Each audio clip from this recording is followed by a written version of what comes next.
Alright, I think we got everything set up, so we're gonna go ahead and get started here. Let me double check, make sure. Do I have... I don't have a camera.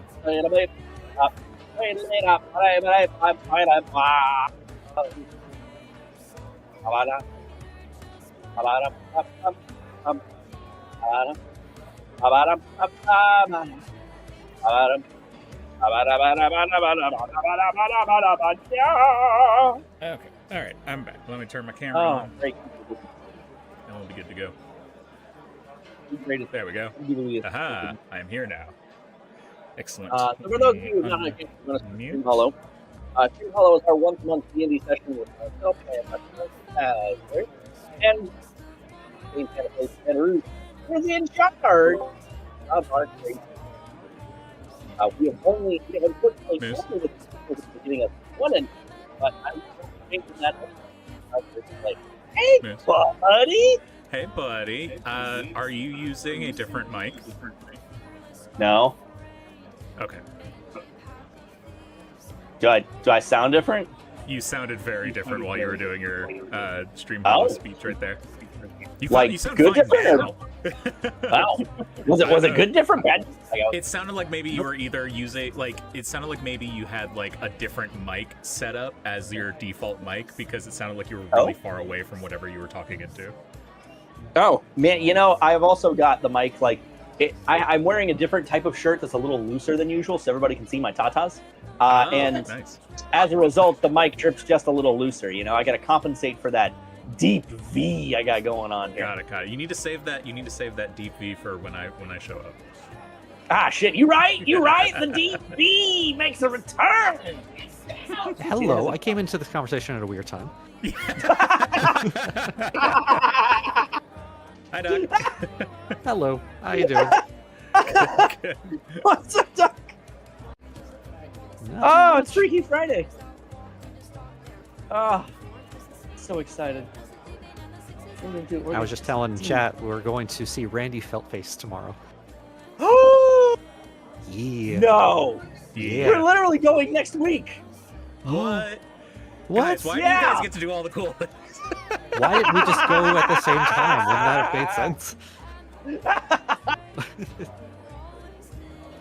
I need to understand, Gina got me those tickets for, Christmas, dude. I have been wanting to see Randy so bad. That's hilarious. You guys are going to have a great time. Randy's amazing. Have you seen Randy live? Not live. I've seen, a ton of his YouTube stuff. Did you see he put out another stand-up on his YouTube? Oh, did he? Oh, I need to check that out. Yeah, another hour-long set. His crowd work's great, man. But I love his stories. That's what I love him for, is his stories. Every time. I will forever go back to that Ernest Hemingway bit, and buying the dresser on what the hell was it? Oh, the dresser story is great. Right? Oh my god. That's the one I remember. Yes. God, yes. Yeah, no, not Facebook Marketplace, but the Australian equivalent. Oh man. Oh, see? Cat's got it. She knows what's up. He's in Cali in October. Oh, he's in California in October? I know what I'm doing in October. Oh. Yeah, let's go, buddy! It is the only thing I will be doing in October. Hell yeah! Nice. I can't hear Kenku, by the way. It's probably because you turned the volume down the last time we talked about it. No, I turned it back up, but it's deafened right now. I can hear it. That's not how that works, Moose. Wait, no, we have you're this right. conversation every single month. Kat, thank you so much for subscribing for 29 months. I appreciate you so much. Excuse me while I yell at Moose some more. Yes, please berate me. Step on me. Kill me, Daddy. Step on me. Look, I'm just saying, The we have kill that me part might be a little much. I mean, we get like 5 deaths effectively. Like, I'm just saying. I have 5 lives now. I can spare one. I'm sorry. Am I being too lenient? No. No. Can we bump it up to like 10? I think that would be good for me. Wait, a CR rating of 10? We're not even ready for that. Wait, hold on. Ooh, that's fine, dragons. Don't worry. You will likely have a chance to die tonight, so. Well, at least we have a chance. That's all that matters. Oh, man. Are you boys excited for some D&D? Ready. Ready. All right. Because of Panda's sub, he's the current top pauper collector. Ooh. We also reset today, so that helps a lot. Nice. Maybe this is my month. Maybe no, I'm gonna be in Florida. Never mind. Not Not happening this month. I feel like your proximity to me could get you more points. Ooh, you know? Is that true? Is that a thing? Is that how it works? It's actually my point system is based on like chatting and lurking, but it's also geographic. So the Ooh. closer you are to me, the more points you get. I'm just gonna be like in your house, like while you're It's streaming. actually You're a not gonna great know way I'm to dox me. there. If you get more points, you know you're getting closer. It's like a right. warm and cold type of thing. Ooh, I like it. Oh, This is my favorite game. yeah, save. Why is Victor yelling at me in an AI voice? What do you want? I didn't ask you a question, Victor. What? So confused. Well, welcome in to episode 9 My God. of Approaching the Stream. big 1-0 already, aren't we? Know it. Yep. This episode is called "What the Tide Collects." What the tide collects. Writing it down in There a second when I open up my app. you go. I told you guys at the end of the last session that you guys were going to level up to level 4. So I hope you guys gave some thought. Because this is a big level. This is when you get your first choice of either doing like an ability score increase in ASI or taking a feat, which also gives you ability score increase a little bit. But Right. so overall, and I'm gonna throw this out there, overall this might be a bit of a shorter session because I am like planned for you guys to take some time to level up and walk through your feats if you wanted to give some thought to it now. Yeah, I'm definitely going to take some time to Yeah. I've got my book open. Also, maybe a bit of a shopping episode, perchance. You are going into what is effectively a city, so. Yeah. I mean, this black market is pretty notorious for having good stuff. The biggest problem we're going to have is how much we have on hand. Because we owe these guys a lot of money. Exactly. So, I have stuff planned. I actually have a lot of stuff planned. I have a really big session planned for next month already. So there may be a point where I kind of do say like, okay, this is like the last of our story content because the next session's already kind of plotted out, and I want to make sure. The reason I'm saving it for the next session is because I want to make sure it has the whole time to really breathe. Understood. So this one, feel free to take your time picking feats, leveling up properly, shopping, stuff like that. Love that. You will get the opportunity to shop later once we actually get into Deadwake and you get the money from your treasure and stuff like that. Okay. Yeah, hell yeah. I don't think, let's see, level 4, get an API or a feat. I do have one question before you guys jump into that too much. I'm going to level Snotchgrin for you guys, but I wanted to hear any input from you guys because since he's a level below you, that means he's hitting level 3 now. So if you want him to continue down the rogue path, this is where he would get his subclass. Or if you want to see him multi-class, now would be the time. Now could be a time for him to do that. He can multi-class anytime, but I figured... Is the rogue fighter multi-class still viable nowadays? Sure. I always think a two level dip in fighter is good for any class, multi-class wise. Right. You can go as much as you want. Multi-classing is always really powerful in 5th edition, just in general. Right.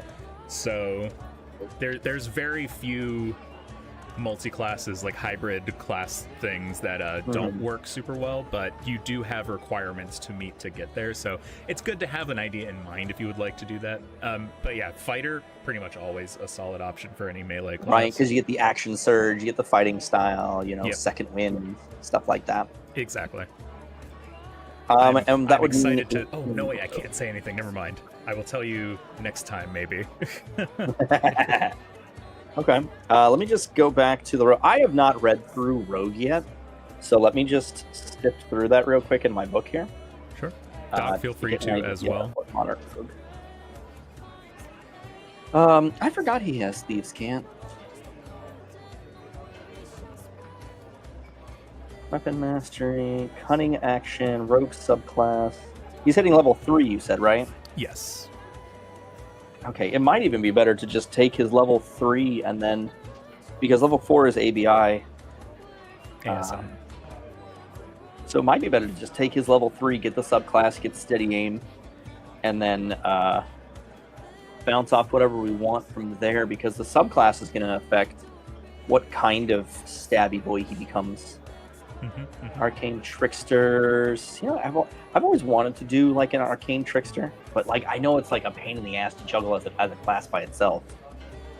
I'll also throw this out there. I don't know if thematically that would make as much sense because you don't have anybody who can teach him magic on board. Oh, that's true. I mean, I know a little paladin magic. I can teach him the ways of the sun-ish. I mean, if you want to make him a paladin, sure, but I don't think that would work. You could, I would say that you could make him like a paladin or a cleric with that, but true. Thank you so much. Okay. 11 months, baby.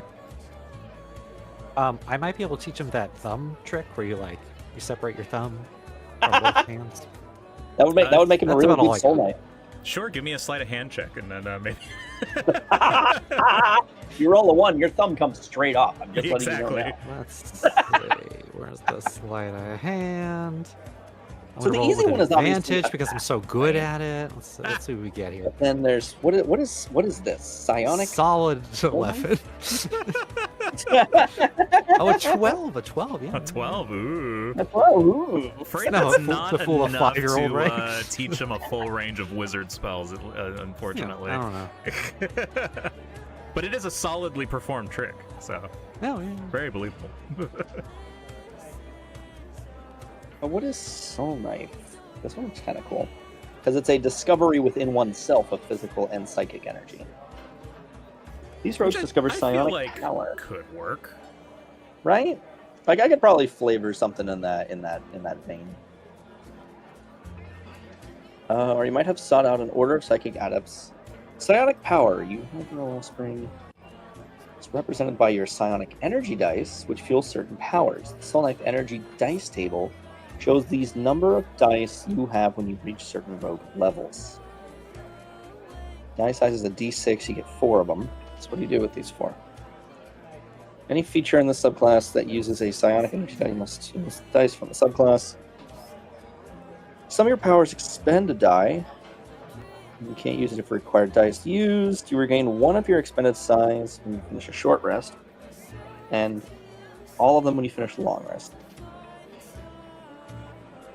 If you fail an ability check using a skill or tool which your proficiency, you can roll a die and add the number to the check, potentially turning failure into success. That's kind of cool. Psionic Whispers. You can establish telepathic communication between yourself and others. Oh, that's kind of cool. As a magic option, or action rather, choose 1 or more creatures you can see up to a number of creatures equal to your proficiency bonus, and then roll 1 psionic. For the number of hours equal to the number rolled, the chosen creatures can speak telepathically, and you can speak with them. That's really cool.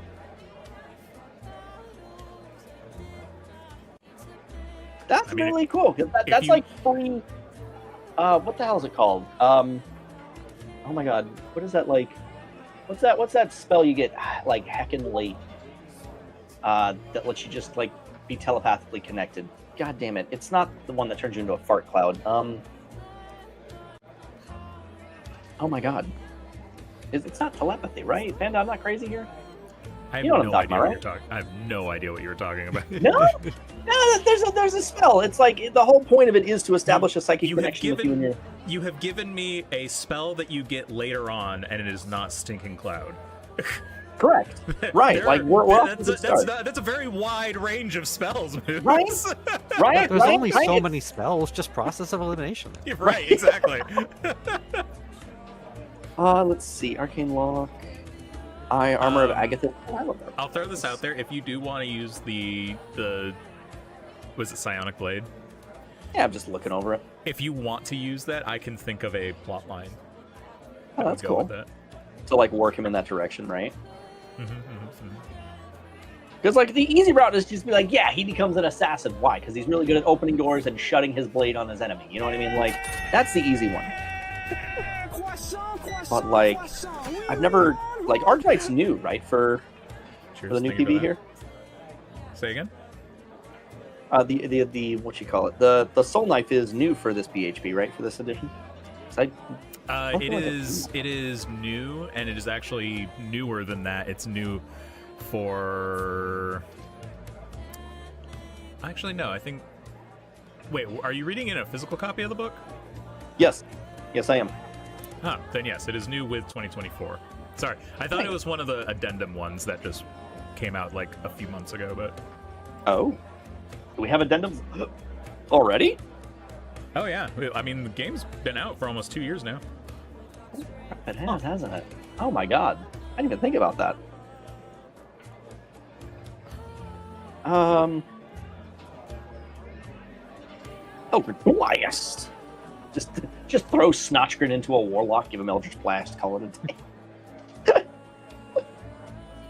day. Eldritch Blast. Eldritch Blast. Yeah. How do we level ourselves up again? Go to your character sheet, go to features, and then you'll just need to make sure that your edit is turned on, and you would just change your level from 3 to 4, or if you want a multi-class, you would just add class. Oh, there you go. Ta-da! Very. I'm in the G's of the spells for reference, and I still haven't found what I'm waiting for. Oh, Hero's Feast. I missed Hero's Feast. It's always so good. Ice Knife, Incendiary Clouds, Inflict Wounds, Insect Plague. Oh, Liamon's Tiny Hut! I love Liamon's Tiny Hut. It's so cute and quaint. I mean, I guess it's the best I could do, right? Magic Jar, that looks new. Maze. Oh, Maze is cool. Maze is cool if you can, like, really get into it. Message, Mind Blank, Minor Illusion, Modify Memory. Oh, Mordecai's Magnificent Mansion! I love that. I need you to understand. I read Mordecai's Private Sanctum, and I was looking at that as I just glanced at it, and it came off as Mordecai's Private Scrotum, and I'm like, who wrote that? Never. I think you did. I think that's. I don't think that's normal there. No, definitely in one of those addendums, right? Prismatic Spray, love that one. Rary's Telepathic Bond. That's the one. Oh. Yeah. It's great. It's literally, you are now telepathically linked to, like, you and, like, 8 other things if you want. Like, that's it. Like, it's done for an hour. It's so cool. Like, you can communicate over any distance. No line of sight required, you know. Just don't disappear to a new plane of existence and you're good, you know? God, Rary's. Man, I miss Rary's. Okay. Right. Alright, Psychic Whispers has telepathy, which is good. Free telepathy. Consider we don't have, like, a full caster. Right? You have a druid. I don't know. Doc, wait, are you we going do? full caster? Are you going? Druids are, in fact, full casters. So, like I said, considering we don't have a full caster. No, yeah, I mean, Doc, obviously, however you want to play it. If you want to stay in wild shape 90% of the time and kick ass as a big bear, I am not going to fault you for it. In the slightest.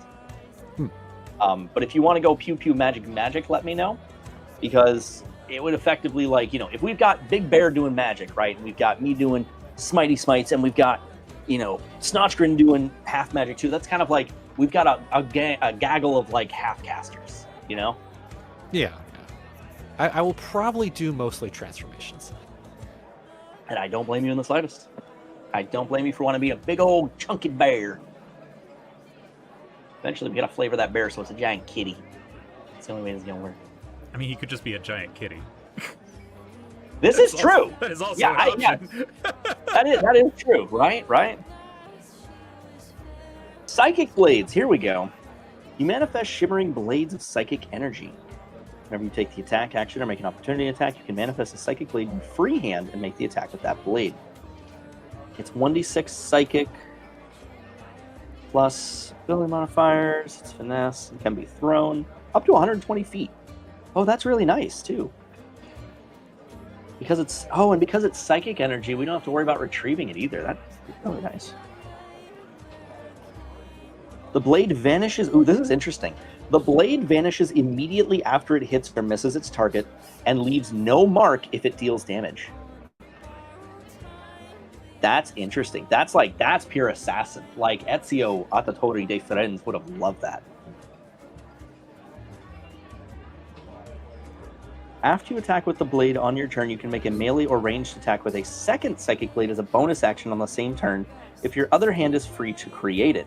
The damage die of this bonus attack is 1d4 instead of 1d6. So you can literally, like, if you've got a dagger in a hand, you can throw the dagger, throw another, psychic dagger, and then throw a third psychic dagger, but at a discounted rate of a d4 instead of a d6. That's really cool.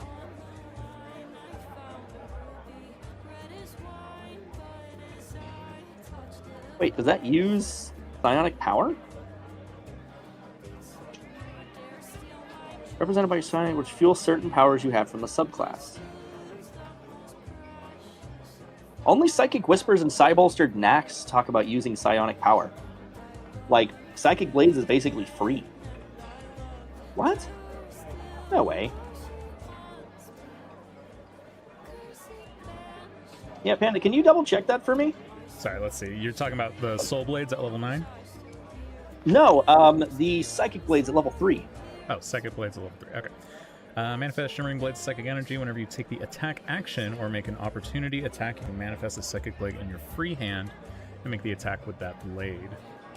This Magic Blade has the following traits. Blade vanishes immediately after it hits or misses its target, and it leaves no mark if it deals damage. After you attack with the blade on your turn, you can make a melee or ranged attack with a second Psychic Blade as a bonus action on the same turn if your other hand is free to create it. Sorry, what was the question? So, if I have a blade in my left hand, right, and I throw that blade and it hits the guy, I then use, my for lack of a better term, my second action, my second blade, right? And I throw that blade, and then according to this, I can throw a third blade out of my initially freed hand? No, because you took the attack action by throwing your first blade.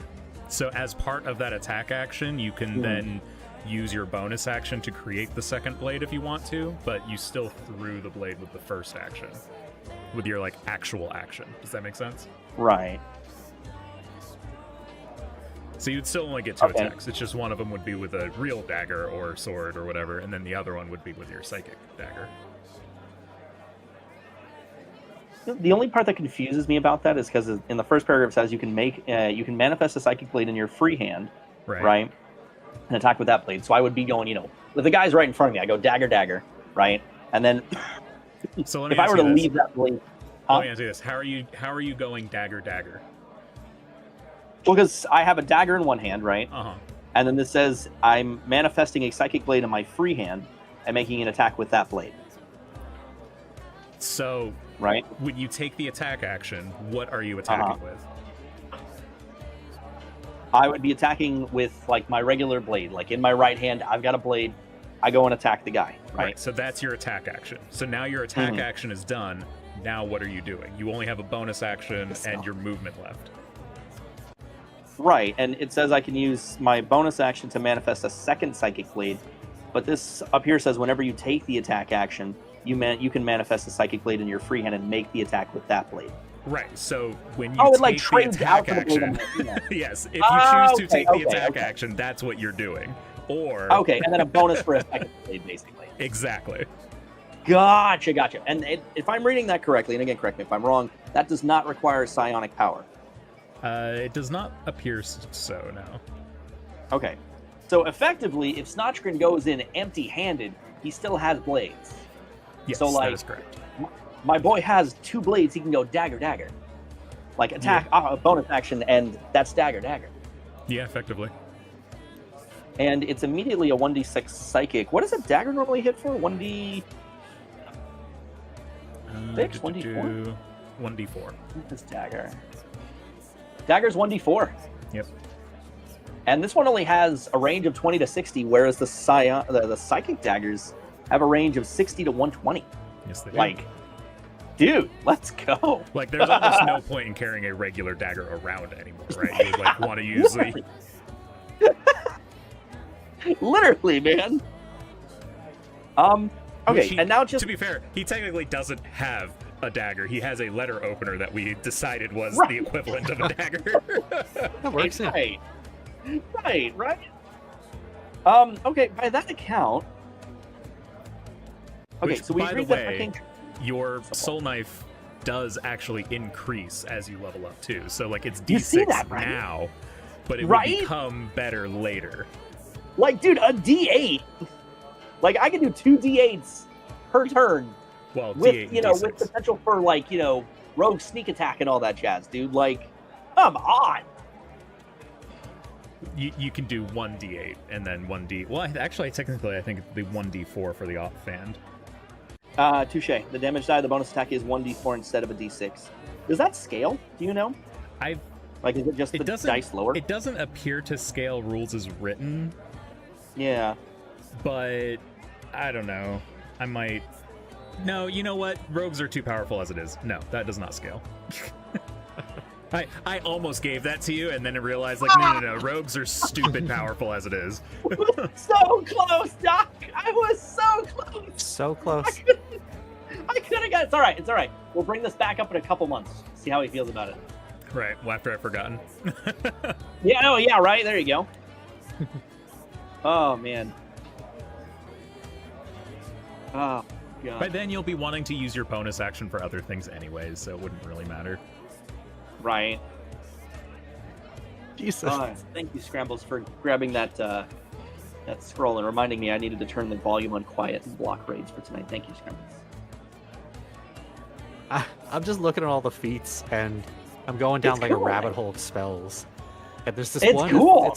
There's one that's called Contact Other Plane, and it just says you mentally contact a demigod, the spirit of a long dead sage, or some other knowledgeable entity from another plane. Contacting this otherworldly intelligence can break your mind. Oh, I love it. What the hell? Yeah, feats are one of my favorite things in D&D. This is one of the reasons why I liked 3rd edition / Pathfinder so much, is because, like, that game was, like, it's crunchy, so it's designed around, like, getting feats and, like, using them, and, like, they weren't necessarily as powerful as they are in 5th edition, but you got so many more of them, and, like, they had so many more uses that it was, like, you could really customize and really design a character around what feats they had. Right.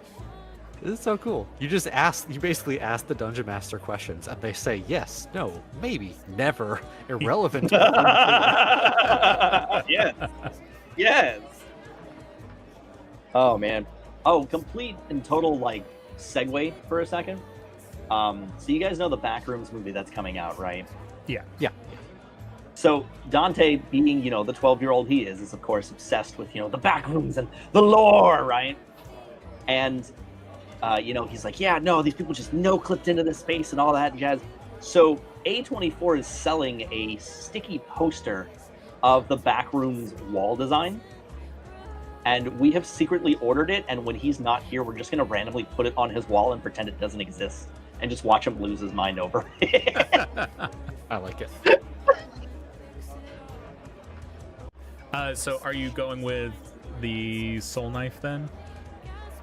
I think that's gonna be the most fun, but obviously I don't want to make this decision alone. Doc, how do you feel about our little stabby boy having magical stabbies? I like it. Sound fun. Keep in mind Like- that I am going to be taking over the reason why he becomes a soul knife. I'm not giving you a choice course. in the matter. No, I love it. I love that 100%. And for reference, Doc, the other alternative was a standard assassin, which gives him, like at level 3 at least, he gets like, assassin's toolkit kind of thing, which has a disguise kit and a poisoner's kit. And he gets advantage on initiative, as well as surprising strikes, which gives him advantage on attack rolls against any creature that hasn't taken its turn. So, like, he could potentially deal tons of damage first turn, right? But not necessarily longevity-wise. There's also Target thief. takes extra damage. Weapons type. Huh? There's also thief. There is also. Oh wait, there is also a thief. Did I miss that one? I did miss that one completely. I'm sorry. I was too busy looking at the really cool psychic knife. Fast hands. He's better at sleight of hand. What is that? You can do one of the following: sleight of hand, make a dexterity check to pick a lock if it's on the trap. Take the utilization action, or take the magic action to use a magic item that requires that action. Oh, he gets bonus actions to do sleight of hand and use an object. That's kind of cool. He gains a climb speed equal to his regular speed, and he can jump the distance using his dex rather than his strength. Oh, that's where he gets supreme sneak at 9. Okay. Nah, I kind of want to go with the sulk knife, I'll be honest with you. Like, knowing that you have something prepped for that in your head, Panda, makes me happy. You got it. Locking it in then. You good with that, Doc, just to confirm? Yeah, I'm fine with that. Cool! Soul Knife Snotchgren. Ooh, I like that. Hold on, we'll call him the SS. The SS what? That's Soul Knife Snotchgren. Yeah, dude. And I'm assuming we agreed that Arcane Trickster was out of the question, right? Like that was. Yes, I hadn't even considered that one when looking through them after we discussed it. Okay, cool. So the little buddy has a direction now. Let me go look at shit for me. Okay, so is now a soul knife. Paladin. Am I going full Paladin? I'm pretty sure I am. Or avoid taking the feat and start taking a couple levels in Fighter because fire. This would mean I would be missing out on Aura expansion and Epic Boon. No, I would be missing out on Epic Boon. Because level 18 is Aura expansion. What is an Epic Boon? Boon of True Sight is recommended. You gain an Epic Boon feat or an other feat of your choice for which you qualify. What is an Epic Boon? What does that mean? Chapter 5. Boons. Oh, the boons have their own individual category. Okay.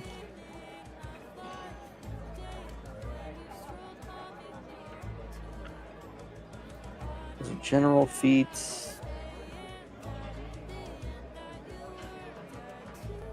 Okay, let's see here. Weapon Master, Master Properties. That's equipment.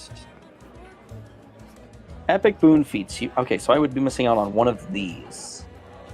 These are level 19. Boon of Energy Resistance. What did this one say? Boon of True Sight. Ability score increase. Increases one ability of your choice to a maximum of 30. Wait, ability scores can max out at 30 now? I mean, they technically always could, but there's certain feats that are like your base is only 20. Yeah, but then it's funny in it. Yeah, there are some things that will say like you can go up to 30. As long as I've been playing, I've always been told the cap was 20 for ability score increases and stuff like that. Have you only ever played 5th edition? I have. That'd be why. Yeah. Oh, sick. Hell yeah. Boon of Speed. These are pretty cool, though. Hannah, what does it mean when you expend one of your hit point dice? So you are currently a level 3 character going to a level 4 character, right? As a level 3 character, you have 3 hit die. As a level 4 character, you will have 4 hit die. Your hit die is given to you based on what class you are. As a druid, your hit die is a... let me find out. It's like a D8, I want to say. But anyways, to answer your question, you have a certain number of them, right? So you can use those. Basically, they're what determine your hit points. When you like go up in level, your hit die is what determines how many hit points you get. But you can use a number of them throughout the day. So if you're taking like a short rest or something, you can heal a certain number of hit points based on how many hit die you choose to roll. So as a level 3 character, you would have 3 hit die per day to be able to use throughout the day to just heal yourself out of combat. Anytime you take a short rest, specifically, which is about an hour. Gotcha. So if an ability just says expend one of your hit point dice, you use one of those dice and can't use it until you like long rest or whatever. Correct. Okay.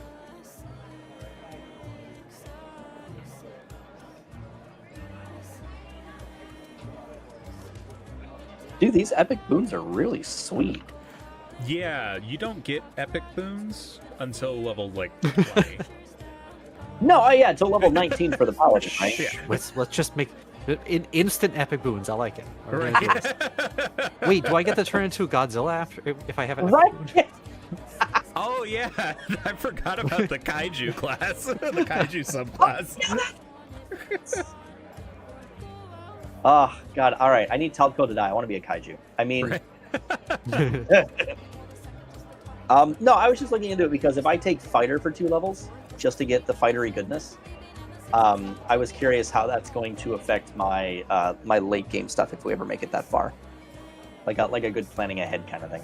Makes sense. I'm going to message you something on Discord, specifically because I can't say it on stream, but I'm too excited not to share it. Okay. 10-4. This seems suspicious. Ominous.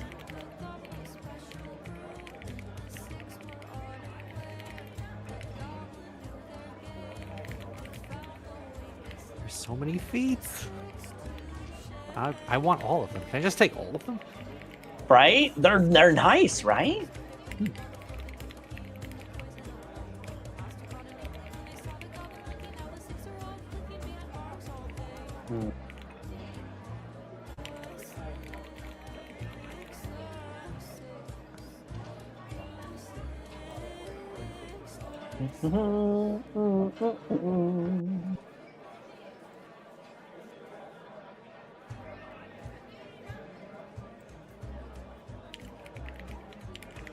Huh. Let's see. Let's see.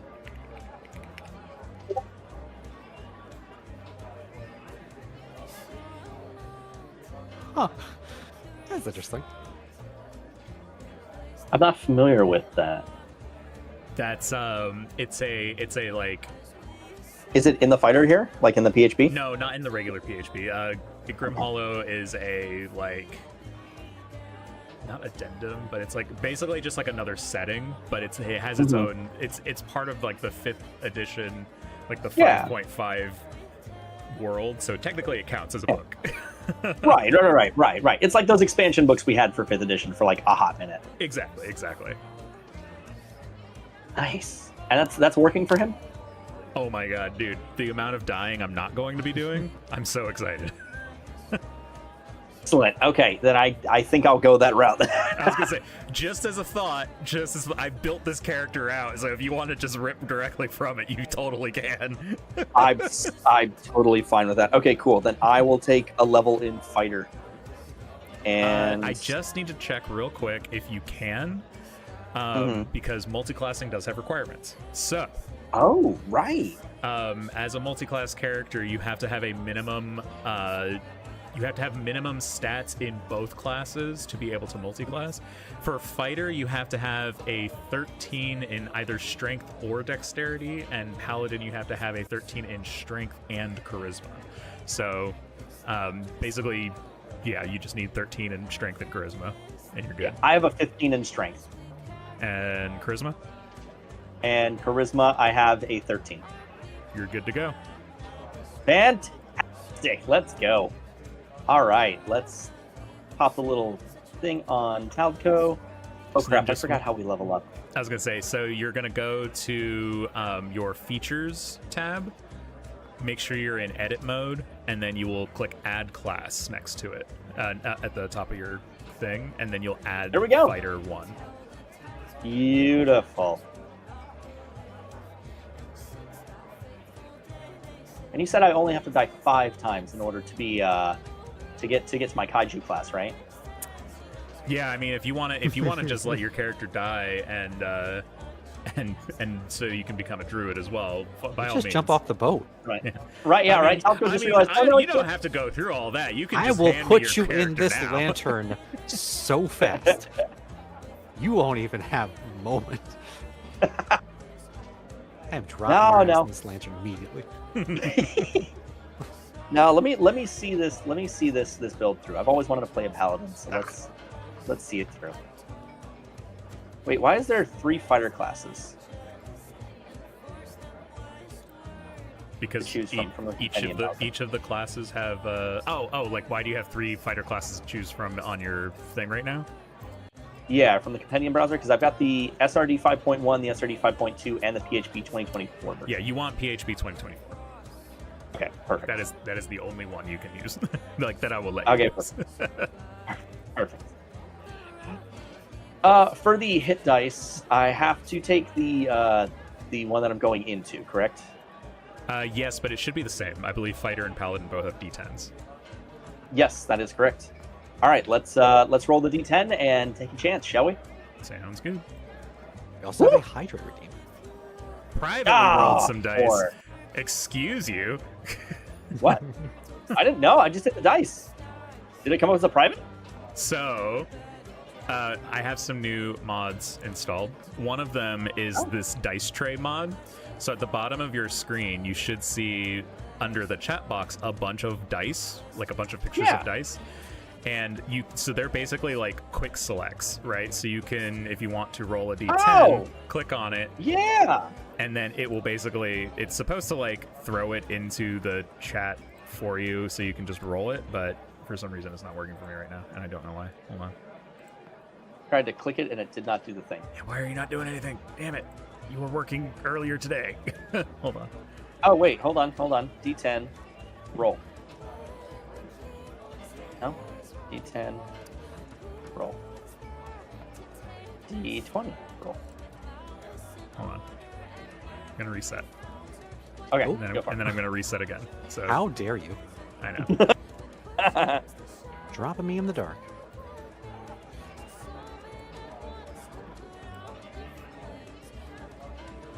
Okay. Let's see. Now I gotta look at all the feats all over again. I Yeah, didn't which one was on? fix it. The worst part is it just go didn't right even back. fix it. Oh, no. no. Game settings, dice That's fine, tray. It is enabled. That's good, but Oh wait, I think I kind of see it. It's 1 click, no roll. It's trying. It's trying real hard. Fighting styles. I see what you're talking about. It's like a little dice thing at the bottom of the screen, but it doesn't Yes. seem to do anything. yeah, I don't know why it's not doing anything. It's supposed to do stuff. it's supposed to make our lives easier. Roll, roll, darn you! Ironically, I have to reload now again because it's doing the thing where the bookmarks, like for the characters and whatnot, are all squished up and bunched up. There we go. Reload. Okay, put so everything down there. Dice So Nice is working.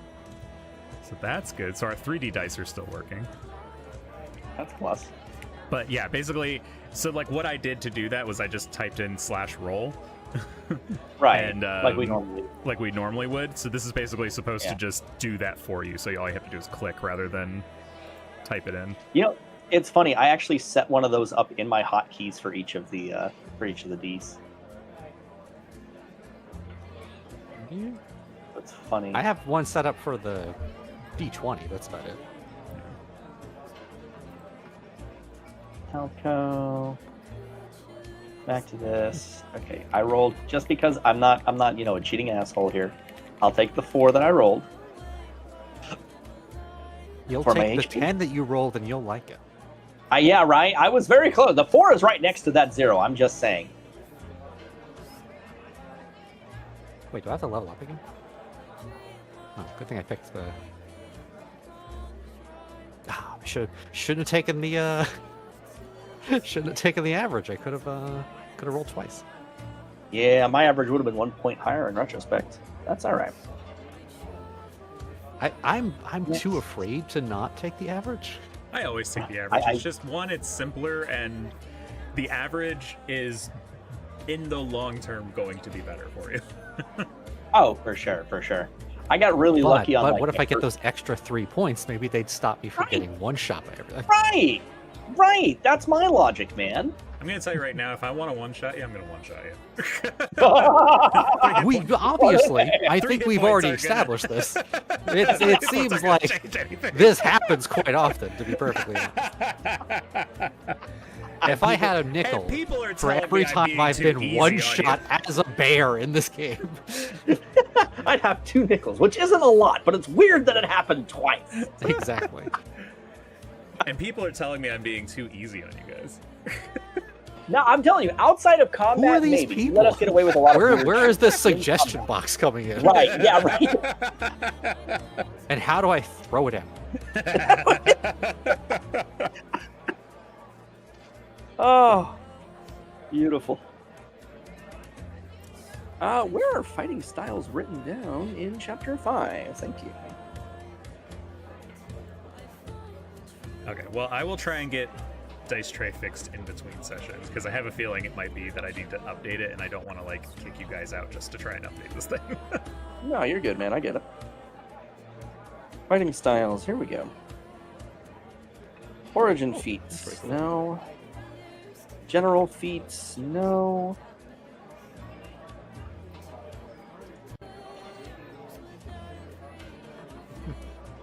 Fighting styles. There we go. Okay, so oh, that's true. I also get 3 proficiencies per thing. Why is there an X? Oh. Okay, so I get 3 more proficiencies in stuff, so that's a plus. 3 more weapon masteries. Yeah. Yep. But like, I'm already proficient in, what is that, my battle axe. So I'll pick 3 fun ones, you know? Just for the sake of it. Do 1 simple. Am I not proficient in simple weaponry as it is? I could have sworn Everyone is proficient in simple weaponry. That's right. That's why I'm like, why unless, is it? Unless otherwise said, it's like basically every class is proficient in Right? simple weapons. So let's pick something fun. What is fitting for our dwarvy boy?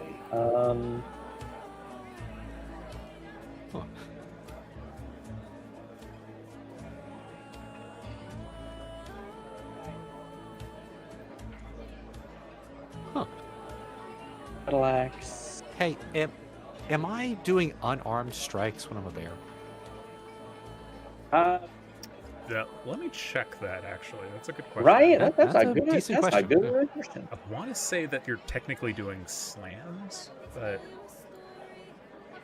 Oh, I'm pretty good at poetry. I'll take a lance. I'll take a longbow.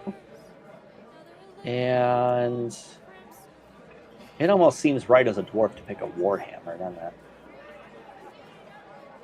Let's do that. you've just been, like, it literally is just bear, right? Like, when you do that, I forget how we transformed you before. I've been Black Bear, Black Bear but I specifically. guess it doesn't matter. Yeah. I mean, I guess Yeah, I could technically transform into other things. I just keep doing bear. Seems thematic. Oh, definitely. That's fine. I Bear just wanted seems to, accessible. I wanted to I guess check I could to be an see- octopus. I've been on the ocean long enough. But... So the bear's attack is rend, not an armed strike. Oh, okay. All right, fighting style. So it doesn't count as an unarmed strike. Don't think so. I'm pretty sure when it references unarmed strike, it means literally unarmed strike, the action that you as a person can take. Oh, okay.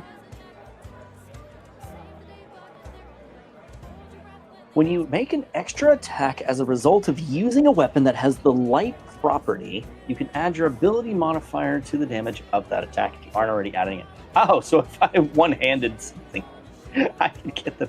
Wait, great weapon fighting. When you roll damage for an attack when you make it a melee, you are holding two hands. You can treat any 1s or 2s as a 3! Yes! Weapon must have... Right? Battle axes are two-handed, right? I think they can be. I think battle axes are versatile. If you dream hard Yeah. enough, they can be. If you dream, right? Yeah, that's how I've been running What it. kind of axe are we talking about here? Battle axe. I did click on it, and it gave me the option for two-handed. Okay, yeah, it's a versatile weapon. Great weapon fighting. Great weapon fighting is so good, dude. Great weapon fighting is really good.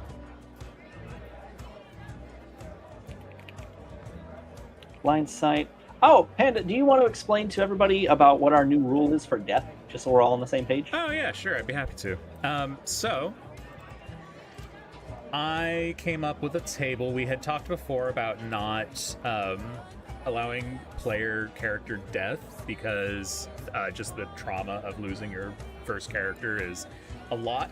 And so to help ease that, I essentially created a system that is the same as it would be in regards to like using resurrections to bring your character back to life, but rather than your character actually dying, you instead have thematic marks and consequences that happen to you. So on your first death, you would, and like quote unquote death, basically the first time you reach 0 hit points and get all the death saves that you need to die, you would get on your first one a permanent scar, no mechanical consequence, and no method of restoring yourself from that. Your second one would come with a memory loss or some type of memory loss, and that would be something that would be discussed with me when it happens. As well as for a mechanical consequence, you get a permanent level of exhaustion. The way of restoring this would be greater restoration will cure the exhaustion, and then, but to actually get like the memory back, you would need to use a homebrew spell that I have created, which is equivalent to Raise Dead, basically. And then the third death, you start to become pale, and you begin looking more like the Drowned, which is like the undead creatures that I've been introducing into this campaign. And for your mechanical consequence, you have Fractured Memory, which Fractured Memory is another homebrew effect, but Fractured Memory forces you to basically, anytime you would normally apply your proficiency bonus, you no longer can. And Fractured Memory is cured by, again, another homebrew spell, but this one being the equivalent to Resurrection rather than Raise Dead, so a higher level spell. But there's no cure for the mark in this case, so you would still be pale and you would still like have that sort of drowned look about you. Once you die for the fourth time, you become forgotten. So that is something that would be discussed with me ahead of time, or not ahead of time, but like when it happens. And then the mechanical consequence there is that your character is relinquished to me because you have effectively become a member of the Drowned, this undead faction. There is still restoration in it.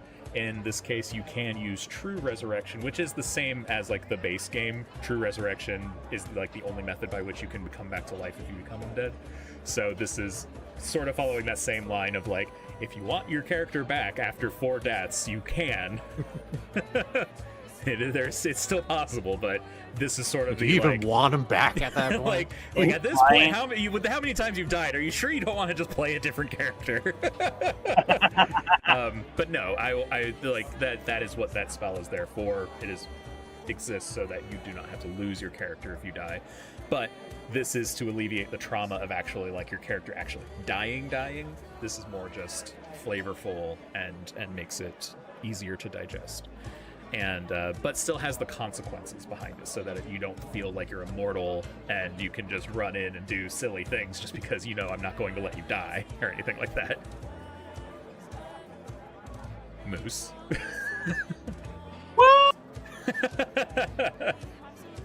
I would never, ever in a bajillion years. I mean, my hope would be that you guys would understand that if you were ever in any actual real danger, I would let you know, like, above table to kind of like, hey, take this seriously. I do want you to be silly and play and, like, experiment and, like, go for the things, because that's what's fun about D&D. But I also want it to be like, hey, consequences. This is why I need that spell that lets me talk to the DM every once in a while. Right, Just be like, DM, are we cooked? Is this a bad idea? When we turn to chat. DM, chat, are we cooked? I need this. There's a panel here from this module.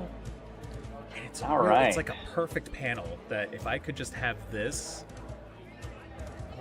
on my OBS, I would be so happy.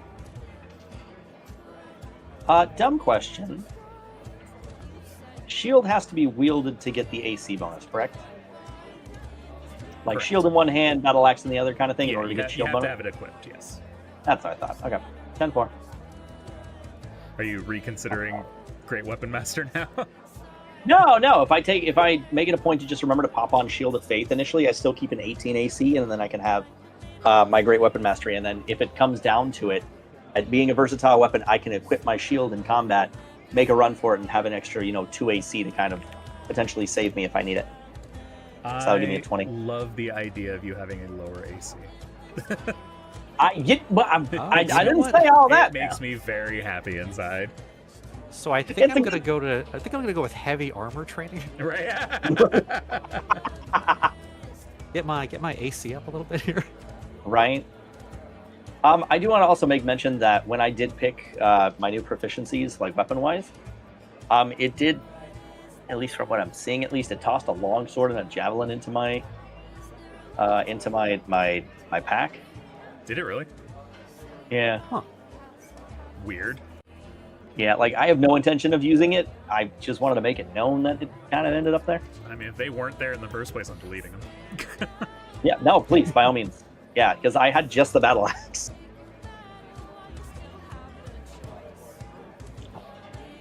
I will. Was this some video game where you just get free shit because you took a feat? Hell no. Right. All right. Wait, hold on. Why are you getting feats anyways? I'm not. Oh, okay. It's the what do you call it? It's the what do you call it? The fighting style. Right. No, sorry, because you said you were taking Great Weapon Master? Great weapon fighting. Sorry. Great Weapon... Oh, the fighting style. Oh, okay. The fighting style, too. Yeah. So you said... I heard Great Weapon Master. I don't know if you said Great Weapon Master, but in my brain it registered as Great Weapon Master, which is a feat. And then, yeah. I only just now, clicked in my head. I was like, wait a minute, you don't get a feat this level. You multi-class. No. I wouldn't put it cross me that I said Great Weapon Master. I've had it before as a feat, so, that's probably my default. That's funny. Roll damage for an attack you make with a melee weapon that you are holding with 2 hands. You can treat any 1 or 2 as a 3. Beautiful. Okay, so I don't need to worry about anything new on the paladin side of things. I just need to double check. I don't think there's anything else I get as far as fighter goes. Yeah, I mean, I'm just... Sorcerers. That's a Question. Yeah. If I were to do something like heavily armored, where I now gain training with heavy armor, does that even matter if I turn into a bear? No. Okay. Good. Right, because the animals have their own AC, right? Right. Just want to make sure. Yeah, if you plan on continuing to just turn into animals, like you don't really have to worry about armor. Okay. Yeah. Ooh. Sorry, sorcerers have clockwork. So now? much to choose from. Clockwork. Yeah, it's great. I feel like a lot of them just don't apply to me at all, so that's good. But it's still difficult to choose which ones I want to pick. Oh, 100%. 100%. And like Panda, obviously, being this is Doc's first time, would you be opposed to like if he gets, to another level and the speech just like not working, would you be opposed to like a small retool? Oh yeah, even if it's not your first time, I usually let people like if they're just like, man, I'm just not enjoying this character anymore because I made a goof when I leveled up, like we can talk about it. Oh, fine. Sweet. So I'm going to click all of these, and we'll just see if they work out. And if it's an oof, we'll take away a couple. I mean, that's definitely not how that works. But good try though. Good try. The oof was accidentally clicking every feat at once. Oh, I can't even. It's select 0 of 1. I can only click 1. Right. Your AC, because you're a moon druid, your AC is 13 plus your wisdom modifier if that total is higher than the beast's AC. So you can potentially keep it a higher AC if you have it. Interesting. That's but great. it still wouldn't be affected by if you had like armor on or anything like that.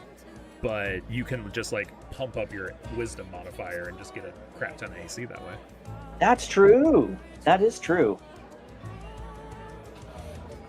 Does mage armor work on bears? I think so. I mean, it Right? is a targetable creature, so yeah. I mean, unarmored. Right? Like if you are bear, then make bear mage and then mage armor bear. Rah rah. Yeah, but druids don't get mage armor, so someone else would have to cast mage armor on him. So he'd be a fancy bear. So my wisdom modifier is currently +3. So You would have a 16 I guess AC. so it's just a 16 flat. Yeah. I just want to. I'm going to change my stat right now just to see what happens, but I'm going to change it back. Okay, nothing changed. Because the bear's AC is only 11, so And that's not a very good AC. it is not. Oh man, I'm so happy to have second wind again. Let's go. What did they change? Did they change second wind? You have a limited pool of physical and mental stuff. As a bonus action, you can use it to regain equal to 1d10 plus your fighter level. Oh, that's not bad. I'm more of a You can fan use of it- action surge. That's why I like a two level dip in fighter for like any class for action surge. Oh Yes. my god. God, yeah. For any melee wielding class, absolutely. That action surge is busted good, man. Oh, You're telling me action surge is good for anyone because you can do anything except a magic action. Like you can use utilize, you can do like True.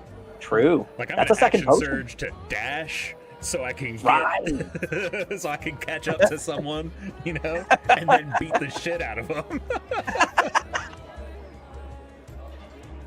Oh man, hell yeah. Like action surge It is says- so good. Starting at level 17, you can use it twice before a rest, but only once on a turn. That only applies to fighter, wouldn't it? Sorry, say that again. For action surge? Action surge is starting at level 17. So, like once you reach fighter level 17, Okay. that is that's your what I level thought. 17 feature, There we go. if that makes sense. Nice. Oh man, action surge is so great, dude. You get one whole additional action. Like, how good is that? God. Oh shoot! Didn't they show Oh, an man. enchantment? Can you imagine what gives Notchgrin action surge? Oh my god. Dude, that'd be 4 daggers. Again, not how that works. No, wait. 3. Because he'd have 2 main actions and then 1 bonus. Right. So it'd be 2d6s and a d4 plus whatever sneak attack we have at that moment. And he has a lot of sneak attack right now. Yeah, he does. And a range of Rogues. 60 feet if I really want, man. Rogues are just stupid powerful. Yes! I've always wanted to play one, but I've never wanted to like break game with it. And I have a feeling if I were, it would be a power trip. So I'm worried about Snotchgrin. He's gonna do great. Yeah, Snotchgrin's definitely gonna have a power trip. Dude, like respectfully, like those blades, like out the gate, this little boy is not going to die anytime soon. Like, you know what I mean? He is almost doing a fireball's level of damage, and he's only level 3. Like, for real, right? Just as his basic attacks. It's not even a spell slot. It's just like, no. That's just what he does. Yes. Yes. Like, that's why I'm really excited now, because, like, having that range of 60 feet with the Psychic Blades means he doesn't have to get close to the enemies anymore, man. Like, straight up, he can stay in his crow's nest and have a shot at pretty much anyone on the battlefield from 60 feet. Like, he won't die. That's my biggest thing. I don't want Snotchgrin to die, you know? And, like, this is literally feeding that. Yeah. And that death table would apply to Snotchgrin as well. Yes, I'm basically treating that as the general rule for any major characters. 10-4. Tenor 4. I was looking at a spell in the enchantment section, and I was like, this says 10d12 psychic damage, but it's a level 8 spell. Yeah. I don't think I can learn that. You'll get that eventually. Yeah. Level 15. That's, you know. Yeah. Is that 8th level 15? Yeah, you get your first 8th level spell at level 15. Gotcha. That was a serious question, not like sarcastic. Oh yeah, no, you're good. Yeah, I would like to do spellcasters are 10d12 weird. psychic damage, by the way, just FYI. Oh, Yeah, no, at definitely. what level does Doc get Fireball again? Doc technically doesn't get Fireball. That's a wizard spell, but he gets a very cool equivalent because druids get shit like Pillar of Flame and other explosive things. Yeah, we get the lightning bolt, right? I think so. Yeah, I believe druids get lightning bolt. Lightning Bolt's pretty good. It's not quite the Fireball, but it is definitely Fireball adjacent. Lightning Storm would be your Fireball-esque spell.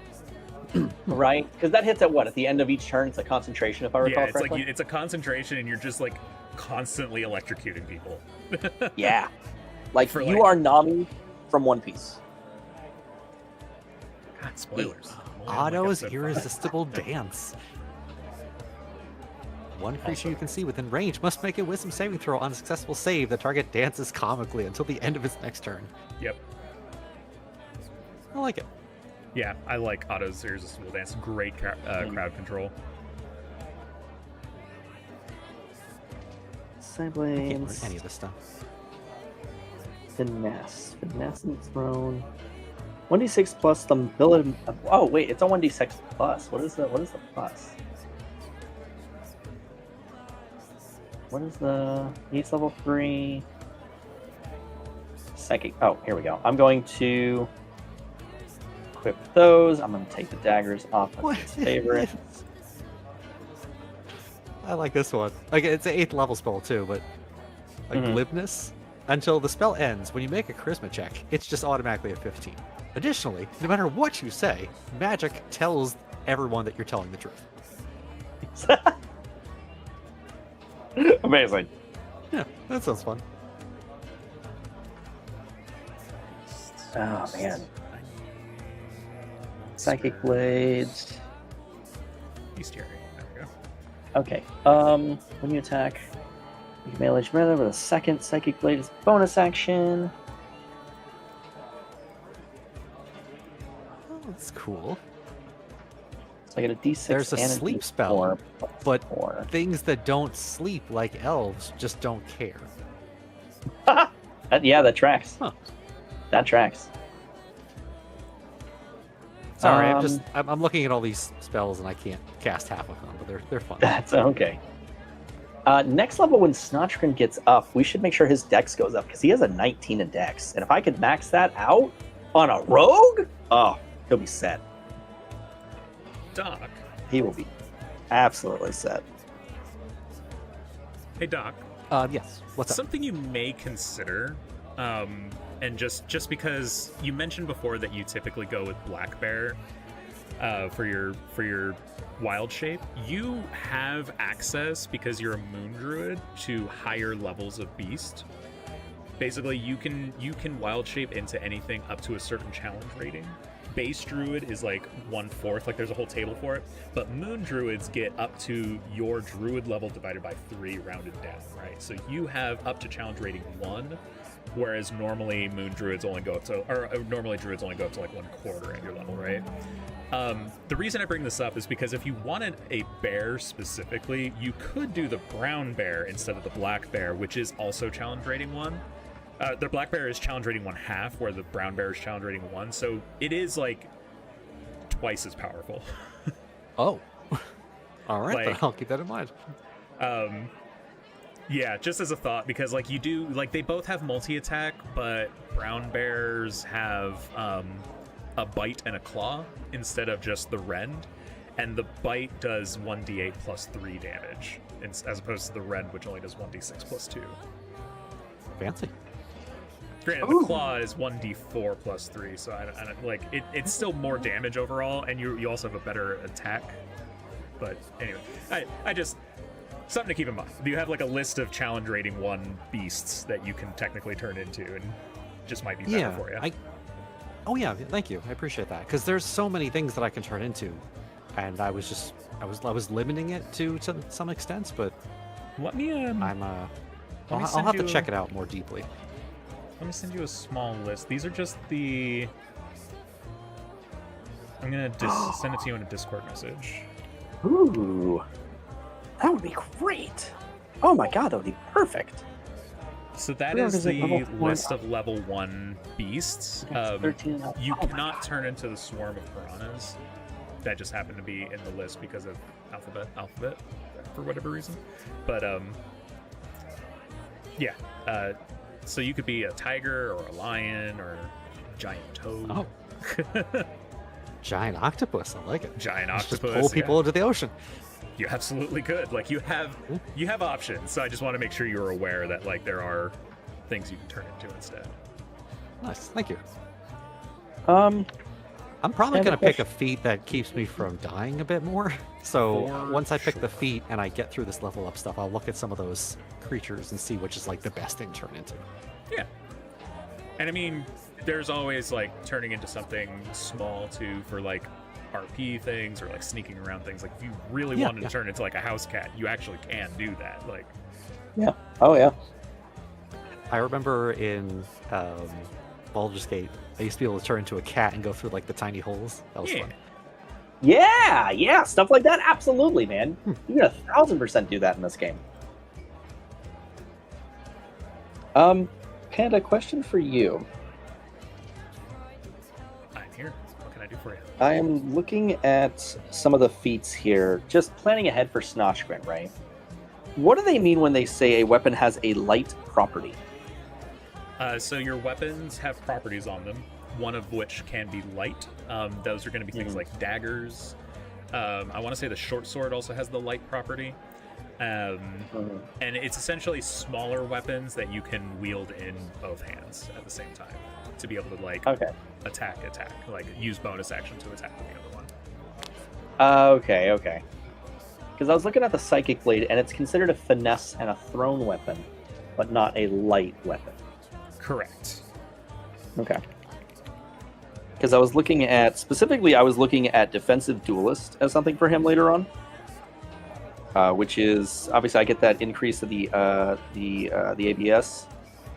And then, if you're holding a finesse weapon, which in this case would be the daggers, and another creature hits you, you can take the reaction to add your proficiency to your AC, which would effectively give him an 18 AC that lasts his full round after it's activated effectively. Yes. And that could be done each time, not each time I get hit, right? But each time at the start of a round where I take a hit. So he could effectively float an AC of 18. Yes. On a rogue. Yes. Let's see. Because I was looking at Dual Wielder too, but Dual Wielder specifically makes mention of the light property to get an enhanced dual wielding, essentially. Yeah, and that's exactly why the psychic blades aren't light, is because That would balance. hurt. Right. Like, respectfully, that would hurt like a son of a bitch. Like I said, rogues are already powerful enough. Moderately armored, keen minds, servant. Oh, is observant still good?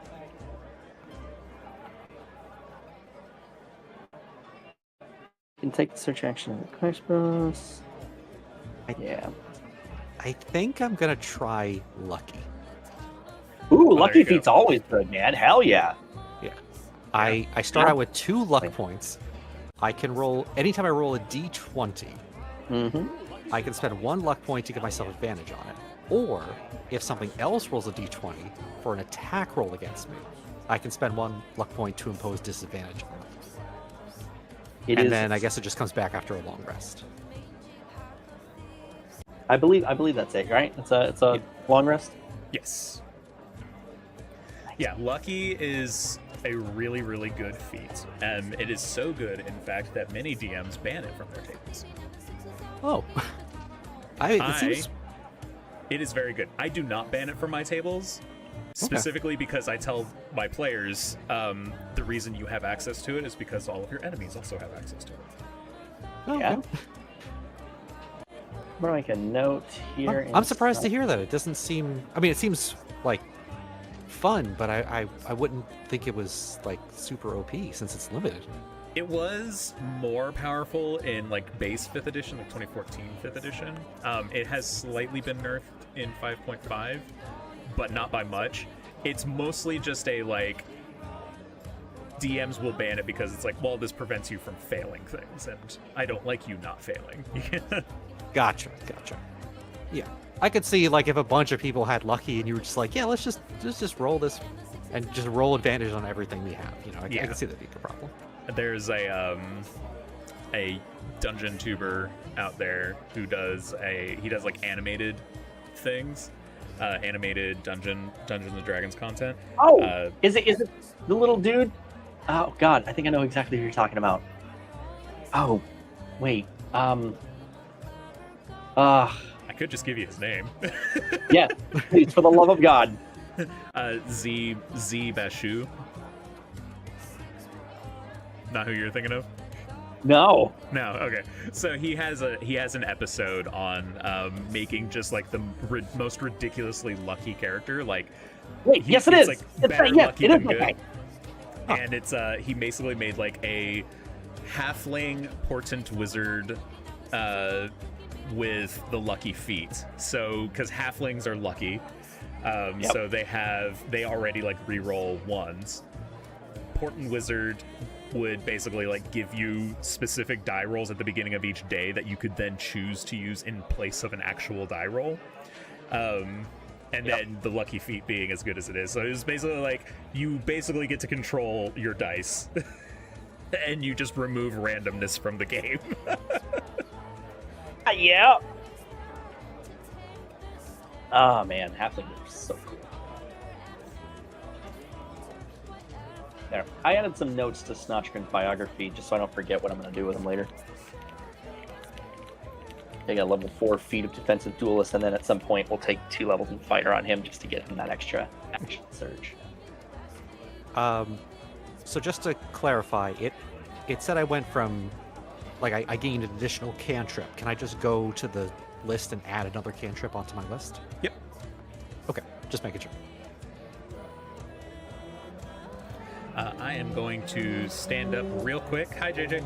I'm going to stand up real quick and run to the bathroom and refill my water. BRB. Yeah, Hi, JJ. Welcome in. Josh, I need you to hanging out, understand, this is going to be so good for Snotchgren. Oh my God, man. It sounds fun. I'll be perfectly honest. I think that was going over my head a little bit, so I was just kind of it sounds cool. You sound like you know what you're talking about. Go for it. If that's fun, let's do it. I'm on board. The short version is Snotchgren now does not need weapons anymore. He has psychic daggers. These daggers I like it. do not leave any scars or any presence of where they were, right? And Snotchgren, when he can't be seen, gets sneak attack bonuses, right? So these daggers can be safely thrown with normal accuracy as if it were a regular hit up into 60 feet away from where he is. So now Snotchgrin, who is technically hiding up in the crow's nest, right, can throw a dagger up to 60 feet away without any disadvantage, get sneak attack, and hit somebody. And this means he'll basically be unable to be hit as long as he stays out of the line of fire. Nice. And doesn't he get just hide as a bonus action too? Yes, as a rogue, yes, he does. I like it. But I can sacrifice that bonus action to throw a second dagger that only hits for a D4, not a D6. But I would still get all of that extra attacking. I like it. Yeah, like with sneak attack and everything, it'll make up for all of that damage. And then when he levels up again at level 4, I'm going to give him Defensive Duelist, which will it allows him to basically parry like attacks as they come in by adding his Dex modifier, which is a +4 to his AC when he gets hit. So he'll go from having a 14 AC to an 18 AC.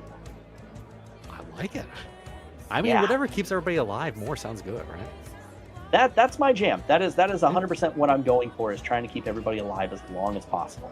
That's why I was a little hesitant to sacrifice my +2 from my shield, but if it means that I can comfortably sit at an 18 and be able to swing my axe and never have to worry about hitting 1s or 2s again, when I'm already rolling, what is it, like 2D?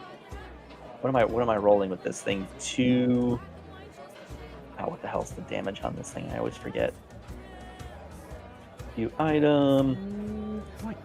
It's a D8 by itself, right? So I get guaranteed 3 points of damage from that dice plus my 2, so I'm already guaranteeing at least 5 damage from this thing. I'm back. I like it. Yeah, I'm so excited. Or no, I'm sorry, it's a D10. It's a D10 when I dual wield it. So minimum damage is still 5. And everything is up from there, man. But yeah, Snotchgrin's gonna be safe now, and that's the big thing. So excited. He doesn't get anything new as a rogue until level 9 with that one. But what's his base level upgrade? 4. Space, nice. Give yourself advantage on your next roll in the current turn. You can use this feat only if you haven't moved. And after you move your speed to 0. Why can't I? Level 4 is an ABS. Level 5 is Cunning Strike. Okay. Cunning Strike? Can I just edit now? Poison or trip or withdraw? What? That's wild. That's not it. Oh, man.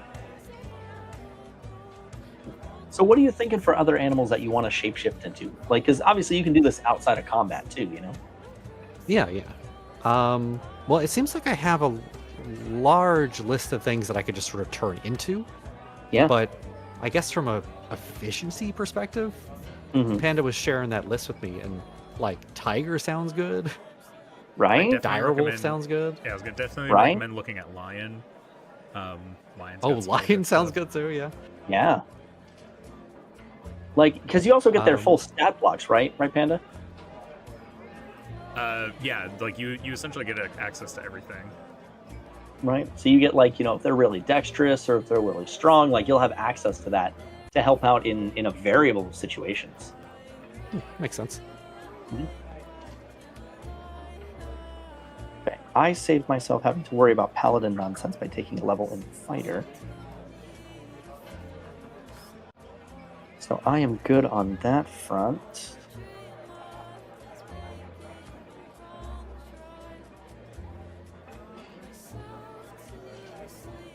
Oh, and for reference, Doc, the other thing we were talking about was everybody could technically take 2 levels of fighter, because most of the classes when you hit 18, right, your level 19 and 20 stuff usually isn't the end all be all big boost in life that you would want it to be 9 times out of 10. Right, or some classes max out at 18.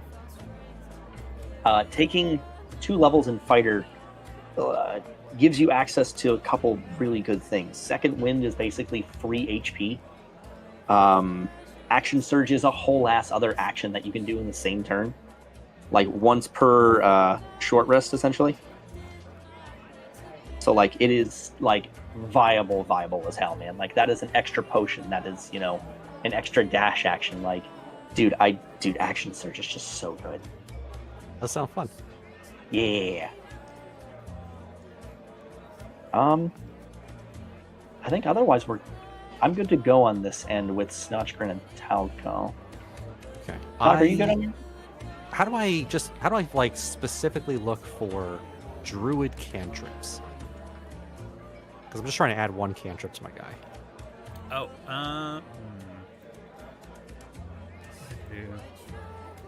While you guys sort that out, I'm gonna run to the bathroom. Yeah, go ahead. I'll leave my stat block up here for anybody who wants to see it. I'm gonna throw this out there. Your best bet's probably not through Foundry itself, but rather using like 5e tools that you can filter, and then picking what you want from 5e tools, and then just searching for that specific spell in Foundry. Huh. Foundry's compendium is not super versatile when it comes to searching for things, because you can't really like filter.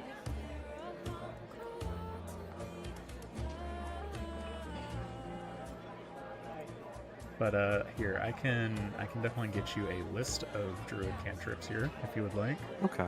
Yeah. Sorry, I could have sworn there was a way to do it before where I just like, it was just like, here's your list of spells, and then I could just scroll down and be like, these are all the druid cantrips. I'm just trying to find that again.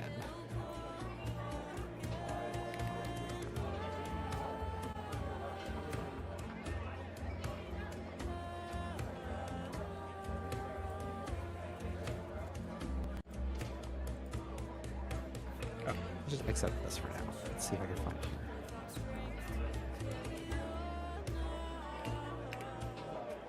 There are all of your druid cantrips. Oh, thank you.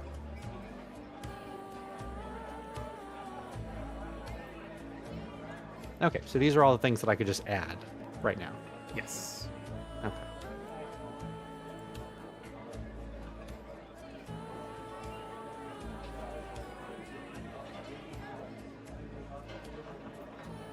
Druid spell list. There we go. That's what you're looking for. Druid spell list.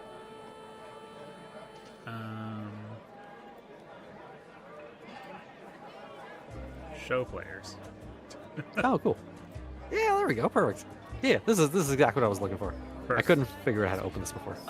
If you're looking in the compendium, you can, instead of looking through spells in the compendium, look through classes. And then under the druid class features, you'll see spell casting. And I think you can actually access that directly from your character sheet. But you just look under spell casting as your feature, and then like you would click on druid spell list within that description, and it will just take you right to it. Okay, perfect. Thank you. Yeah. I'm still learning Foundry, so I don't know all of the super You know quick what? access So am things. I. It works out perfectly fine.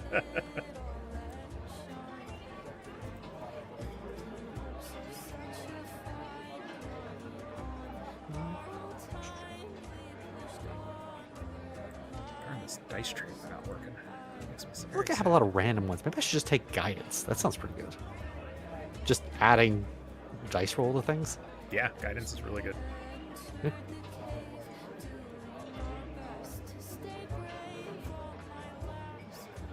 Did someone say guidance? Yeah, I think I'm gonna add guidance. Oh, dude, guidance is like go-to cantrip, man. Go-to cantrip. We didn't have it yet, but I think I'll have it now. Do it. Do Perfect. There it. we go. Okay. Like, that sucker being a cantrip, like, anytime you feel like you can get away with it, because it's what? It's verbal and somatic, right? So it's just a quick... So, like, anytime you want to, like, buff up somebody's roll on doing something, like, if I'm going to go run headfirst into a door, hell yeah, guidance. Just put my hand on your shoulder and be like, you hit that door. You Hell hit that yeah! door as hard as you like. I'll hit it with an extra D4 and everything. Rah! Like, absolutely. Please do. And you can guidance yourself, too. So, like, Oh, nice. nothing is off the table. I can guide myself. I like it. Yeah. As long as you're willing to touch yourself, you can guide yourself.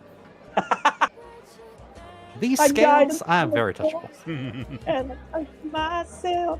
I touch myself.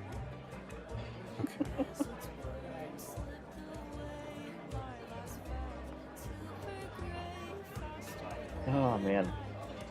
How long does it last? Is it still only a minute? Still, okay. Still con for a minute.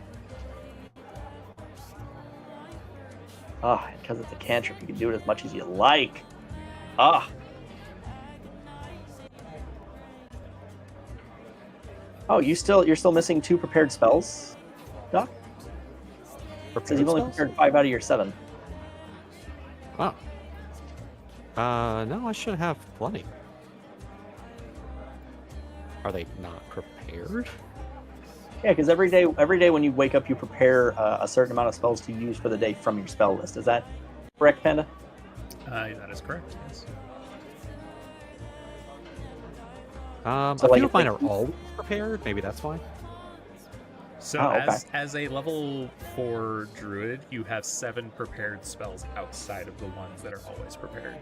So if you have a number of spells that are always prepared, then you should also have an additional 7 spells from the 2nd or 1st level spells of your spell list.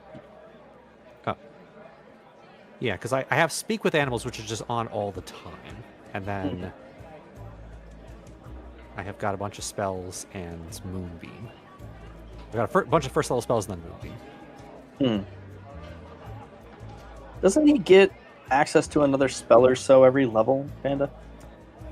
He currently has 7 prepared spells, 4 first level, and then as far as spell slots, so like what spells he can cast per day, 4 first level spells and 3 second level spells, which is 1 more second level spell than the previous level. So it's not like, for lack of a better term, it's not like Wizard, where you level up and you get to pick 2 spells out of your spell list and add it. Correct. Okay. I was just curious, how does a druid get more spells then? Is it just automatically added based on the class? Or based on the class level? Druids have access to all of their spells, right? So a wizard has a spell book, right? And you're adding spells to the spell book, but you don't have all of the spells in your spell book, right? You have to add them to your spell book. So every level you get to add more spells to your spell book. Divine classes, so druid, cleric, and technically paladin, so this applies to you as well. You always have access to your entire list of spells, but you prepare specific ones per day. Okay. So like all the ones that he has, because I'm just looking at his spell list here, right? He's got a bunch in first, but he's technically missing a bunch of first ones.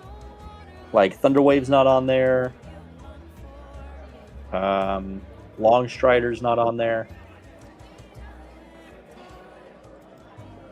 Because like you said, he would have access to that entire set, and then he would get to pick, 7 from those. Like even his second level spells, right? Because now he's got access to level 2 spells. At level 4, yeah. So like you should technically add 1 spell right now too. Like because I went up to level 4, so it was like you have more spells or something. Yeah, but I think what Panda's saying is that being a druid, you have access to your full spell list to choose from every day to prepare 7 from. So in this case, since you have access to level 2 and level 1 spells, you get to prepare 7 of those in total per day, on top of the ones that are listed as always prepared. Yeah. So currently Doc has 6 spells prepared, and then he is adding 1 now. So depending on what he wants to add. Right. But you see what I mean, like on his list, like in his spells of his character sheet. Well, yeah, he doesn't have the full list. No, it's not going to be on his character sheet because his character sheet's only going to show what he has prepared. Right. He would have to go into the compendium to see the full list. Gotcha. And then list those as prepared. Correct. Okay. Cool. Okay. I just wanted to make sure you're getting the most out of that there, Doc. No, thank yeah, you. and feel free to like you're essentially at a point where you have just long rested, so if you want to swap your prepared spells out, you can do that now. Yeah, good to know. I'm looking at like the level 2 spells just to see what I've got. Yeah. You got a bunch of good ones at level 2, man. Ooh, Summon Beast is now a thing. Let's go. Hold Person. It's always fun. Pass Without Trace. You have access to Pass Without Trace now. That is great for sneaky.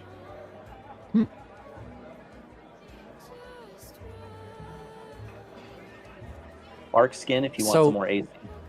Now that I have access to second level spells, and we're like doing spell stuff, can I remove, or I guess the question being like, can I have more second level spells? Yeah, absolutely.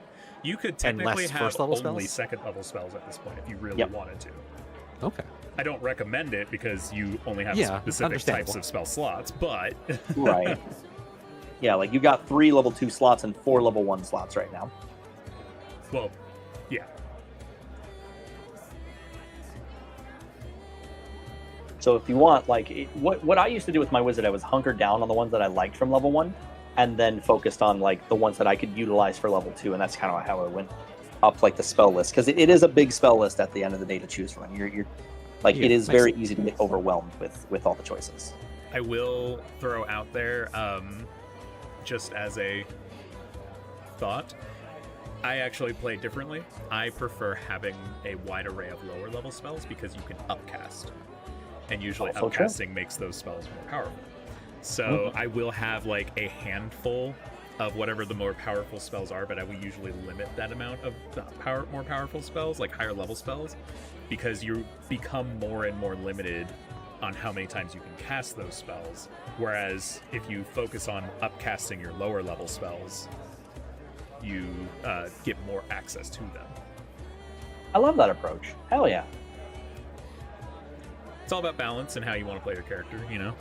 Absolutely. There's no wrong way to do this, man. Correct. And since you're going to be in wild shape most often, you're kind of limited in what spells you're going to typically be casting anyways. Yeah, right. makes sense. What circle were you again? Moon. The moon? So moon druids, while transformed, can cast Cure Wounds, Moonbeam, and Starry Wisp. So I would definitely make sure you have those prepared. Yeah. Which I think you have those always prepared, right? Or at least you always have Cure Wounds prepared. Probably. Starry Wisp I had to put on, and Moonbeam I had to put on. Okay. I think. Looks like Cure Wounds and Moonbeam you always have prepared. But no, Starry Wisp you do not have always prepared. Or no, yeah you do. It's a cantrip. Never mind. Yes. You have all of those always prepared. Very cool. So if you're open to a suggestion, I would say focus on the types of spells that you would use outside of combat, or spells that you would use outside of when you plan on wild shaping, for the utility of it. Yes. Or spells that you can cast right before you would wild shape, right? Because your wild shape's a bonus action, so technically, like, if you plan on wild shaping on a turn, you can use your action to cast a spell on yourself or on an enemy or whatever, and then wild shape. Yeah, makes sense. I do also want to throw one other thing out there, and correct me if I'm wrong, Doc. Have you been adding your temporary hit points when you wild shape as well? Yes. Yeah. Okay. I still died earlier. But it was because I got hit by a pirate once, and then it knocked me down to like normal hit points, and then I just Right. But yeah, I've been adding the temp hit points. Nice. Yeah, because 3 times your druid level. This is gonna be great now too, so that'll be 12 now. Like, I love that. And that's on top of whatever the bear would get. Yeah, I was thinking of getting more hit points with the feet, but then I saw that, and I was like, oh, right. Right. Chunky bear. I guess I could just get more hit points, but, you know. Yeah. A little of both. Yeah, hell yeah, man. Okay. I am good on this end for sure. Now I can comfortably close my PHB.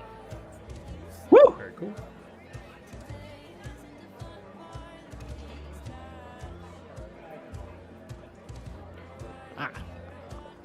Hi, Calico.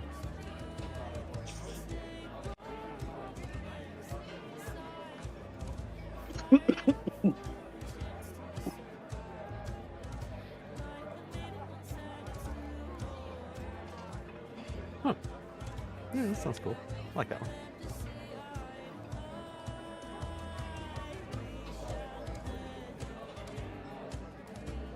I guess I could just put these on the list and not have them prepared. That makes sense.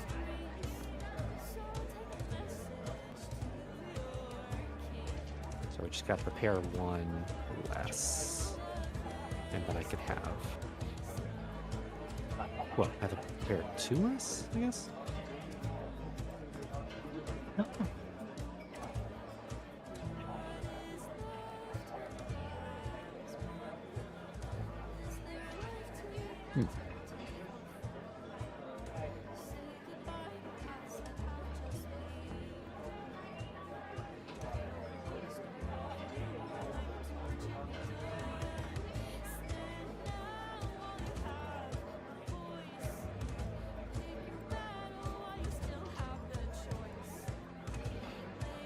Because I don't want that.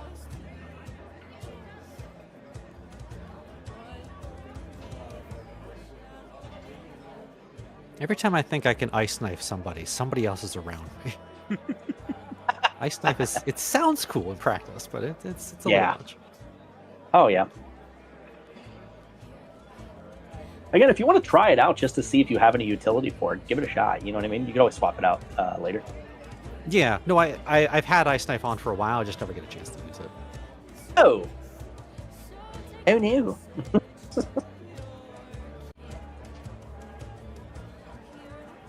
feel like Enlarge Reduce got nerfed.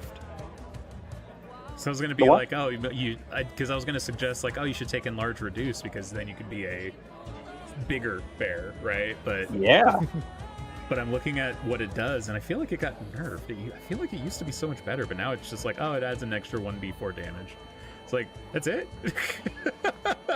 It doesn't even increase the size and the HP anymore? No, it increases your size. So it increases your size and it gives you advantage on strength checks, but like, that's not big in combat rule. I mean, it kind of is, like if you're grappling and dealing with grapples and stuff, but I feel like that's become what it is. It's like, it's more of a utility to combat grappling than actually being an effective tool for things.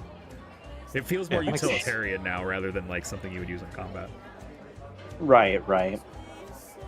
I mean, granted, this could also be great for monks, right? Because unarmed strikes deal an extra 1d4.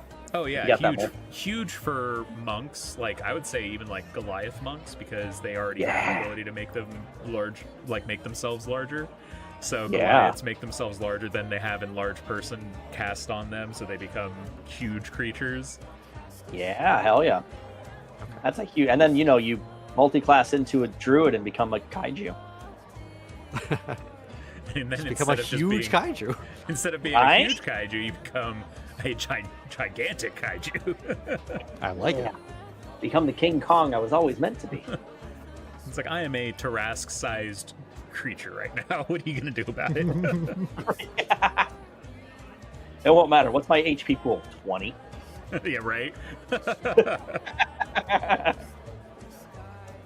Be like one of those like David and Goliath situations, get taken down by just like a small trident up my toenail.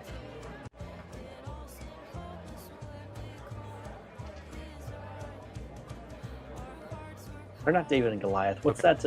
What's that old story? The Lion and the Mouse or something? 3, 4. Okay. I think that's right. I think I'm good. Who's Bestial Spirit? Is Bestial Spirit big? Yeah, I mean, Pack Tactics, Multi-Attack, Rend. Next. Yeah, cantrips known forms, max spirit spells. Basically summoning the Black Bear. Okay. Yeah. Like legit, this is just the black bear stat block at that point with back tactics. Something you might consider is Summon Beast, because then you have. I always like things that summon things, as you know. We've talked about this in multiple games. Yeah. Particularly the reason why I like summoning things comes from games like D&D, because action economy is so important to balance. So the more actions you can take, the better you're going to do. Yes. By a wide margin. So something like Summon Beast, which would effectively give you a second thing to control on the field, could really be crazy awesome. Like, it is a full bestial spirit. It has its own stat block and everything. I'm looking at it. Ah, it's so cool. Granted, you would have to get the material component for it. Right. But you only have to get Are we doing material components? Well, when they cost money, you have to have them. Like, it's not a optional thing. When they don't cost money, you can replace the material component with like a focus, which I think all of the casters are given an option of what they can use as a focus instead. So like druids can have like a druidic focus, basically. But in this case, because this spell requires a material component that has a gold cost to it, you have to have that material component. But it doesn't say it consumes the material component. You just have to have it, right? So you would, in this case, you would only need to buy it once if you wanted to. Okay. The component is a feather, tuft of fur, and fishtail inside a golden acorn worth 200 gold. Yes, it is a very specific component. It's a very specific material component, and it is something that like I feel like would make a really cool story beat to be like, I want to find this or find some way of getting this material component. Right. Like, I want to get the golden acorn, and you can turn us into Scratch from Ice Age. Oh my god. Wait, did it not? Oh, it didn't put my stuff down? Did I not, like, save it or something? Huh.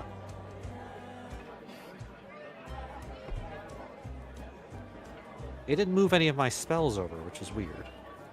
Oh? Okay. Yeah. Hold on, let me try and pull these back have you thought about dropping some of your equipment or attacks or spells, rather, onto your favorites? Just so you have, like, that quick accessibility? Not yet, no. I haven't done that yet, if that's what you mean. Yeah, for sure. I was just asking. Because I use mine for a lot of utility to, like, organize things out. So, back to the modules that I installed for us. One of the new ones is something that should help us. Two of the modules I downloaded are specifically to help us with combat. One is a carousel that will appear at the top of the screen whenever we go into combat to show initiative order. And so we don't have to have like the separate thing for initiative and stuff. Okay. And then the second is something called Argon Combat. So if you look on the left side of the screen, that little panel of buttons, you should see a new one that looks like crossed swords. And that's the toggle for Argon the HUD for Argon Combat. And what that does is when you select a character on the map while that is toggled on, you will get a new HUD with like all of the stuff that you can do in combat. Oh, cool. And actually like more than just combat. Like there's like the long rest button, the short rest button, stuff on there. It gives you like the HP AC. It gives you your spell save DC, stuff like that. Like all just right there. Yeah. And, oh my god. I love this. Yeah, above your portrait, you'll see like little quick slots. Those are for like your weapons. So if you effectively, if you equip a weapon into one of those slots, it will then put the buttons to make attacks onto that bar, your action bar.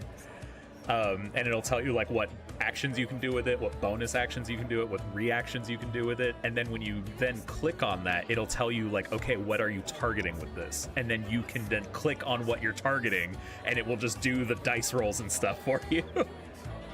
Wow. Pretty cool. Okay. I wonder if it assumes that I'm wielding this thing with two hands, because right now it's got it set as the 1d8. How do I tell it I want to equip it with two hands? So I think when you target something... Oh, no. Yeah, no. When you target something, it'll give you your attack roll. Under the configuration, you can do attack mode, one-handed or two-handed. Gotcha. Okay, all right. Yeah, it would have to be designated there. Okay, cool. Q. And then when basically if you hit, it'll show your damage and it'll be like, oh, damage was this versatile, blah blah blah. Okay, because it brings up the tutorial for the target picker too. Okay, cool. This is great, man. Yeah. Bonus. Oh, it's got everything listed in my bonus actions, my lay on hands, my channel divinity, my second wind, my peerless athlete. If I'm really feeling it. Feats, spells. Ah, this is great, dude. This is great. Right? What the hell? I did some research. Oh, I love it, man. Hell yes. Sorry, I was stuck at a menu. Can you just how do you access that thing again? Sure. On your Top left-hand left. side, the top left, the panel of buttons, you should see a new one that looks like crossed swords. It should be see it. toggle Argon combat HUD. Oh, look at this! It's so pretty. Yeah. And then if you just drag stuff from your inventory or like your spell features and stuff to put onto that bar at the top, it will then like basically add that to your actions, bonus actions, reactions as like the types of attacks you can do with the weapons that you effectively equip, right? Amazing. I'm curious, like, obviously once we get into combat, we'll really see its utility, but like, I feel like this is gonna be great, man. Yeah. Oh, I played around with it a little bit. It's so nice. It makes it so much easier. Oh yeah. Interesting. Ah, great. Googly moogly. And then that mixed with the carousel, because the carousel is its own separate thing now. You don't Right. have to I don't have to like hop between combat encounters tab to the chat messages tab to like do stuff. I can just keep it on the chat messages so I can see your rolls and like damage stuff and all that. Right. And then when it's like, okay, I want to go to the next person's turn, I can just click end turn up at the top because the carousel will be there. Oh, that's so nice. That is so nice, man. It's so good. Ugh. Sorry, I got told I had to stand up, so I'm waiting on my desk and finish rising.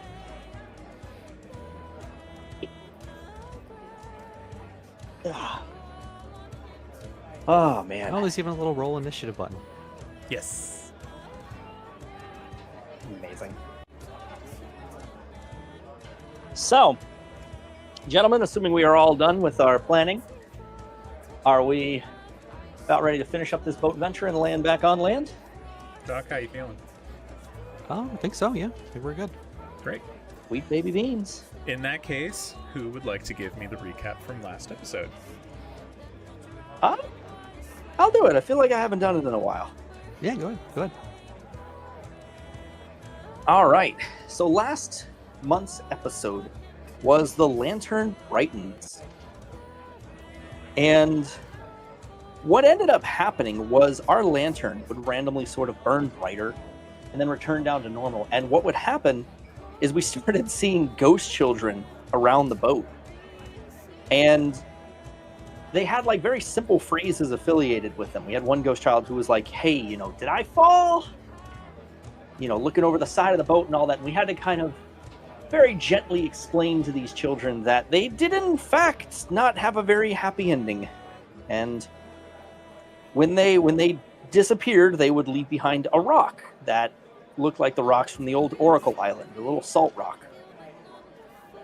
And we were all having these very interesting dreams. I had a very interesting one that was telling me, hey, we need to see through hey, we need to give the evil captain the fake lantern, and we can't give him the good one, otherwise your oath is going to be in jeopardy. And my brain was like, that's not good. I don't want to sacrifice that. Mommy would be so disappointed in me. And then we said to the captain, we're like, hey man, we need gold because these guys are getting pissed off at us. And sure enough, the crew was getting pissed off at us, and we tried to motivate them, and the motivation only went so far. And the captain was like, all right, I know a guy who we can go and loot and plunder. And we did. We went and we looted and plundered, and I have specifically written down here, kicked pirate ass. All right. It's funny because I actually have written fought Maxwell Clayton. He kicked our asses, but we made out with some loot. A much more accurate retelling, certainly. But yes, we did actually, Snotchgrin and and Doc did in fact go down during the fight with Maxwell and their crew.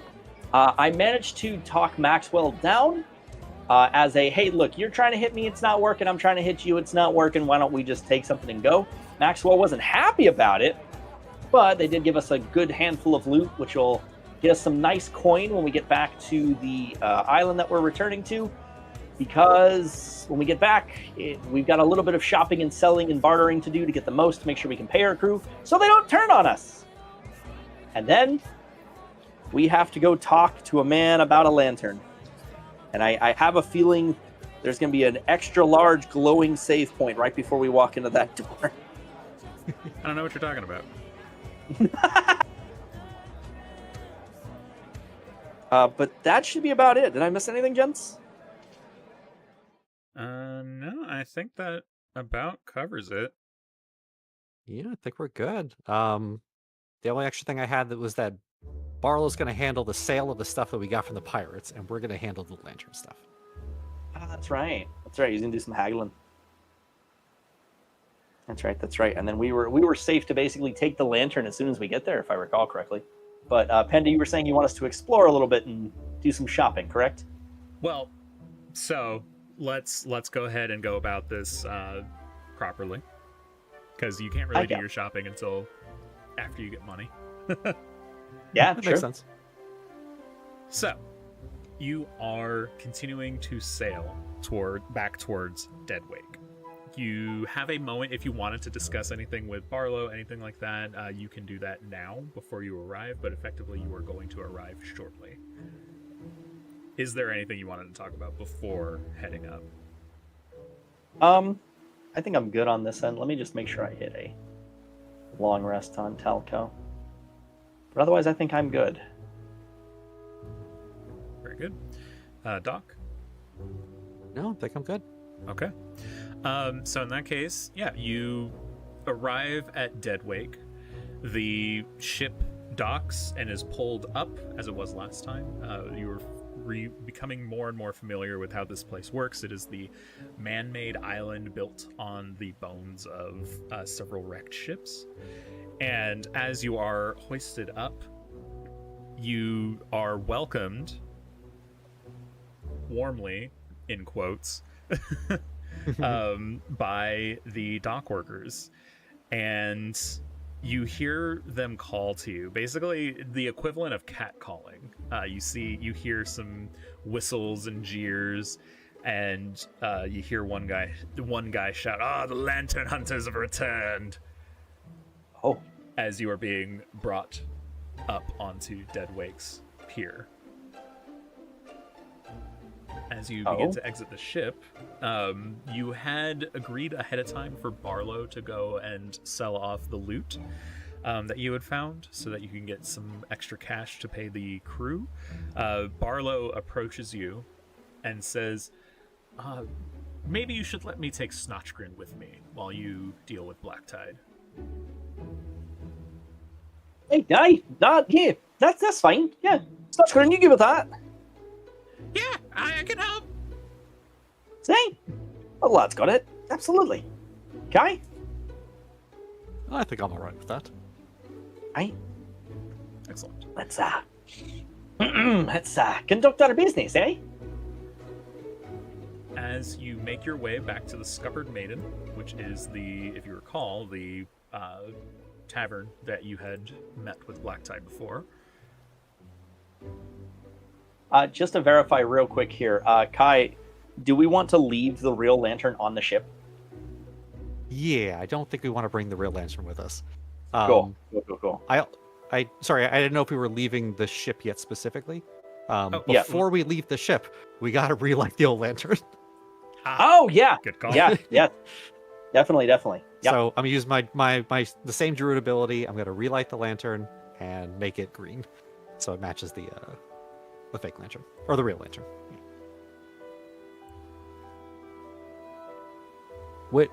Not where anybody could see us, obviously. Right. Yeah. I believe we were gonna leave it in the captain's quarters, just for the sake of it. Yeah, it seems fine. Or do you want to? Yeah, I was gonna say, do you want to leave it in one of our rooms or tuck it under your pillow? Yeah, probably better to leave it under in one of our rooms. You can leave it in your room then. Yeah, we can lock the door. Yeah, right. There you go. As much as I want to summon an army of ghost kids against the pirates, it's probably not a good idea to bring the ghost kid pirates with us. Yeah. Oh yeah. But everyone's expecting this though. That's an interesting one, right? Like, well, not everyone obviously, but like, we're expected. Yeah. The dockhands, at the very least, were told to keep an eye out for us. Mm-hmm. So, All right. as are you ready to enter the Scuppered Maiden then? Yeah. I don't know if ready's the right word, man. Did you guys get the? Are you guys on the Scuppered Maiden scene, by the way? Yes, yeah. Cool. Yes. I got the whole tavern thing going on. Perfect. Yep. It's a new scene, so just wanted to It's make nice. sure you guys could see it. Yeah. Fancy. No, it's nice. So as you enter into the Scuppered Maiden, you are familiarly greeted by the person behind the counter who hands you 2 drinks. Hey, thank you. Been looking forward to this for a while, eh, guy? It's nice to be back on land for a little bit, stretch the feet, stretch the arms, all that good, hey? I'm not looking forward to drinking this weird slur again. I take a very, very, very polite little sip.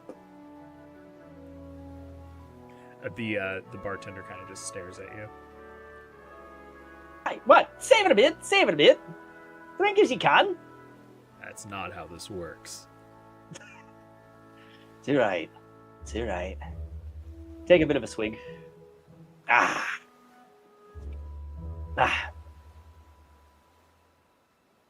Kai?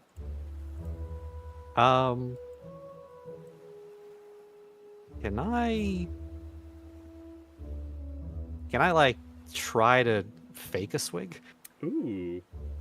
Yes. Give me a sleight of hand. Sleight of hand, okay.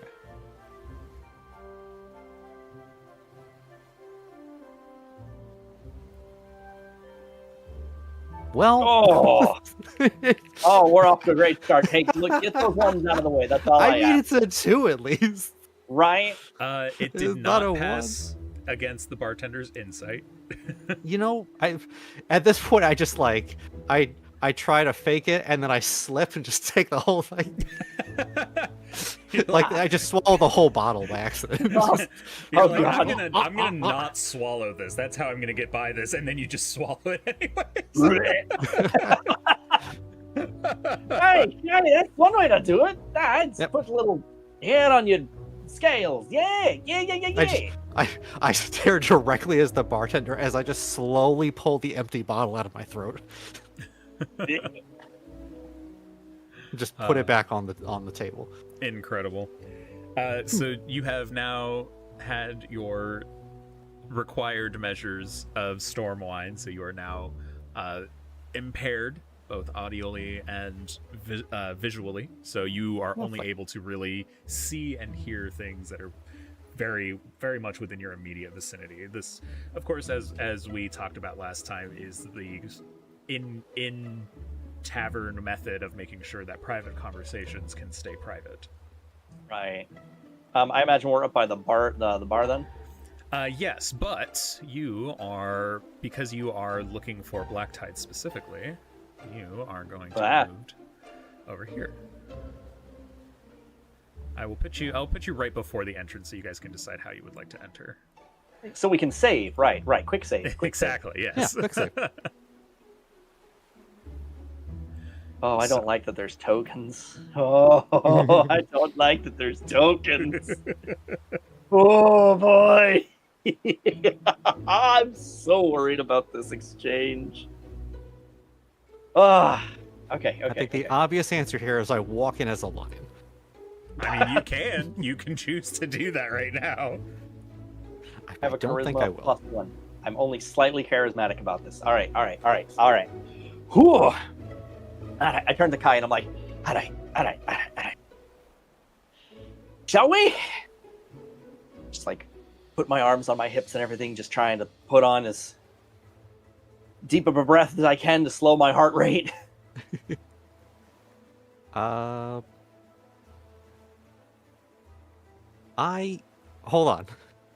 Before we go in, is it okay if I try one of my new spells? Sure. Ooh, What wait, tell. spell would you like to do? I would like to try augury. Augury. Okay. Let's see. Casting time 1 minute, or as a ritual, you can cast it for. It takes 10 minutes to cast. I guess I can't just sit there for a minute, can I? You Or also, can I? I mean, are they really expecting me to walk in? You can. I mean, yeah, you can take as long as you want. Technically, you haven't made your presence known.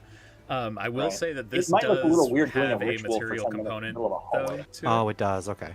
All right. I don't think I have any of that stuff. So. Okay. Okay. Well, I guess we just go in then. All right. In we go.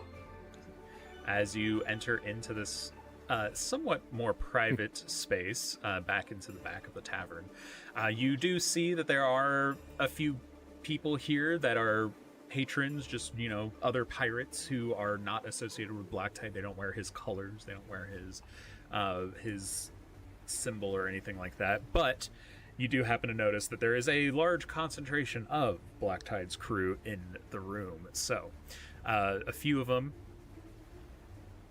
you can see, particularly this guy, and then these two, this guy here, and then are all of Blacktide's crew, and then like these guys outside of that. Can you tell the difference? I'm trying to say, can you tell the difference between who is crew and who is not crew? Yeah, the pirate-looking guys are part of his crew, and then these other guys are just like and then the patrons. other ones, Yes, there you go. And you can see Blacktide himself is sitting on this rather large sofa down here. Oh. Across from Who's this him, across from him, you can see a rather large humanoid. This is a Goliath. They are very largely built men. Does he appear to have Blacktide's colors on him? He does, in fact, have Blacktide's colors on him. Got it. You can So kind that's of get Blacktide's the He's the muscle. yeah. You can kind of get the impression that Yeah. he's some sort of like lieutenant or like bigger. Like Iron he's Maiden not one of the kind of thing. normal riffraff. Right. Yeah, makes sense. Okay. All right. Walk in. Captain Blacktide. Good to see ya. Good to see ya. Aye, the lantern bringers have returned. Hey, that we have. And I bring forth to you, and I gesture my hands out a little bit, like little jazz hands over to Kai. As you do that, you actually get interrupted. So, It? someone comes up and basically just walks in between the two of you, and walks straight up to Blacktide.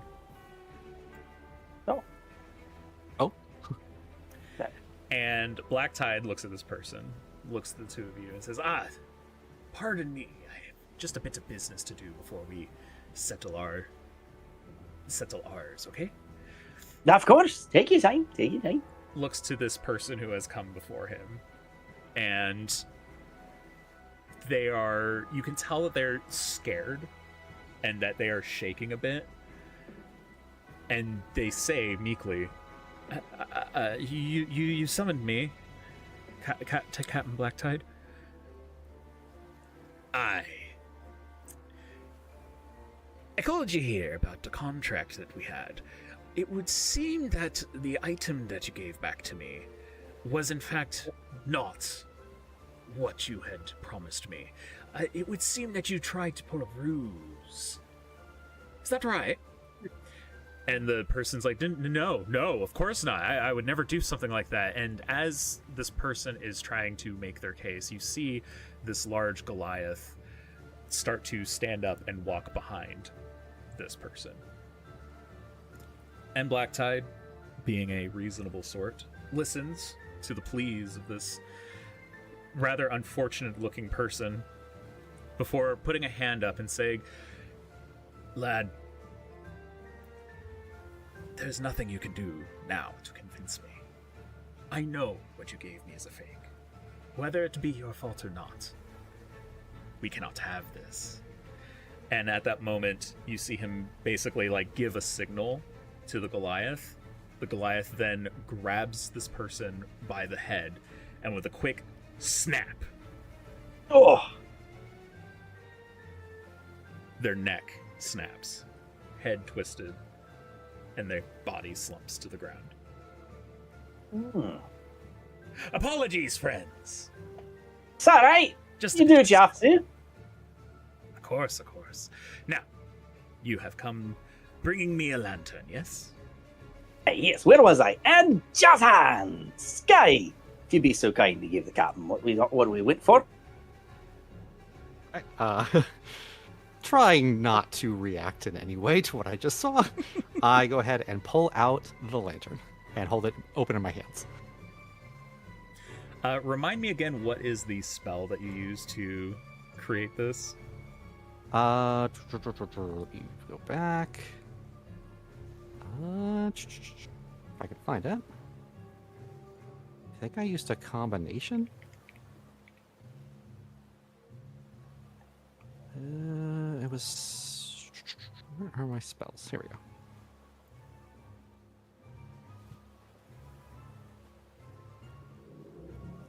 I used Druidcraft to light a fire.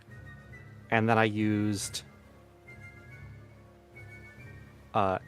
Beckon Fire to change the color to green. Okay.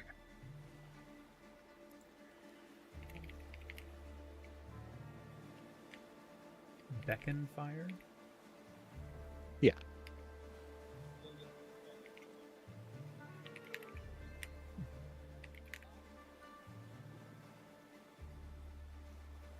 You create a thin cloud of harmless embers in colored scented smoke in a 5-foot cube. You choose the color and scent. The embers can light candles, torches, or lamps in that area. The smoke scent lingers for 1 minute. Can you link that to me in the Foundry chat? I don't know how, but I could. If you have the spell up in the upper right, there should be like an options thing to like send to chat or send to players or something like that. Or I suppose I could just... Oh, display in chat. There we go. There you go. Oh, elementalism. That's what it is. Okay. That's yeah, the sorry. spell. The spell was elementalism. Beck and Fire was part of that. Perfect. No, that's perfect. Thank you. Okay. So... Let me just make a note of that real quick.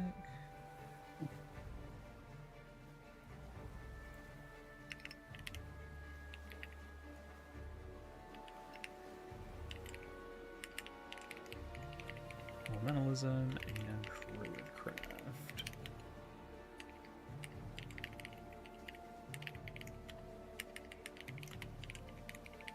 Excellent. Okay. So, Blacktide takes the lantern, and he kind of eyes it up and down, and he looks at it, and he says, I can sense some sort of magic about it. And then he sort of like holds it off to the side for one of his other crew members to grab, and they do.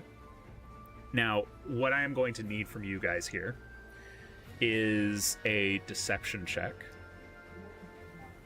to see if what you are presenting is like good enough to pass, right? Do we, in this case, because we are using a prop with multiple layers of magic, do we get advantage? I will give you advantage, yes. Okay. Fancy. Moose, you gotta stop rolling privately. I swear I'm not doing it on purpose. I'm hitting it the same way I used to. Do you have one of the things clicked that says private to game masters or self only or anything like that? No, it was public as user. Huh. So I went and I clicked on blind to game master, and then I clicked roll get it to user again. So I'm gonna roll it. Yeah, I'm gonna click mine and see if it does the same thing. Anything that time? Yeah, that time it worked. Oh yeah, I see yours there. There we go. I'll take it. Okay. That is a 15 with the advantage. Right. No, I got a 14. Excellent. Okay. Going to write your scores down.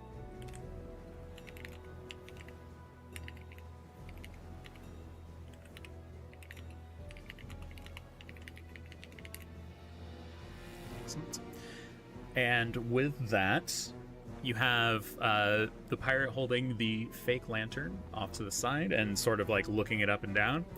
And Blacktide kind of looks back to the two of you and he says, "Aye, remind me again, what did we agree upon for your reward?" It was 550 gold there, Captain. Aye. Would you like to make a little more coin? I look over at Kai. Wait, I did sort we... of give a yes shrug, like, Right? Like, if I like recall correctly... that was our plan, right? Right, that was our plan, right? Yeah, absolutely. Excellent. I knew you two would be reasonable lads. I needed you to stick around anyways while we inspect the lamp. So, this is a perfect opportunity for both of us. I will give you the 550 coin. I will give you an extra 500 coin. And I'll give it to you all right now. But you must do an extra job for me. Aye. In town, there is a man who owes me quite a bit of money. I would like for you to hunt this man down. Ideally, I would like for you to get the money he owes me and bring it back. And I will give you a cut of it if there is any to be found. If you cannot, I would like for you to kill this man. Mm-hmm. That's it. I can give you the information. Are you agreeable? Aye. Oh, absolutely. Excellent. A deal has been struck then. Allow me to get to the gold. And you see him sort of like wave to the guy here at the bar who brings over a sack of coins. Inside is 1,050 gold pieces. You see that there's like he's like throwing a few extra coins in there because he thought it was only 500 and now it's like, oh, there was the extra 50. So he has to throw that in there. Right. And then hands it to you. So you now have an extra 1,050 gold on you. Oh, this is great. I mean, how much do we owe the crew? A lot. We owe them a lot. We'll figure that out later. I was gonna say Snotchgren can tell you, but he's not here right now. Right, yeah, right. When we were talking to Barlow on the ship, he said that the stuff in the crate should be enough to pay the crew, right? Mm-hmm. That's correct. Okay. So we can use that extra 500 to pay off Snotchgren and not have to worry about we could. Yeah. I love that. We could own We'd our boy. finally not own our... Snotchgren. Yeah. We wouldn't know. Good for you. You know what I mean. Yeah. Perfect. With that, the captain looks at you and he says, "Now, time is not necessarily of the essence, but you should do it as soon as you can. Okay. When you're ready to go, take Thunder here with you, and he will lead you to... Sorry, I just need to look up his name again. Something Pike. Oh god, I wrote it down.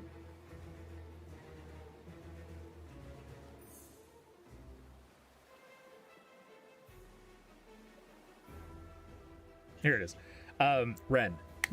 He will take you to Ren Pike, who owes me a hefty sum of gold. Okay. All I ask is that you get him back before sunrise. Which, it's morning, so you have the rest of the day. Okay. Gotcha. Okay. Cool. Aye. Simple enough. Easy enough. Follow direct, follow the line, get the gold, come on back. If he doesn't cooperate, then take out, you know. Very good. All right. Be on your way, then. And let me know when you want Thunder to accompany you.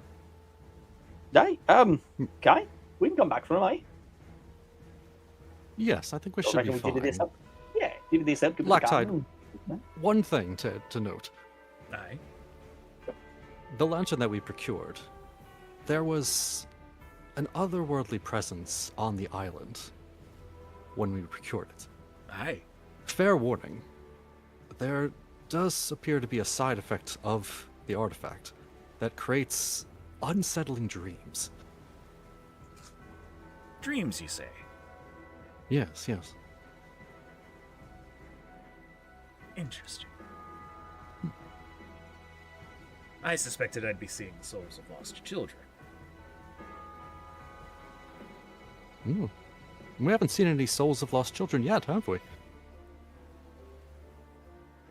No, I sort of looked at no. Talco like, No, not yet. Nothing spawned yet. There was the one on the I'm island. going to need you to give me another deception check.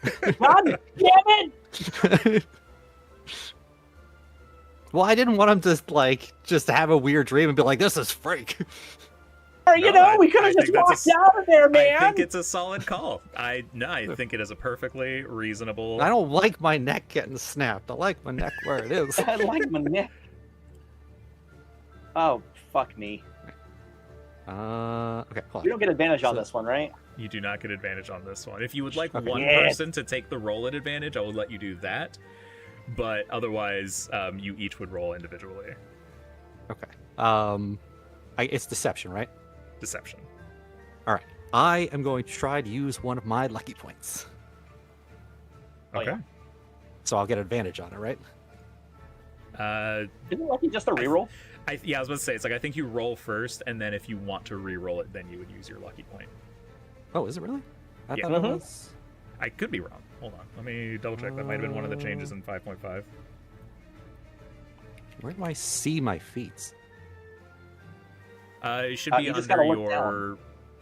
Yeah, it should be like under your effects or features, probably. Features... Number of luck maybe? points equal to your proficiency bonus and can spend the points on the benefits below. Regain your expended luck points when you finish a long rest. When you roll a d20 for a d20 test, you can spend 1 luck point to give yourself advantage. Oh! No, you're right. They did Yeah. change it for Advantage? 5.5. Yeah. So in Oh. original 5th edition, in 2014 5th edition, it was literally just you would re-roll Yeah. for however You many didn't luck like it. points you wanted to use. Yeah. For the love of God, burn what you need to, please. Can I also use my guidance? Yes, you absolutely can. Okay. Well, So okay. I will roll first. Right? Where's my rolls? Deception. Where are you? There you are. Roll advantage. Well, that's not very good. Is that 9. That's with the advantage?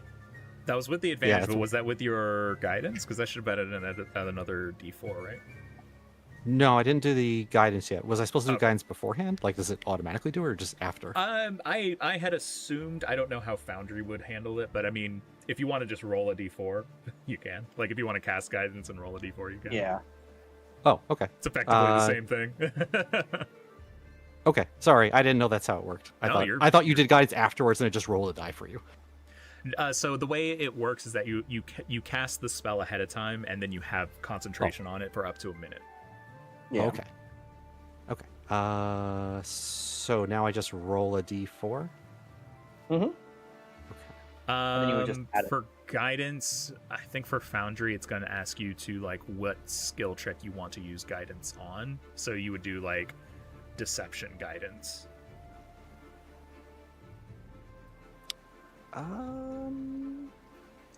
If you look at the chat history, you should see the effect Oh, okay. Chat history. if it didn't prompt you, which I'm assuming it didn't. It did not. Oh. It just I cast guidance 1 minute 1 second ago, but Okay. there's no other I options. would not worry about that then, and then I would just go ahead and roll a d4 for me, and we'll just add that number to your 9. Okay. I am trying my best. I can't get that little thing at the bottom to work, so Yeah. what's the best way to roll a d4? / roll 1d4. Slash roll 1d4. Oh, 4. Hey. There you go. So brings your total to 13. Okay.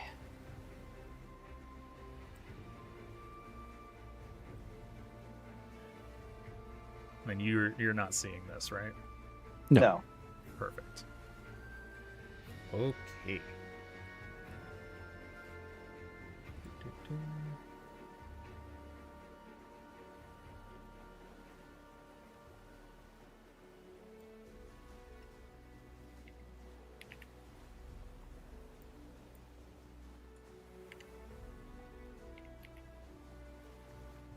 Taking some notes, don't mind me.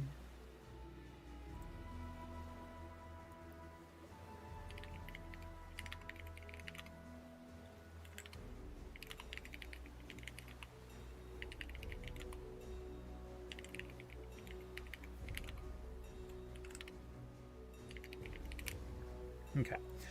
So you had essentially just tried to tell Blacktide that he would potentially have some strange dreams. He told you that he was expecting to see ghost children, and you told him back, well, you haven't seen any ghost children yet, so you don't know why, anything like that. And he takes that and he says, interesting.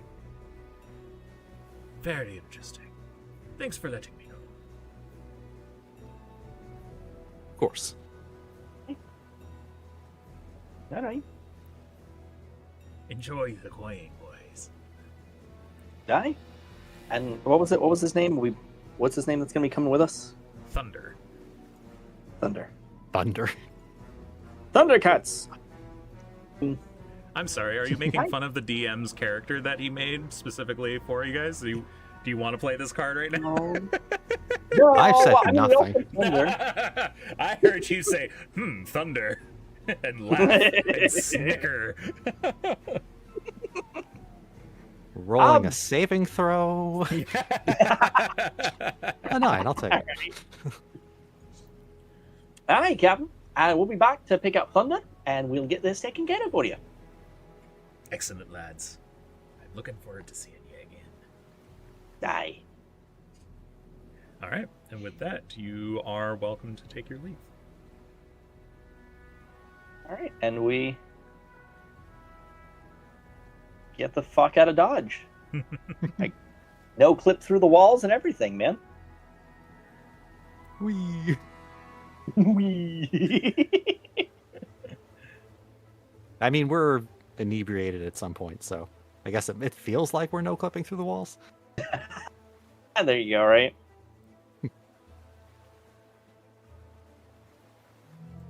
Excellent. Okay. I take it, now that you have the coin, would you like to meet back up with Barlow and Snotchgrin, or what would you like to do? I think we should do that first, right? Pay off Snotchgrin and then see how much left we have to work with. Yeah, I like that. I think we just have to like find some place to send the money off, right? Then we can. Basically. Right. I could have Then sworn we were have given the a way rest to do that. with what we need to do, whether that's paying the crew or buying some stuff. Right. Yeah. I could have sworn there was a way to do it with the contract. Like that's sticking Is out there in my just head. like a for some reason. magical way to send the money? In my head that's sticking out, but I don't know. I don't remember. Maybe Snotchgrin knows. Maybe he knows how to collect. Yeah. All right. Well, let's go find him then, shall we? Sounds good. I'm looking through my old notes to see if there was anything that I remember, but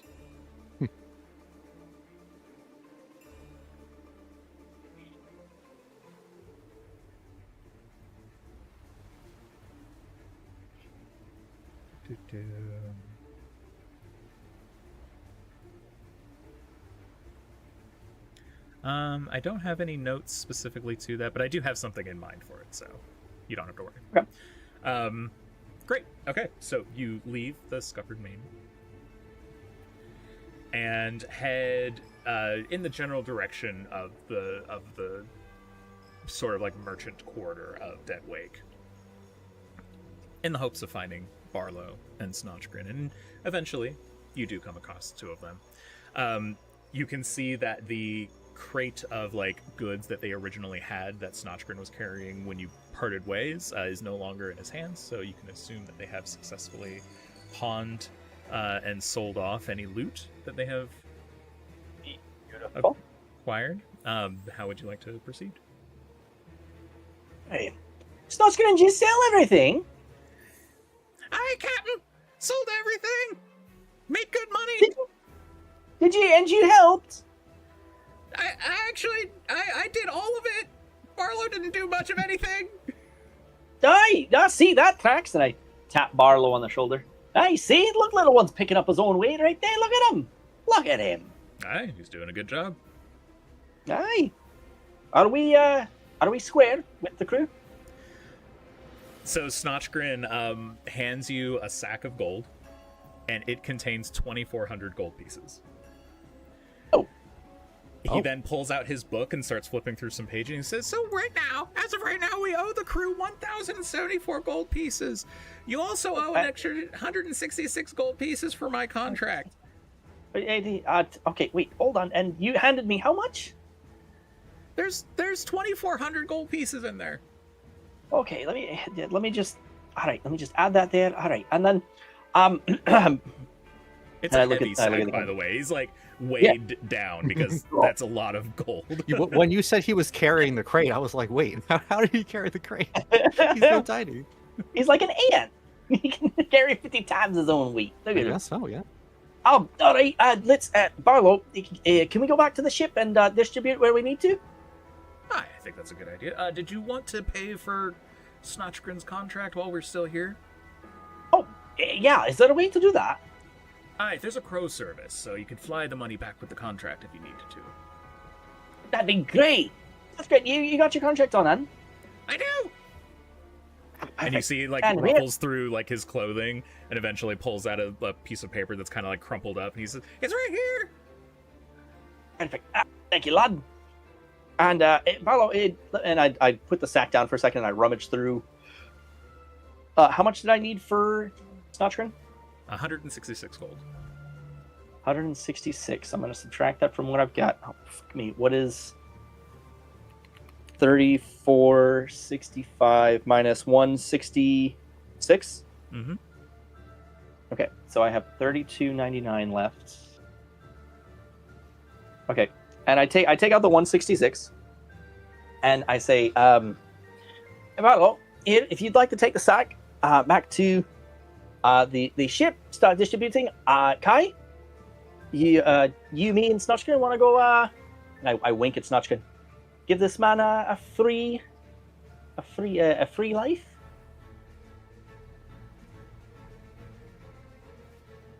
Sorry, a free life? Right, because we're gonna pay off his contract, then he's free, and he can yes. stick with us because he wants to, not not because we own him.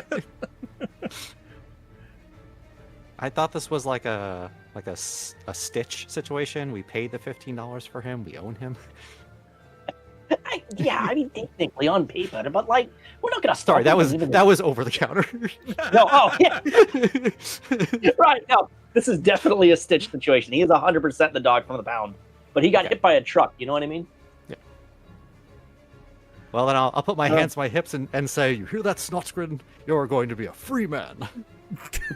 Wink. Wink. Wink with both eyes, because I can't wink. Roll for successful wink. Roll for.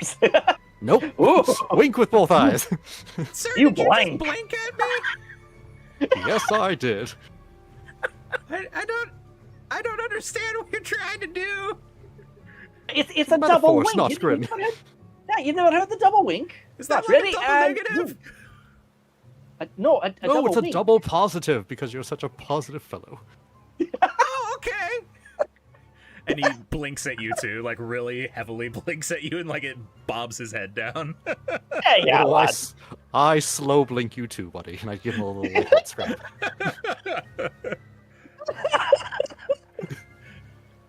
Now a real man, and I wave my finger between the two of you. A real man gives you the proper blink. That's the slow one where you start with one eye, blink it slowly, and then roll it into the second one. They call it the proper frog blink. Can Oh you yes, show I've me? heard of that.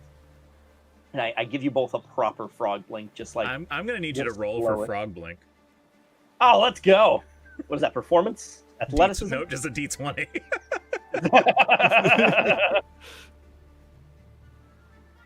There you go. Yeah! You properly frog blink back at both of them.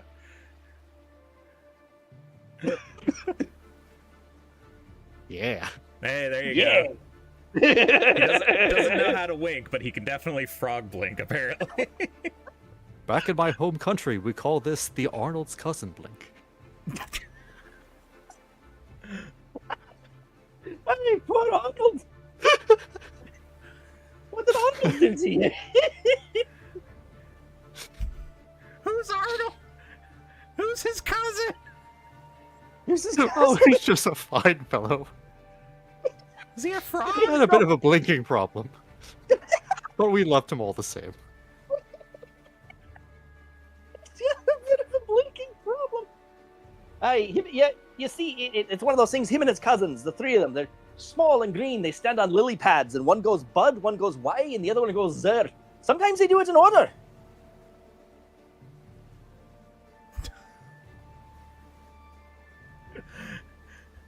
So you head back to the ship.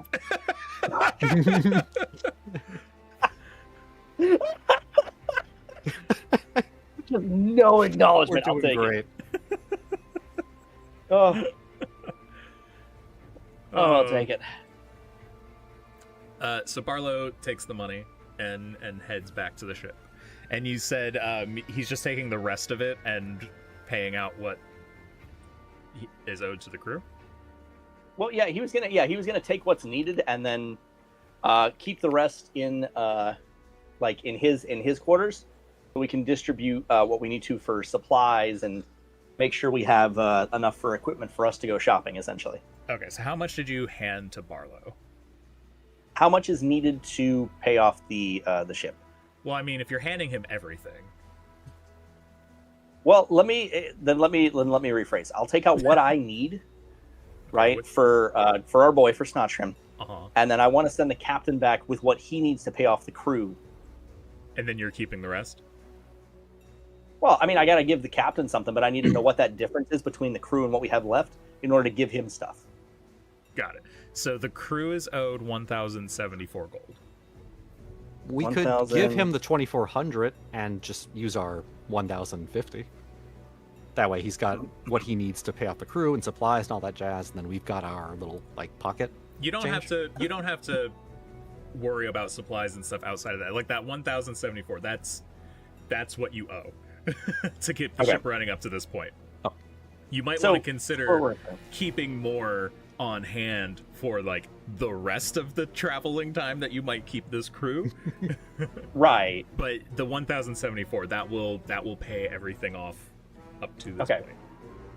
So I have, so for reference, Doc, right, in my inventory right now, minus 1,074, minus what we need for Snotchgrin, I have 2,225 gold left, and I think only 25 of that is mine, originally.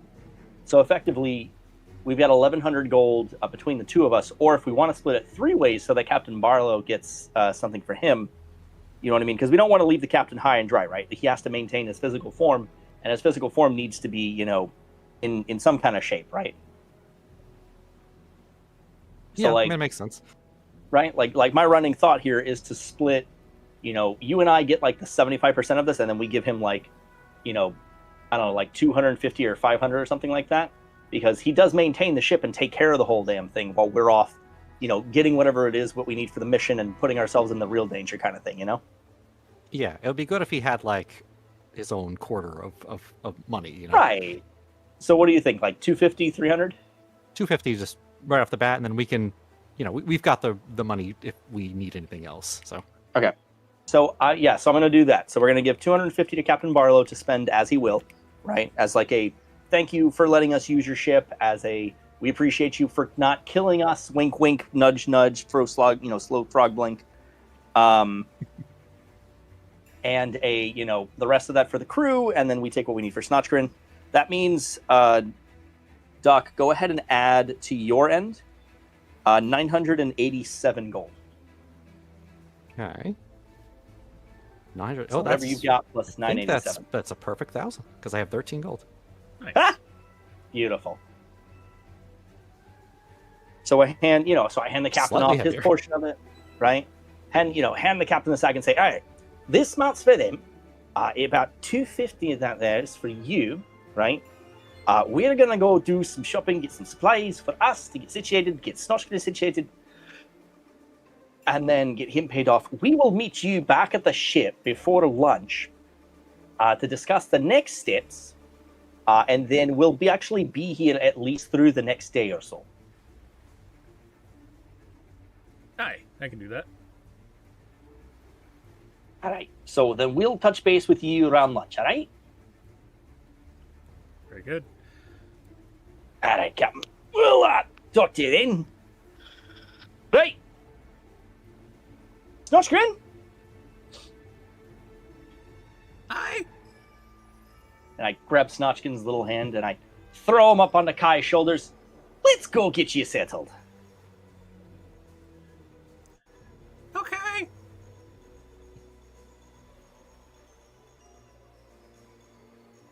All right. So, I've added so many new scenes. I love it. Fancy. Ooh, there's lighting on this one. This one's animated. I love it. It's so pretty. So this is going to be our sort of shop scene. So this is what I listed as Marin's shop, but we'll use it for like just general shopping and stuff too. If it Yeah, helps, makes this sense. is not too far off of what I imagined Marin's shop looked like. I'm so glad. Yeah. Perfect. So, you make your way out. Snotchgrin sort of like points you into the directions because he's already sort of like mapped out where everything is that you would need. So he points you into the direction of the sort of like crow sending system that they have to be able to send messages out. It's not the most efficient system and is also, more meant for underhanded dealings, but it'll get the job done and it'll get the gold and the finalized contract to where it needs to go. As a druid, I don't trust crows, but I'm okay with it. I know they could just be me in disguise. They could just be mean to Scott. All right. Now, and I like as we walk into the shop, right, and kind of get situated. I imagine we talk to the front keeper and hand off the coin or what have you, right? And I want to look up at Snotchgrin as we're finishing up the transaction and moving things along, right? So, Snotchgrin, you know what this means, eh? You've dealt with contracts before. Aye. Do you and I look at Kai, correct me if I'm wrong here, you're free now. We may own you on paper, but respectfully, I don't think we really need it. And Kai, if you're alright with it, if we're passing the ownership along to us, I'm fine with tearing up the contract and letting Snotchkin make his own choices. I don't even say a word. I just lift up the contract, and I blow a little puff of smoke at it. Nice. With the intent of it burning, or? Yes, yeah. Okay. I'll use a druid cantrip. Something to make fire. I got like 5 cantrips to make fire, so. No. Right. I'll let you do it. It's. I just wanted to make sure that's what you're intending. I love that. Let me make a note of that. Hey, yeah, lad. Free goblin to make his own free decisions and open whatever doors he wants and keep whatever ledgers he wants. It's all up to you now. I don't know what to say. It's alright. You can stick with us for the meantime. If you ever get tired of us, you don't have to stick around. Does that mean I need to get a job? What? No. Just, keep opening doors for us, stab the things that you'd like, and we'll make sure everyone gets food in their bellies and taken care of. Does that mean I get to get paid? Hey, sadly. Certainly, the more you come on us with adventures, the more adventures we get into, we'll be more than happy to distribute, because if you're putting in the work, you deserve equal pay. Aye. Exactly. We're co-captains after all. Aye, it makes you the third co-captain, isn't it? Co-captain? Really? Could you imagine? Co-captain Snotchkin. I can imagine it. I'm seeing it right now. Well, yeah, okay. That sounds great. Yeah. Co-captain Snotchgrin. Yeah. Speaking of, we should get you some proper wear, huh? Okay, in retrospect, right? We should probably upgrade the level we've got here to see what they've got, eh? Well, we certainly have the money. We could actually buy some fancy things. Aye. I figured it'd be good considering we have our first mission coming up after lunch, eh? What's the Thunder's mission? not with us right now, right? Thunder is not No. with you. Okay. I just kind of look over to Talco and be like, we're not really going to... Are we? Well, I mean, it would be in bad favor if we didn't, and it's not like we have to kill anyone. You know, we take the Thunder with us, he takes us where we need to go. We shake him up a bit, get what we need, bring it back to the captain, and tell him, hey, we're good for right now, but we'll rain check. You know, this gives him the truth to know that we can run more than one job without flaking out. It gives him time to get things settled and situated and makes it look like we didn't just, you know, take his gold and run. You know? Gotta be respectable if we're gonna be a bit of a pirate, eh? Well, what if he doesn't have the gold to get back? You know, that's a good question. What if we could just hog tie him, drag him back, knock him out? You know, it doesn't have to be lethal. You know, we don't just have to run and kill everyone that someone points us to. The murder did seem to be part of the job. Well, no, he said if we can't get the money back, if we can't, right? I suppose we can figure something out on the fly. It's succeeded with us so far. Hey, we'll play it by ear. Play it by ear. Worst case scenario, you know, what the hell's his name? Thunder. He looks pretty big. Maybe he'll do the neck thing again. I'd prefer we not have to do the neck thing or see the neck thing. Yeah, that was something. What's the neck thing? You know how Snotch, you know how you can tilt your head left, you can tilt your head right, and you can tilt it back and forward and left and right.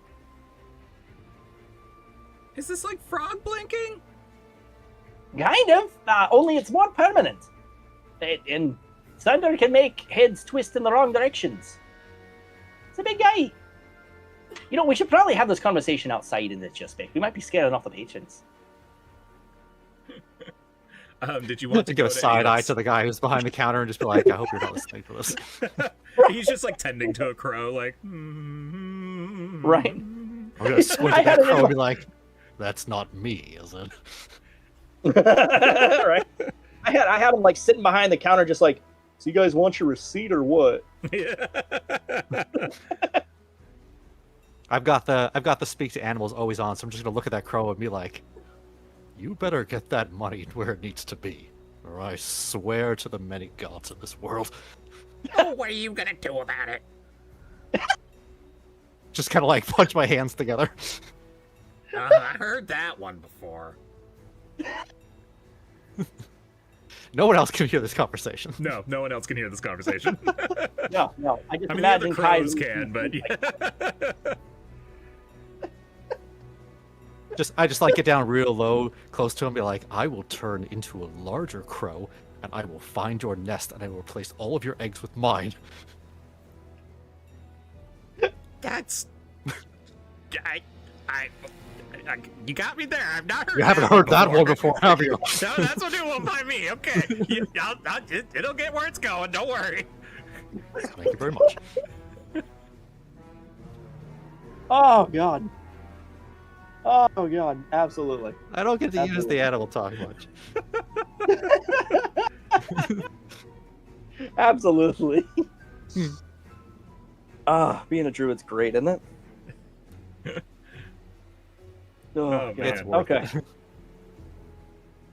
Do you know, just above table, out of curiosity, because it's in my mind now, and I want to make sure I don't forget to ask. Do you want more animals for you to interact with in the campaign? I mean, thematically, whatever works, you know. Okay. The answer is always going to be yes, but you know, Sure, I'm sure. not going Right. to force anything. I mean, keep we that could in mind. also pursue every alley cat we find in a village, kind of thing, you know? That's sort of how I've been treating it. Like, if you wanted to talk to an animal, you could probably find one, but I can definitely make more just, like, naturally show up, too. Mm-hmm. A herd of butterflies, a storm of crows, a flock of bald eagles screech America as they fly by, you know. The usual stuff. Just Obviously, picturing we that need to in my head. find. We need to find some like whales to knock over enemy ships. I like this. I like Yeah, this. Oh, I'm going over. absolutely. Absolutely. Knock over all the stuff. Like, have them protect our ship. And then just, like, Aquaman them. Just be like, yo, go hit that guy. And we'll get you some mad krill. I love the idea of us just being on the open water, and there's like we're in the middle of a big fight, and I see a whale, and I'm just like, you knock over the enemy ship. The whale's just Knock over like, the "No." enemy. Fuck off, dude. It's not my job, man. How not much my damage you job. got? Dude, I'm literally going to meet up with a girl. Gosh. Gosh. You're Do you're you not see my the amount of mom? krill in my mouth right now?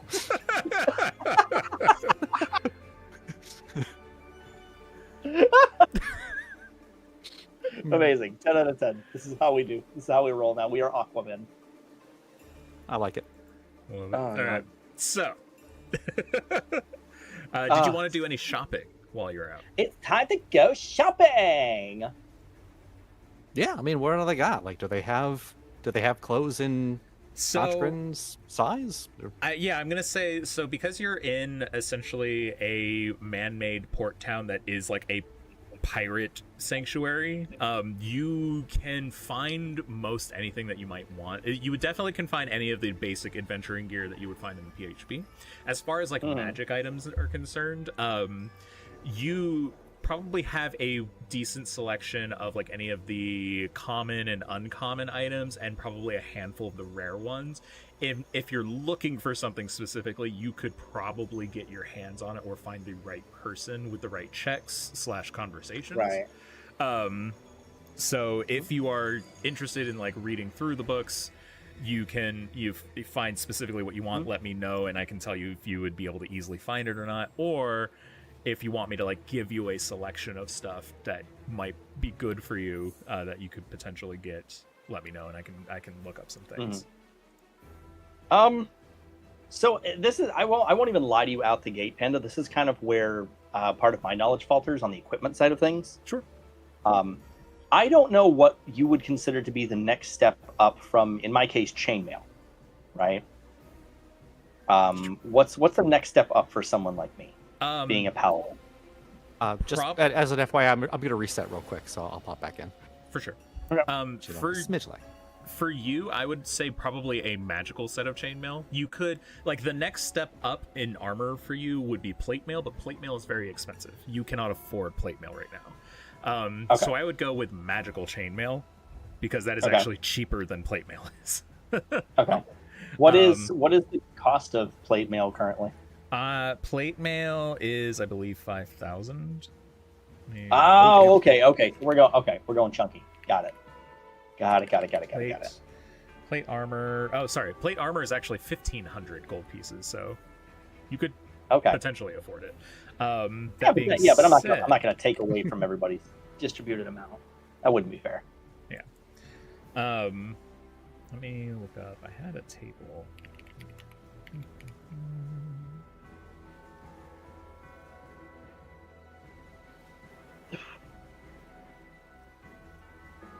There it is.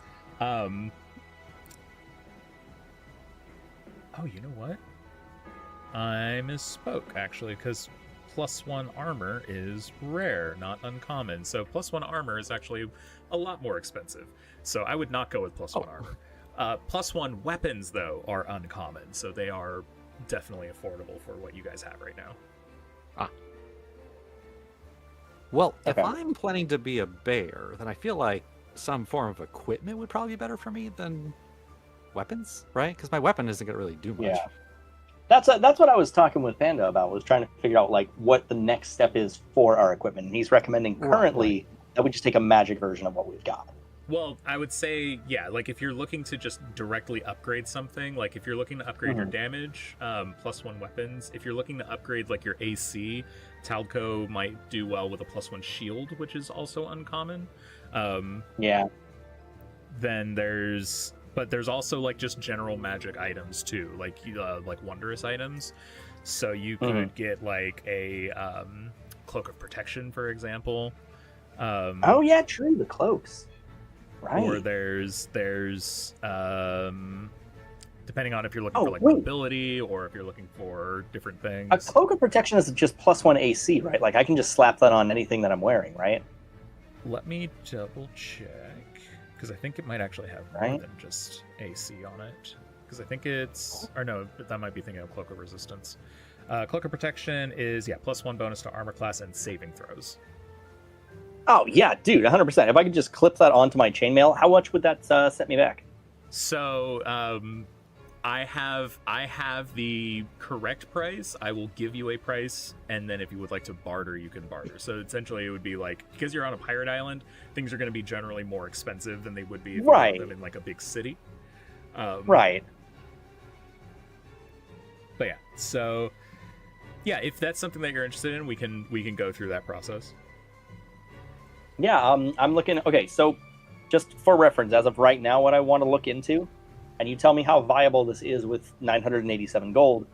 I want to get a better version of my battle axe, a better version of my chainmail, potentially a +1 shield, and a cloak of protection. But in order of preference, I want to do the cloak first. Okay. I would say you could probably afford one of those things. If you're really good at negotiating, you could potentially get two. But that would cost like all of your money. No, hey, yeah, look, I'll survive off a couple gold. Sure. I'll be all right.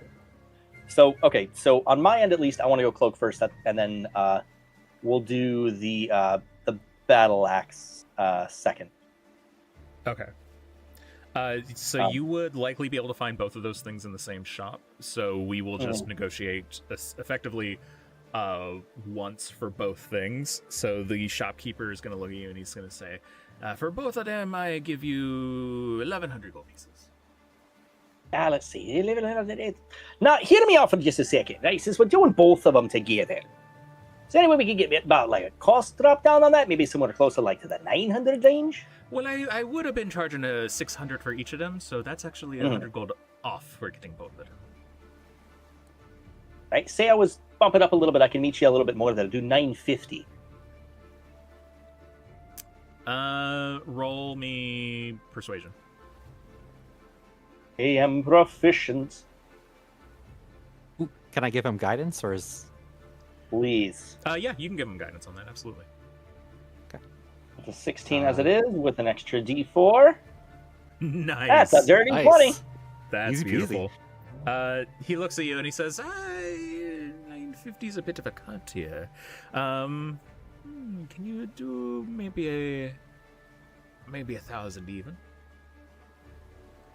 Shit, I don't have 1,000. I've got literally 987 gold. Like, that is how much I've got. Like, over the table.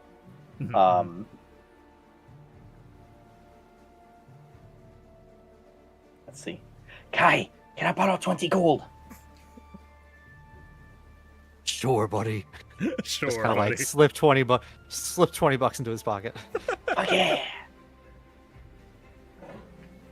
So that means now I have 7 gold left.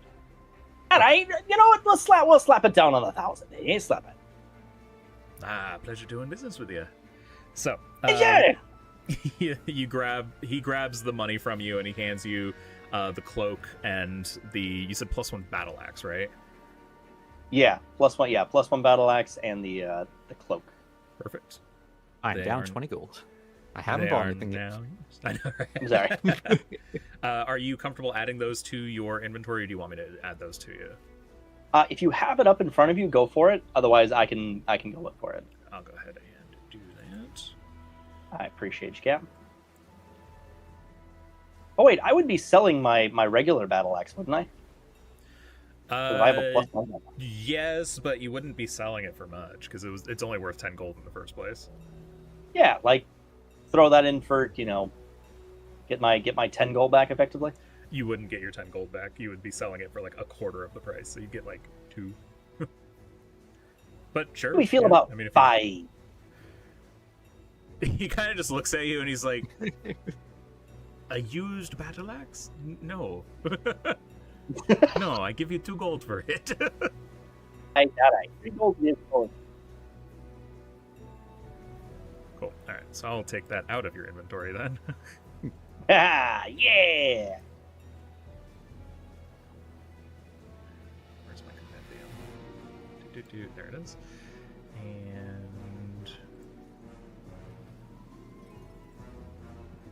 And then technically I'd be selling the oh no wait, I haven't gotten the chainmail yet. Okay, Cloak of Protection is in your inventory, and then Thank you, sir. let's see if I remember Nice. to do this. Oh, Like actually, respectfully, Doc, I would recommend this cloak. Like it is Will a it free even plus help 1 to me? AC and saving throws. Or does that affect me at all when I'm in bear form? It's plus 1 AC. Give me a moment. Give me a moment, because that is a fair Yeah, question. Yeah. Yeah. If it even works when I'm in bear form, that's a question, yeah. Yeah. Okay. I think I. Oh, that's weird. Opened this. Oh, no, But it requires that's wrong. attunement. Nice. Okay. I think I open the item up and then I drag the modifier to it. No? Is that not it? Oh, this is good because it takes all my. Oh, that's so nice. Oh my god, I don't have any negatives on my saving throws anymore. Here? Oh, that's Nope, nice. that's not what I wanted either. Delete that. Magical items come in a lot of variants, blah blah blah. Open an item with the armor plus 1 or yeah. Open an item to change the effects tab. Change to the effects tab. View item. There's an effects tab? Oh, there is an effects tab. Oh! And then drag your effect onto the item. Boop. No. Boop. Is it this? What's the effect? Where's the... Oh, wait, this is the effect. Oh! Oh. There it goes. Okay, now you have Battle Axe +1. Beautiful. Nice. Nice. Nice. What's the Figured it difference out. in that? Oh, it's just okay. It's just a +1 to hit. Okay. I like just plus one seeing to hit. Panda's little thing go around the screen. Like, stuff's happening in the background. We know. Right.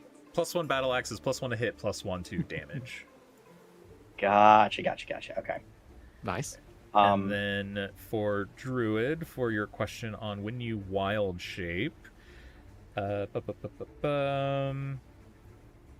to handle objects is determined by the form's limbs rather than your own. In addition, you choose whether your equipment falls in your space, merges into your new form, or is worn by it. Worn equipment functions as normal, but the DM decides whether it's practical for the new form to wear a piece of equipment based on the creature's size and type.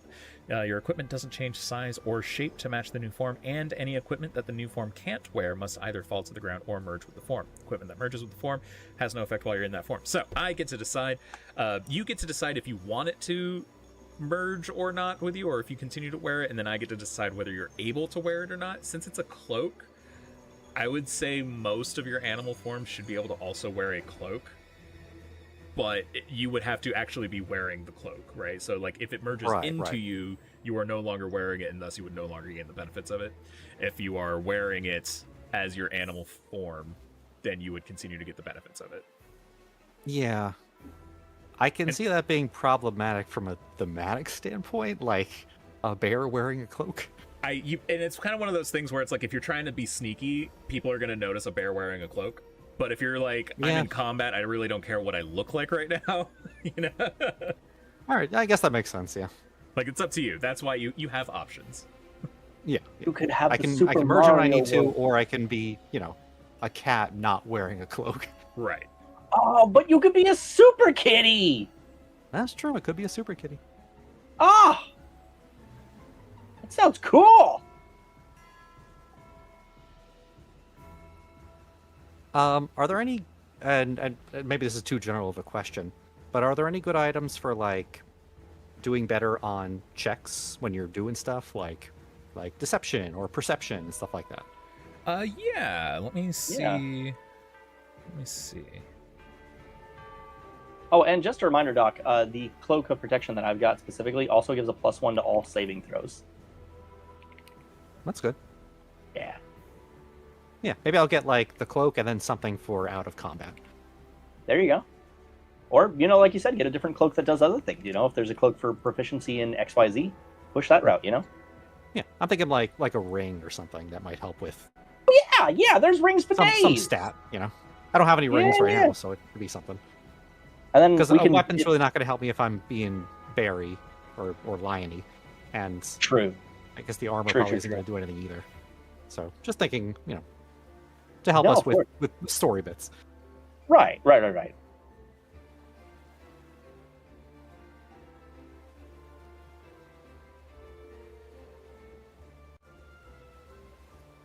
Let's see.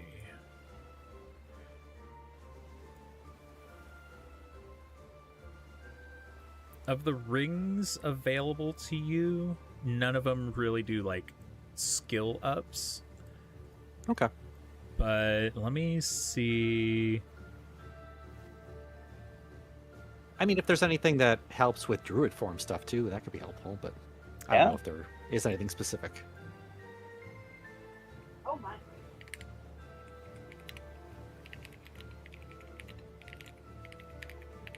If there's any talking oxen that might drop a specific ring, that could be helpful. It's a very specific reference, sorry. What was it? I'm sorry. In Baldur's Gate, there is there's an ox that talks to you, and he's very fancy, and he doesn't want to be outed as somebody who's in transformation. And if you do Oh! like this extremely difficult skill check, it's like 3 skill checks in a row, and you succeed, Yeah. he gives you a druid ring. Yeah. I've never I know. succeeded on it. I just know that he does it.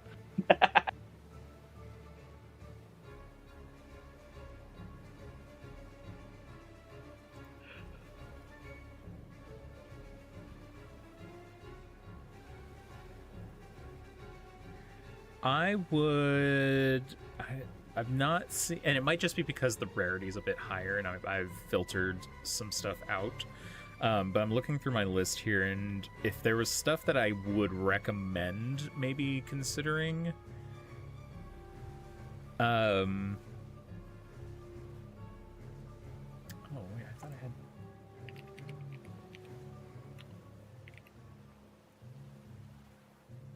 Oh, because that's rare. What about the wound closure one? There's like a wound closure, I think. I feel like that'd be really good.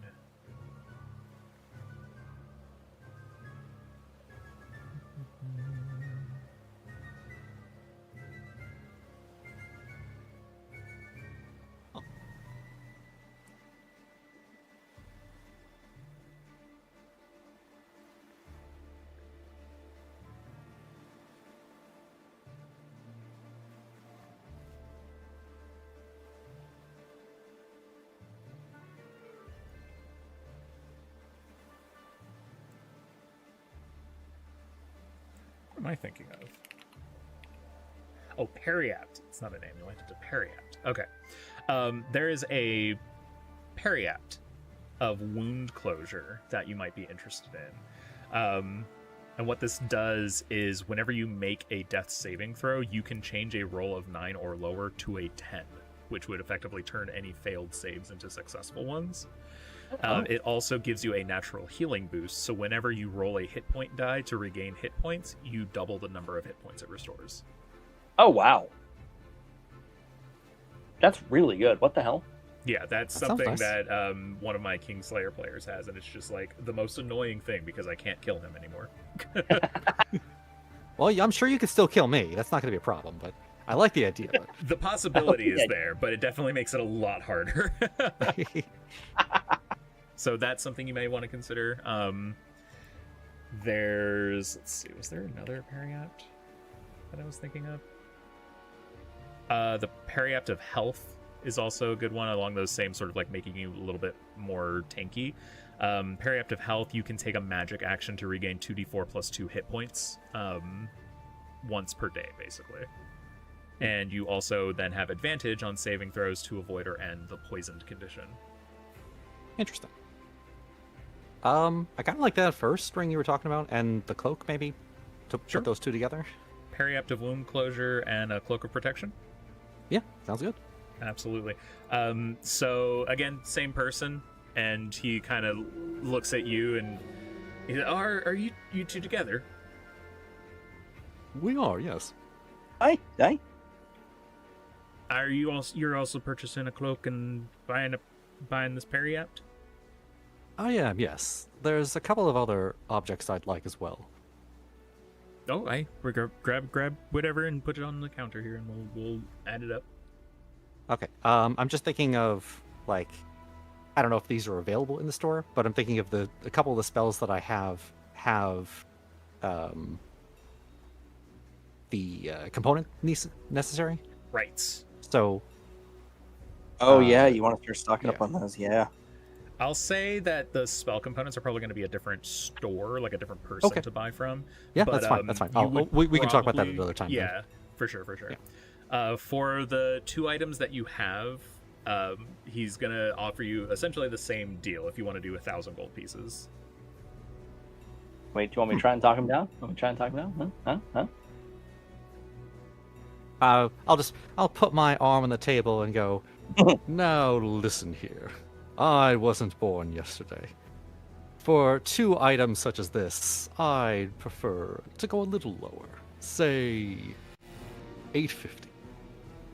I give him a good slap on the thighs. Aye, see? We've all got to live. We've all got to die. We've all got to get through the day. This is just, another day on the sea, taking a strip from the side and stocking up on the good stuff, aye? Yeah, I'm going to need that persuasion check. Well, hold My on. I also want to be assistant like, but I understand that's a smidge lower than my friend's initial deal, so I'd like to sweeten the pot with this. And I want to put that gem that we found on the table and just kind of slide it towards him. Ah, okay. Ooh, It's not worth a ton, but it's very pretty. He doesn't know what it is. right. Let's see. I need to remember, because I remember what it is. I need to remember how much I wrote down it was worth. And while you're doing that, I'll just be like, this magnificent gem was found on the island of the Oracle, a creature capable of telling both the past and the future. When you say that, his ears sort of perk up, and he's like, "Of the Oracle, you say? The Is Oracle, this- yes. Is this one of the Oracle's salt embers?" I think that's what it was. Didn't we I give that to think it was Scott just to like hold a on to? gem, right? Wasn't it just like a black gem? What you have is not one of the. Yeah, you have basically an Yeah. obsidian gem. But he's asking you if it is a salt ember. I mean, have you ever seen a salt ember? No, I haven't. My friend and I have encountered them. They create a beautiful effect when placed into a fire. The ocean itself feels calmer, more serene, almost satiated. As he's saying that, I want to be like, serene, satiate. Go ahead and roll me a deception check. Can he get advantage with my assistance? Yeah, I'll let you have advantage on that. And don't forget, if you would like to add your guidance, you can add. Yeah. You I can only So I- offer I this have because to you. I'm proficient in it. So. I have guidance active right now, but it doesn't seem to like do something specific. Yeah, I'm sure there's probably some Foundry trick to make it do something. I'm just gonna say just roll a d4 alongside your d20. Okay, that's fine. You I can can do roll that. both at the same time, I think, by doing roll 1d20 plus 1d4, and I think that does the same thing. Yeah, Okay. Oh, like that. But I rolled that. You roll that. okay. Let's see here. Roll this. Oh, Oh, good 18. thing that was an advantage. Oh. Whoa! And then Plus the D4. slash roll 1d4. There you Ooh, go. The 21. dice are nice. The 21. dice are nice. So as you're saying this, you're basically describing what you saw when you put the ember into the lantern, right? That's what you were Yeah. going off of. I didn't So- even specifically tell him it wasn't one. I just Yeah, I was just very, very descriptive. you're description. describing Good. this, and he's like hanging on to your every word, but he grabs the stone and he's like, not only that, if you crush this, you can ask a question and get an answer from the oracle. And he's like squeezing the stone, like not enough to where he could crush it, but he's like squeezing it like he's like ready to crush it. And he's like, "Aye, lad, 850 plus this, and you can have the items." Sounds like a deal, good sir. Okay, so I got minus significant amounts of gold. Significant amount of gold. I feel it. Gotta go And back then into my I will inventory. do the same and add the items to you. That puts me at 130. So, That's enough to With buy that another being Snotchgrin. Snotchgrin doesn't have any armor. Too bad you spent should, all the money. Is there okay, any hold on. tiny armor for Snotchgrin? Or here I got 130 gold. boots. I'll take it a step farther. We should look for boots. He's gonna be sneaky. He's gonna be roguey. If he in a perfect world, he won't get hit. So How if we much can put money something do on you his guys have feet, left? I have. I have 10 gold pieces. Well, you're I not have gonna buy 130. anything magic with 10 gold pieces. Okay. Well- Items are added to both of you guys. Make sure that you equip them. You actually do have to like go Yeah. into your inventory and click the equip button. Gotcha. If you want them equipped. Yes. The cloak I had specifically required me to attune to it, so I have done that as well. Because I can assume we'll be here long enough to attune. Yeah, it takes a short rest to attune. So Yeah. Boots, boots, boots, boots on the ground, boots, boots, boots on the ground. and then just make sure you can only have up to 3 attuned items. So Yes.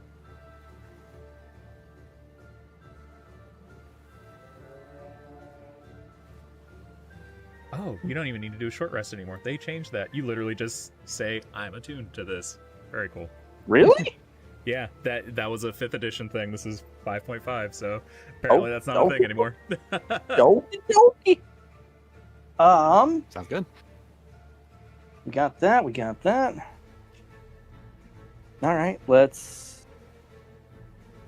Is there anything off the top of your head, Panda, that you think we could buy for Snotchgrin for like 100-ish gold? You can buy mundane things with that. Well, yeah. You were saying like you I have a- wanted like armor for him or something? Yeah, for like a rogue, what would you recommend? Light armor? Is he light armor? Like Yeah. a leather or like a studded leather maybe?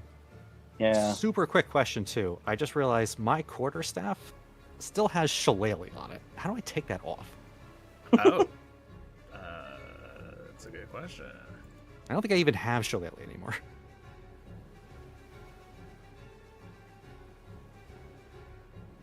I think if I go view the item and then go to effects. Okay, so you can view the item, so either go by going to the 3 dots on the side of the item or right clicking and go to view item.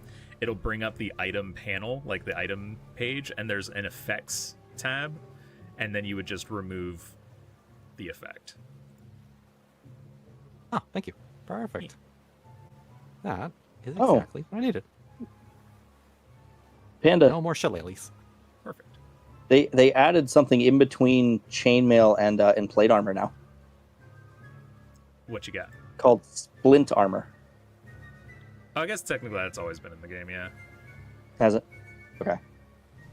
I just forgot about splint armor.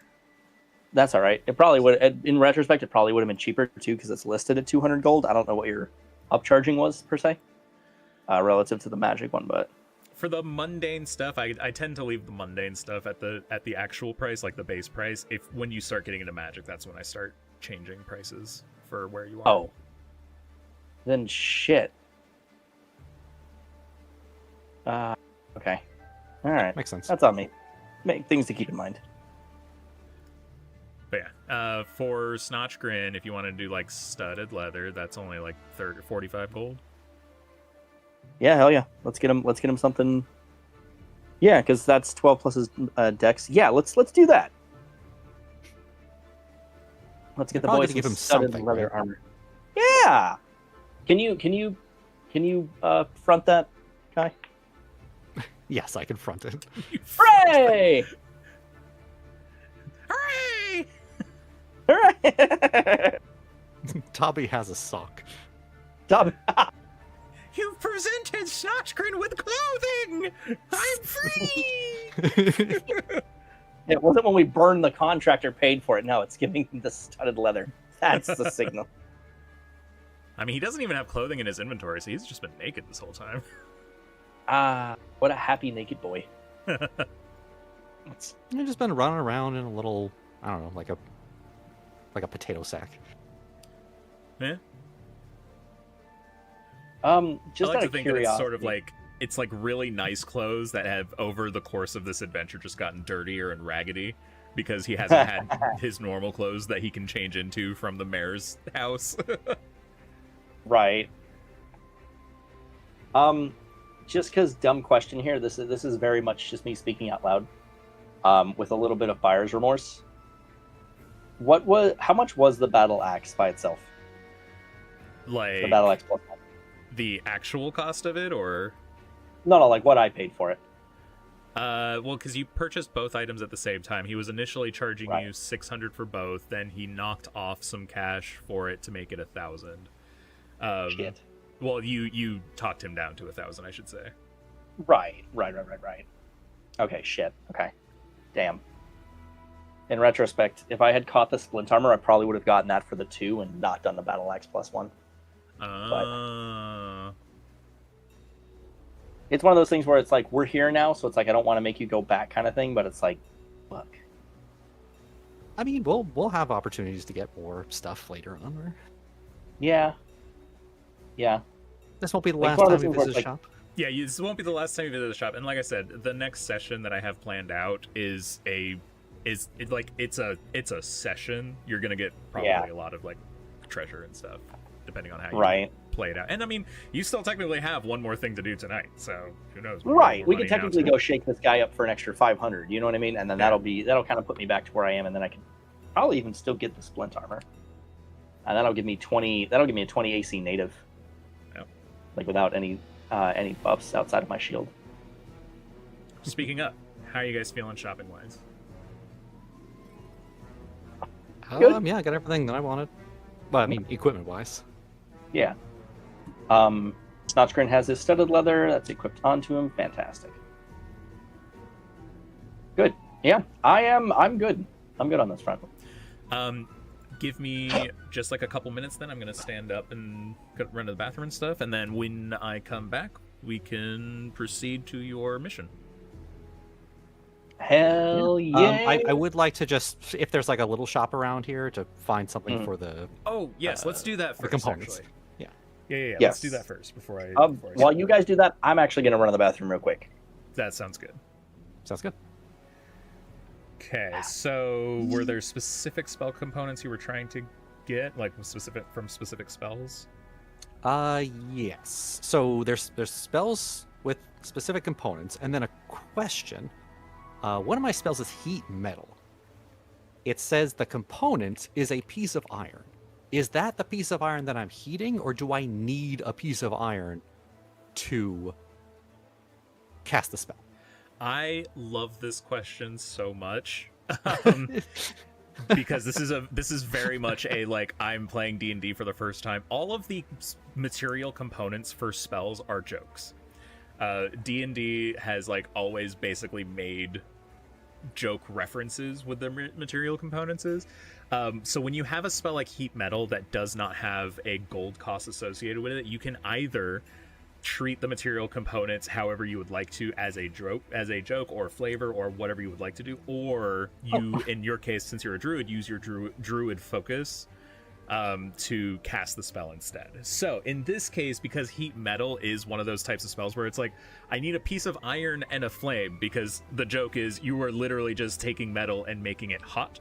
That makes sense. So in this case, your material component would be the metal from whatever it is you are heating, and then the flame by which you are heating it up, right? So like the spell is you creating flame to heat the metal up, essentially.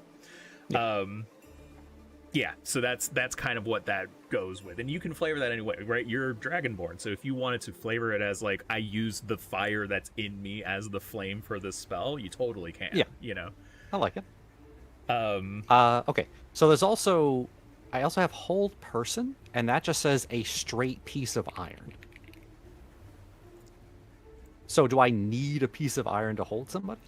Or if you want a straight piece of iron to cast the spell, like again, this is one of those things doesn't have a material cost to it, so you can either choose to use your focus, or you can use this as like sort of flavor for your material component.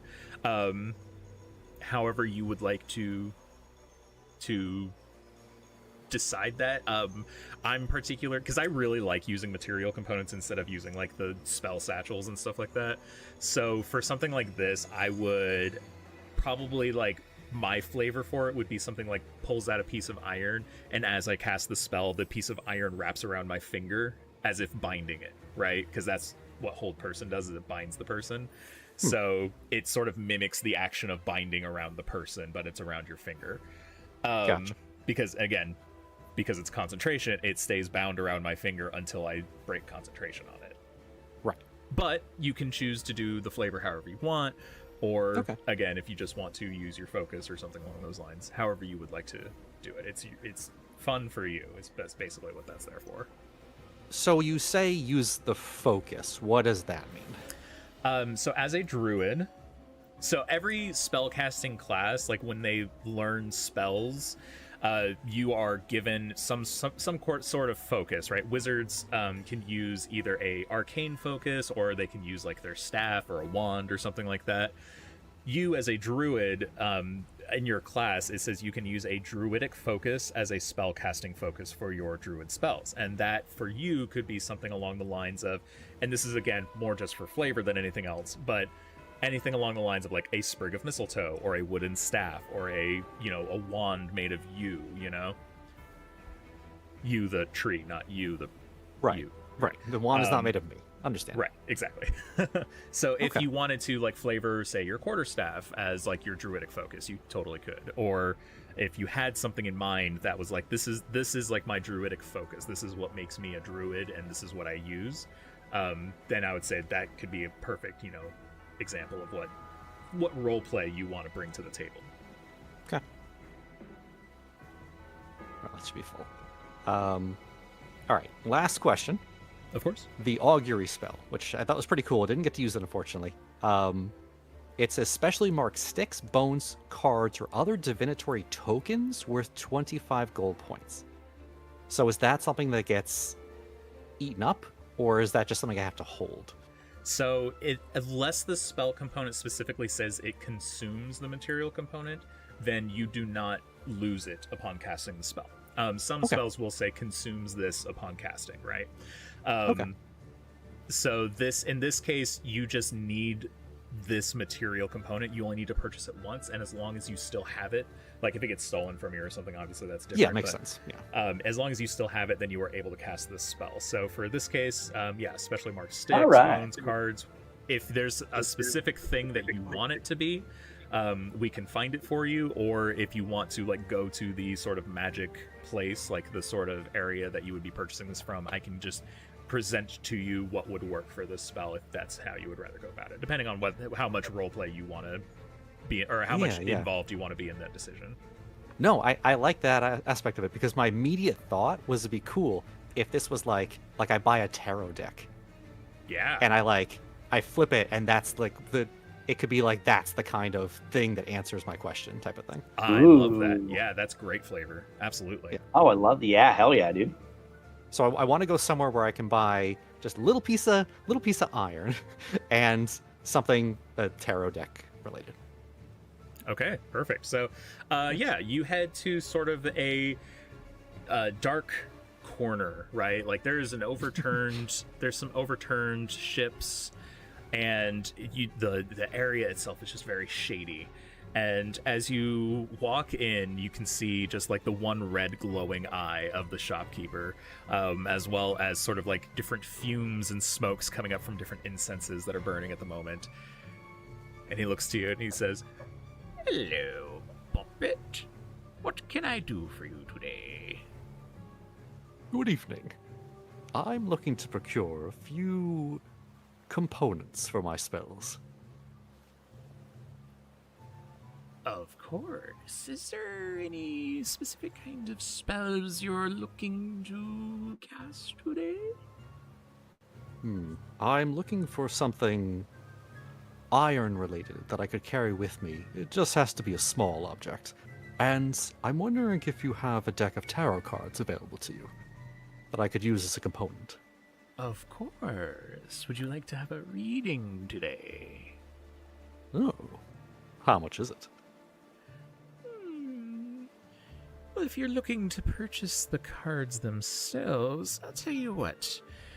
I'll give you the piece of iron, I'll give you the cards, and I'll give you a reading for, let's say, 50 gold pieces. 50's digging into my pocket pretty hard. Would you do 40?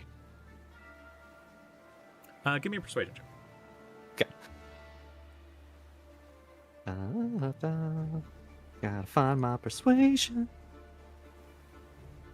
Probably need to level up my charisma. That's a 5. That's a 5. Looks at you and he said, But wait, I also get to add 1d4. Yeah. Hey, there you go. That was an 8. There you go. Looks at you. Perhaps you'd be willing to do 45 gold pieces. I just nod at him and be like, that'd be acceptable. Lovely. The components are 25 gold anyway, so. Yeah, exactly. So, he puts the piece of iron on the table in front of him and then pulls out a deck of tarot cards. So I've got exactly 40 left. Still a good chunk of change.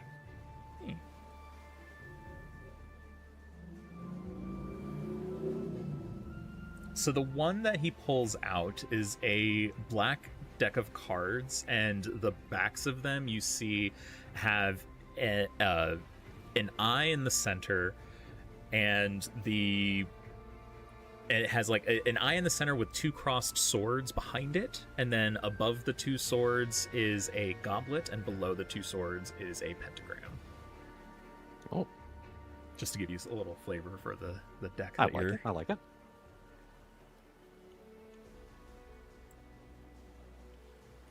And then sort of shuffles and flips through the cards. I'll just do a quick reading for you. I know you seem to be a bit busy, so am I right in that you've got something else planned for your day today? Oh, we've got many things planned, I'm afraid.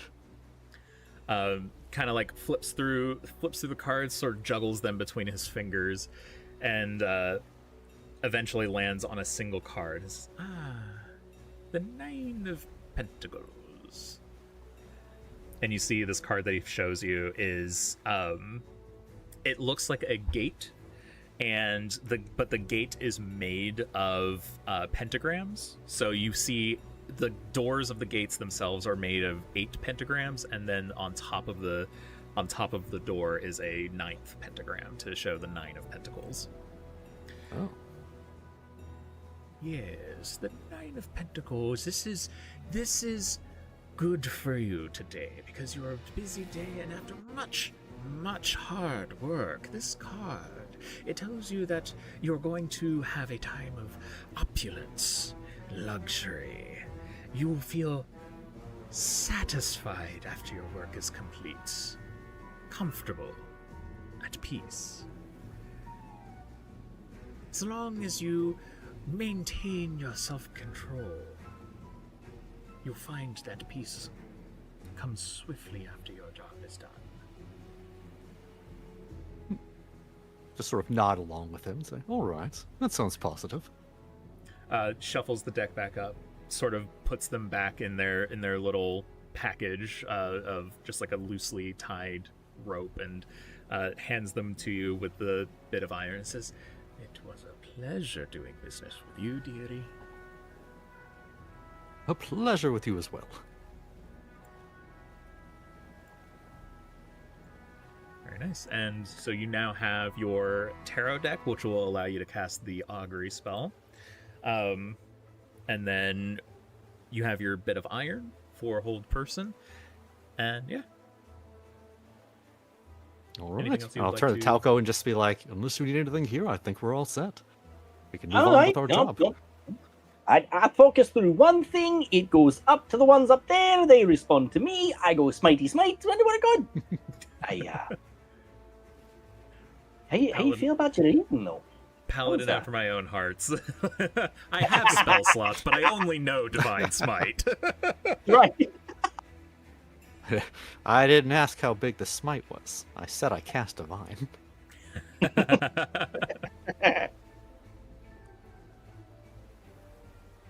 Sorry, Moose, you were asking me something in character? Oh, I was curious, seeing you're reading there. That was a different one, isn't it? I didn't hear what you said, sorry. No, he was just saying more along the lines of like that was a very different reading than what you were probably expecting, huh? Yeah, well, given our usual run of luck, I'm glad to hear something slightly positive. Perhaps Right. our job will be less complicated than I'm expecting. Aye? Yeah. No cross fingers on that. No cross fingers. Well, hopefully the fates are smiling down upon us. Aye. Don't play. Although my fate was a gate made of pentagrams, so I don't know how much I can smile, but just kind of thumb through some of the cards and then put it away. Are you happy with that deck, by the way? Like, do you want a different deck, like a look or feel to it or anything like that? No, it's fine. It's a tarot deck. I ain't going to complain. Yeah. No, if you're good with that, I'm glad I gave you something satisfactory. Very cool. All right. Then with that, I am going to stand up now. So give me just a minute, and I'll be back, and we can do our Sounds good. next bit of the adventure. Sounds like a plan. Moose, I don't know if you were here for it, but I was telling Panda, thematically, I like the idea of having a tarot deck to be the components for my augury spell. Because the augury spell is basically, you ask the DM a question. and so be like, what's going to happen if we try to do this kind of thing? Oh, I love that interpretation of it. Dude, hell yeah. So now the idea is that I will flip the tarot card, and that whatever like that entity is on the card is what's going to give us the answer. Oh god, that's terrifying. Yeah, I thought that was a cool idea. yeah, and like just ominous enough that like Panda can really mess with us. Yeah. Oh man. I'm sorry, Hybrid, what does Heroic Feast do? Oh, Heroic Feast is like the buff of buffs. Like it is a late game like buff, man. Like you walk. Hold on, because it's a spell for reference. I will find it nice and quick for you. But it's super fun late game. Like you are now super buffed up kind of thing. Heroic feast. And while you're looking for that, just for context, the augury is you receive an omen from an otherworldly entity about the results of a course of action that you plan to take within the next 30 minutes. The DM chooses the omen from the omens table. The spell does not account for circumstances such as other spells that might change the results.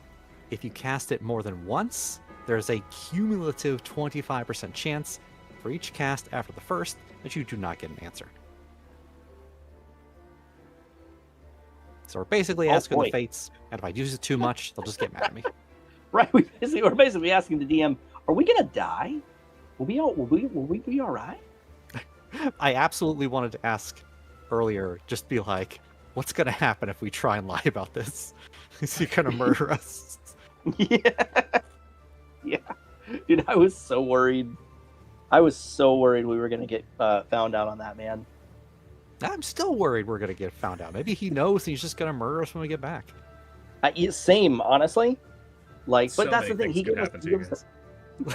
What? No, nothing. But what Hybrid posted is the descriptor currently for the Hero's Feast. Oh, gotcha.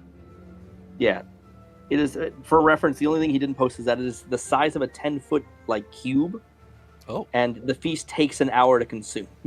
Oh, Jesus. Yeah. Yeah, short rest. Like, No, Hero's Feast, man. No. I'm saying like it takes a short rest to consume. Oh yeah. No, because it is Makes a sense. feast. Also, Kazu, that sounds horrifying. Okay, so would you like to continue, or was there anything else you want to discuss before we get going? No, I think we're good, right? Yeah, I think we're good on this end. We can go. I was just catching him up on the deity talk. Nice. Like we it. can go meet up with Thunder, have him guide us to the guy who owes some money, and off we go. Perfect. Yeah, so because it is starting to get a bit later, and I know it's much later for you guys, I'll kind of sort of quickly go through this. You make your way back to the Scuppered Maiden, you take your drinks, you pick up Thunder, and Thunder leads you to the last known location of Wren Pike. Go ahead and activate that. Can you guys all see what I'm looking at here? Oh, yeah. Oh, this is cool. like a dock. Yeah, so as you begin... So as you begin to make your approach, you notice that there's a particular part of this sort of man-made island that, again, as I've said before, is basically just a bunch of shipwrecks slapped together to make a giant island of misfit pirates.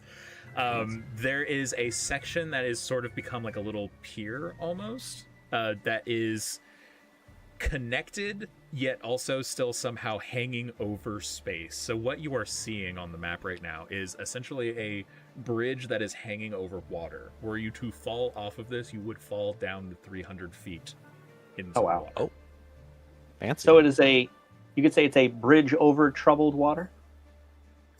That is something you can say. That is- How dare you? Feel free to reorganize the four of you however you would like, but that is where your starting position is. I just did what I assumed would probably be your desired formation. So I would say as we're walking around to this location, I do want to try and probe Thunder a little bit here and say, all right, so what do we know about him? What does he look like? What kind of features are we looking for? This is a pirate town. Everyone's got their secrets, and I can't imagine we'll be able to run around and just ask, hey, have you seen Mr. Pike? Have you seen Mr. Pike? You know, what are we looking for? Thunder kind of looks at you, and he doesn't really say anything. He just kind of grunts at your questions. And eventually he kind of stops for a second. He says, small. Small, like, and I point up to Snotchkin, like him small? Or like halfling small, or me small? You're all small. Oh, aren't you fancy? I'm not small. I'm taller than you. You are actually not taller than him. Oh, I didn't know. I'm sorry, I didn't know Thunder was the big guy. Yeah, Yeah, Thunder's yeah. the Goliath. I thought Thunder was just a guy. No. Thunder, if you wanted to like double click on him to look at his character portrait a bit, weirdly enough, feel like he just kind of looks like Jason Momoa, but like gray. Ironically, when I double click on him, nothing pops up, but I can Yeah, nothing zoom pops up for in me either. extremely. Oh, okay. Oh, that does look like I Jason. guess that does make sense that you wouldn't be able to see like his stat block or anything. Yeah. I mean, I could be taller than him if I turn into a giraffe. Yeah, that's true. And there you go. Okay. All right. So he's as small. so as you sort of like step onto this sort of bridge here, he kind of points over to these sails Mm-hmm. and turns to you and says, "Makes his home here." Okay. All right. Pull up my breeches a bit. All right. Let's go take a look, shall we? Of course. How do you want to? Actually, you know what? Here's what we're gonna do.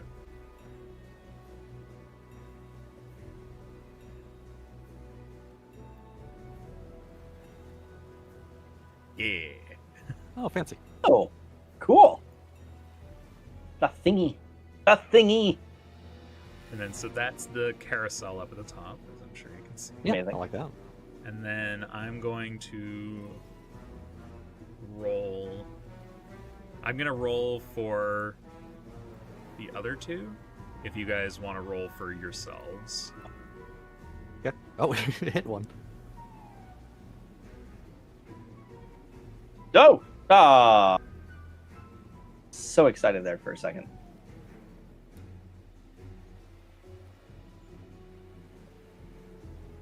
I'll take that. And then do you want me to roll for Snotchgrin or do you want to... there you go. Got him! Oh my god. Look at our boy. Look at our Nice. boy. Jesus. Okay, so we'll go ahead and begin. Snotchgrin's going to be up first. Feel free to move him as you typically would. I was gonna have Snotchgrin just stay on Kai's shoulders. And the premise for Snotchgrin, at least in combat, is when we engage in combat, his job is to distance himself up to that 60 feet so that he can still attack but not be within damage range. Okay. So do you want him to mount Kai right now? I think that'd be the best, Kai. Thoughts? I did not take mounted combat as a feat, but you know, it's fine by me. In that case, how we'll treat this is that he'll spend half of his movement to hop up onto Kai's shoulders. He won't be able to like attack from there because that would be kind of ridiculous. Okay. But we'll go ahead and basically say that he moves along with Kai until he decides to dismount. That's fine. Because I mean, Now, on the his other way is level if we 4, we treated could it- give him mounted combat, and then he'd be really cool. Well, I was gonna say it's like we could treat this like actual mounted combat, but then that would essentially make Kai unable to do things. I turn into a Okay, horse. I mean, would it just be easier to have him just trail behind us then? Watch our flank? I mean, that's up to you.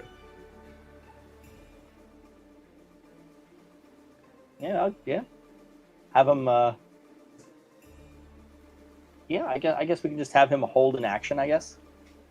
And just move with us. Yeah. That's fine. In which case, we'll just go next turn. Yeah. I am going to do.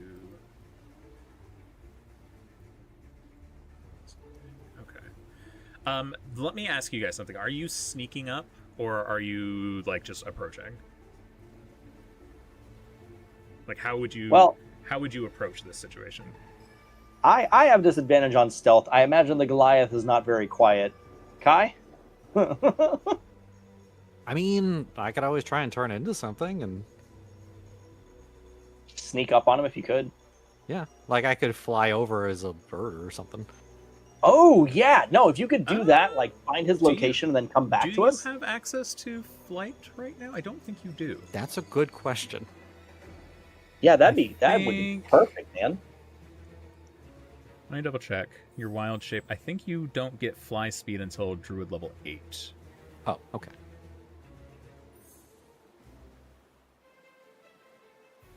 Yes, that is correct. You would be able to fly once you hit level 8.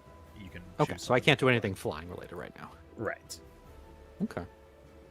So do you want to like be a cat and just like saunter over and find him and then come back and tell us? I mean, I could probably turn into a cat, yeah. Does maybe the better question would be, is there something I could turn into that's inconspicuous that can jump? I mean, Dog? cats can jump. Dogs can jump. Anything can jump, really. So you would just be asking, is there's anything inconspicuous? Yeah. Oh yeah. Yeah, I mean, I guess I could turn into like a mangy dog you'd see in an alleyway or something, so he wouldn't think it's anything too crazy. Go for it.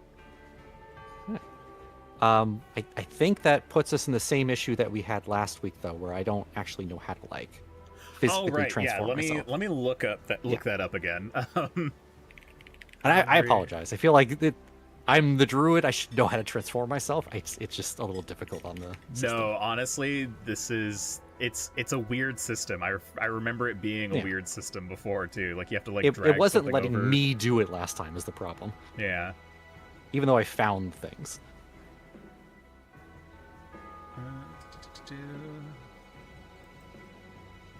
So we open up your sheets. We'll look up the compendium. We'll find.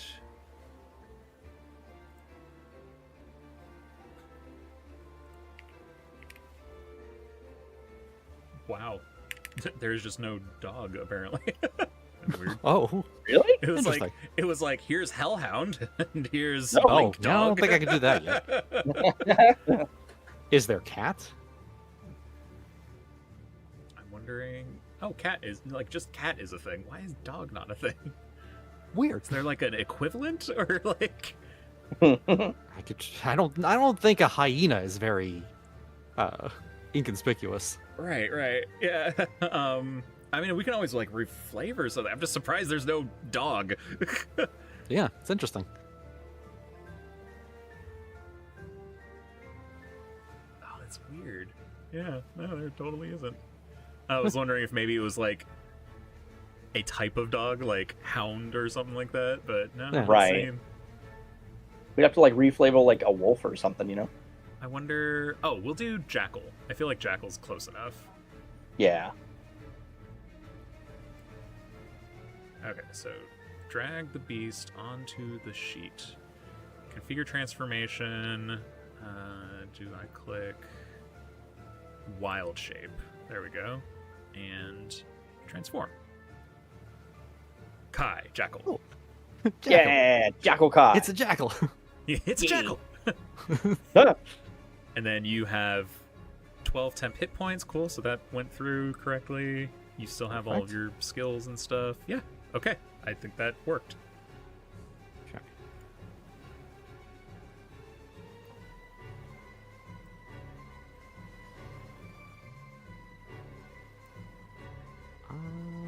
Hmm.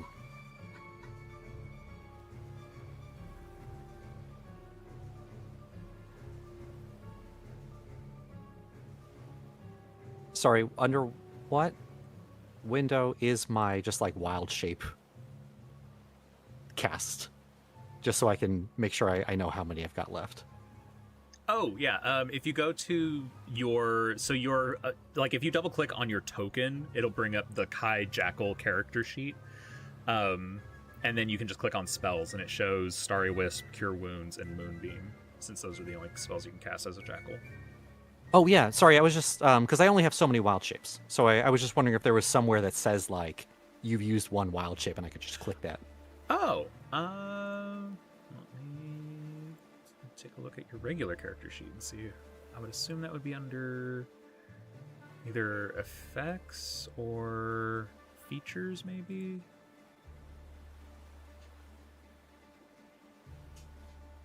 Or... Yeah, I could have sworn I saw something previously that was just like, this is wild shape.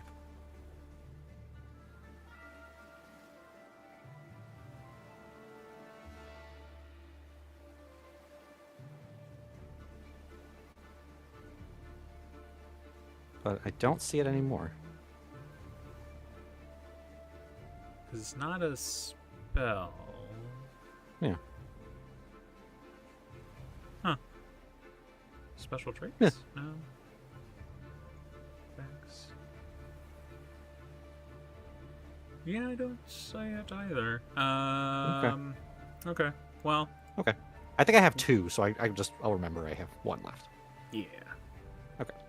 I don't want to take up too much time. For sure. I will look into that in between sessions too to see if there's maybe a tracker or something we can get. Sounds good.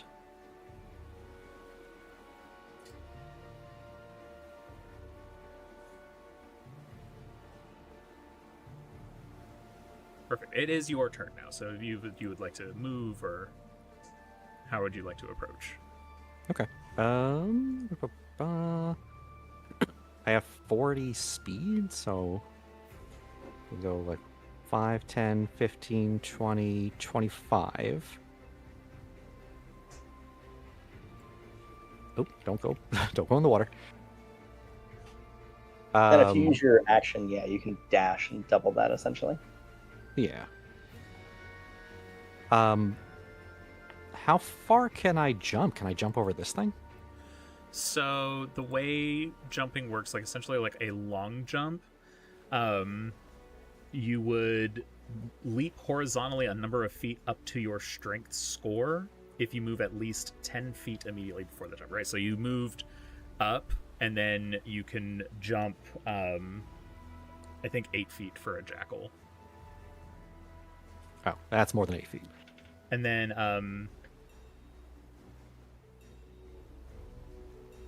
then for each foot you jump costs a foot of movement. But then it looks like at your DM's option, you can succeed on a strength athletics check to clear an obstacle. Or I think I would rule if you want to jump like a longer distance, you can make an athletics check.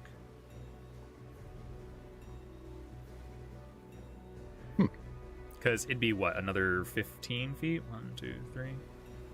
15, 20 feet? Yeah, it'd be another 15 feet. 1, 2, 3. So I'd say, yeah, either a acrobatics check or athletics check, I think would work for you in this case. Okay. Can I make an acrobatics check and try to make the jump? Sure. Okay. But if you fail, you fall. Oh, concerning. I guess I don't have guidance anymore because I'm a jackal now, right? I think you do still have guidance, actually, because you cast it ahead of time. Yeah, I did. Okay, cool. And then you just So, concentrated on it. How long does Yeah, guidance let's go for it. last? I mean, it's a cantrip, so we can just say that you cast it before doing this.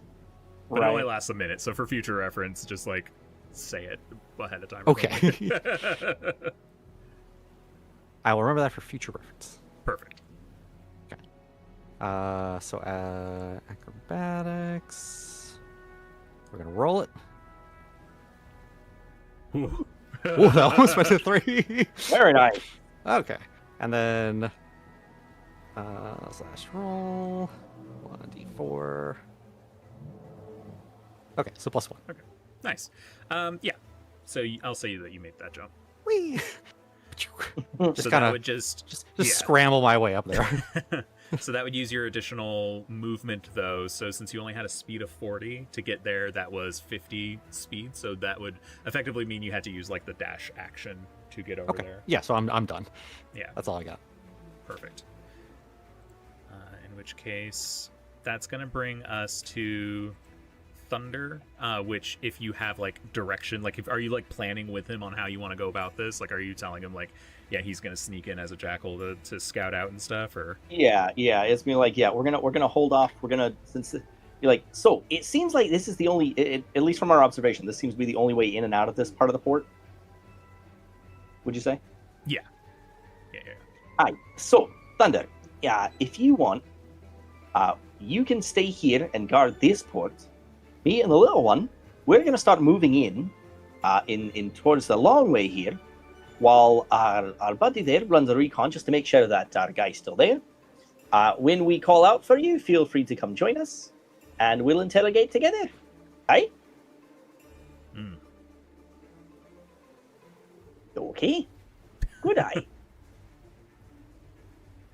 Okay. So yeah, he's Thematically, just- I kind of like the idea that I just turned into a jackal in front of him and ran off. Just didn't even say anything. No Just words, just jackal time. like, jackal time. I love it. So yeah, he just stands there. He's got his arms crossed at this point, and he's just waiting. In which case, we'll go ahead and Muggin. just skip his turn.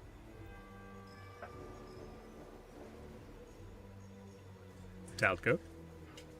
I'm going to very gingerly just move my 30.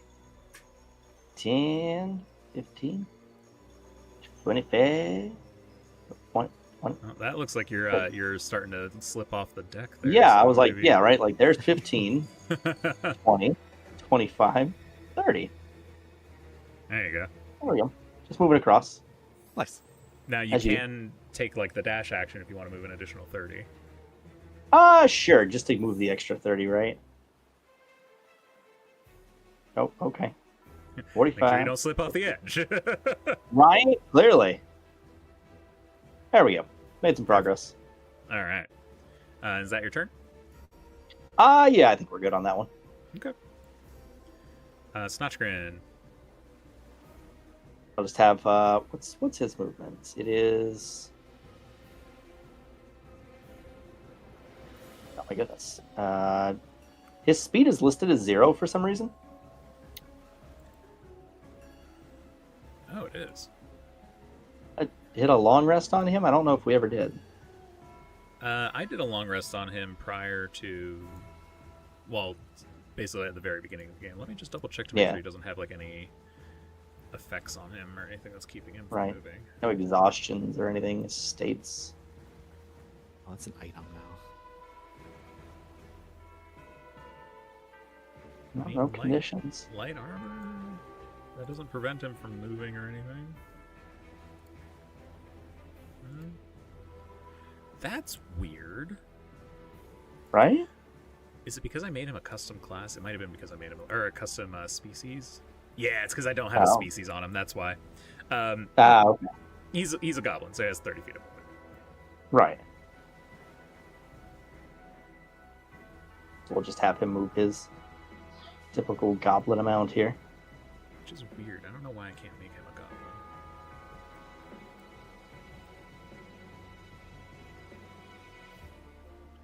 I guess I just don't have like a thing. I'm gonna have to But like look 10 into, feet between me and him. yeah, I'm gonna have to look into making a homebrew 60 feet goblin from there. species. 60, Note 60 feet from there, it's like right about. Wow. Okay, that's wild. Okay.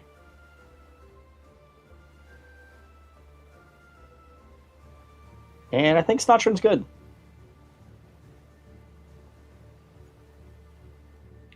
Sorry, I just want to make a note for myself that Yeah.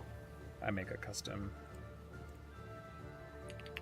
Do we want to just assign him like a pre-written one, like a No, dwarf? No? no, because goblins actually get some special features that I'm Ah. realizing are probably not being applied because he doesn't have a species right now.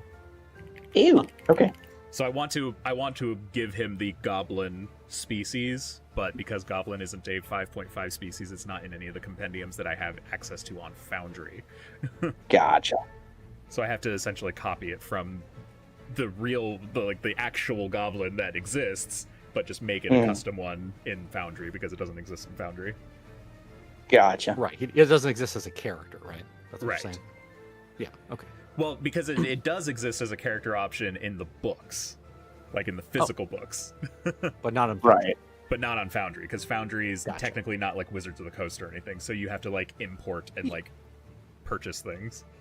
Makes sense. Very cool. All right. Was that good for Snotchgrin? Did you want to do anything else? No, I think Snotcher's good on this one. Cool. Oh, you already ended his turn. Oh, perfect. Okay. Yes. So, yeah. So that's gonna bring us to Kai. Okay. I guess. Do I have to make all of my movement action at once, or can I like move, do something, and then move a little bit more? You can split up your movement action. Yeah, that's fine. Okay. I would like to go like 1, 2, 3, 4, like this. How And are you kind of- approaching? Slowly. Like, are you being stealthy? I'm attempting to be, yeah. Like I was gonna come over here and kind of like poke my head under this cloth that's here. Absolutely. That is a skill check, though. So I'm going to need you to roll me a stealth roll. Okay, that's fine.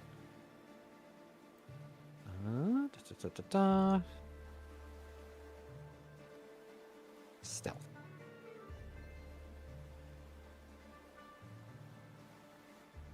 That is a 2. And don't forget, you do get your guidance on that.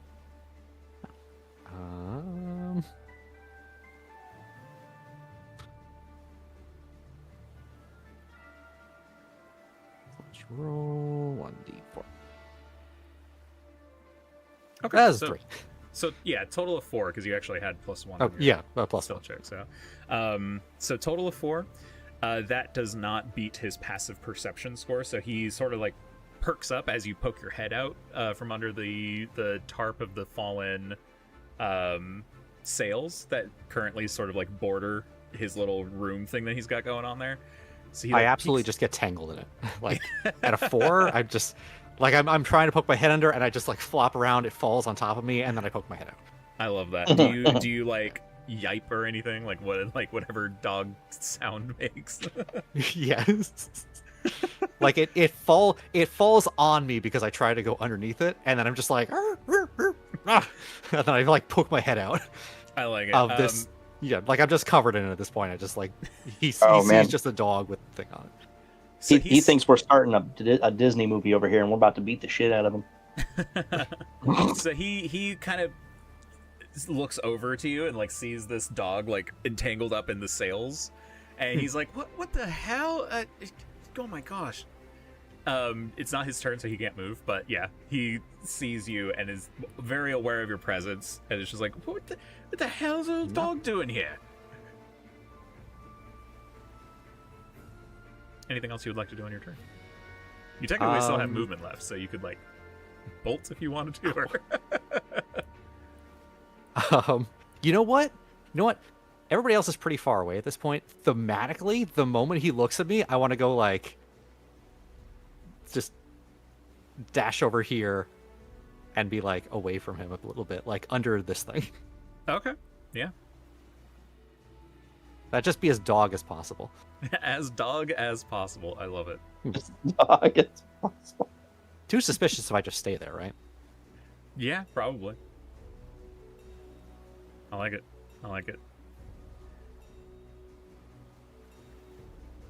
Okay. Is that your turn then? Yeah, that's my turn. Perfect. Thunder is going to continue to stand there stoically. Telco. All right. Move another. Oh, don't go in the water. Don't go in the water.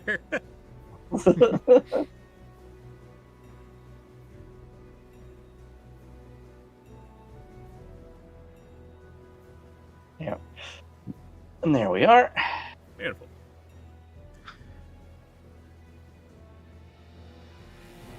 And then Snotchgrin. Captain Snotchgrin's turn. Captain Snotchgrin. Co-captain. True. Touche. Keeping him 10 feet behind me as often as possible. Very good. And I think we're good. Now it's time for Buddy's turn. Okay. So noticing this dog, he kind of hops up and he's like, "What the hell is going on here?" And he sort of walks over to you, and he starts to sort of reach towards you, as if to kind of like grab you. Are you going to let him, or are you? He doesn't appear to be aggressively trying to grab you. He appears to be trying to grab you to like untangle you. Well, I'm not tangled in the thing anymore. Oh, okay, perfect. Yeah, he's basically just looking to kind of grab you at this point. Yeah, I'm gonna let him. I'm not gonna move. I'm just gonna stare like right at him. Okay, yeah. So he reaches down and he just kind of like scoops you up and pets you, and he's like, "What you doing here, boy? Where'd you come from?" And so you now have the grappled condition. Okay.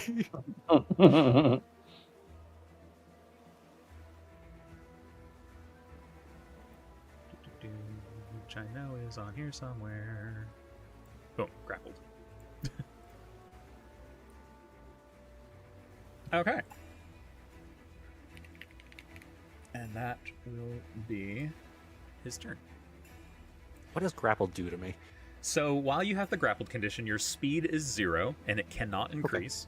Okay. You have disadvantage on attack rolls against any target other than the grappler, so you have no disadvantage against him.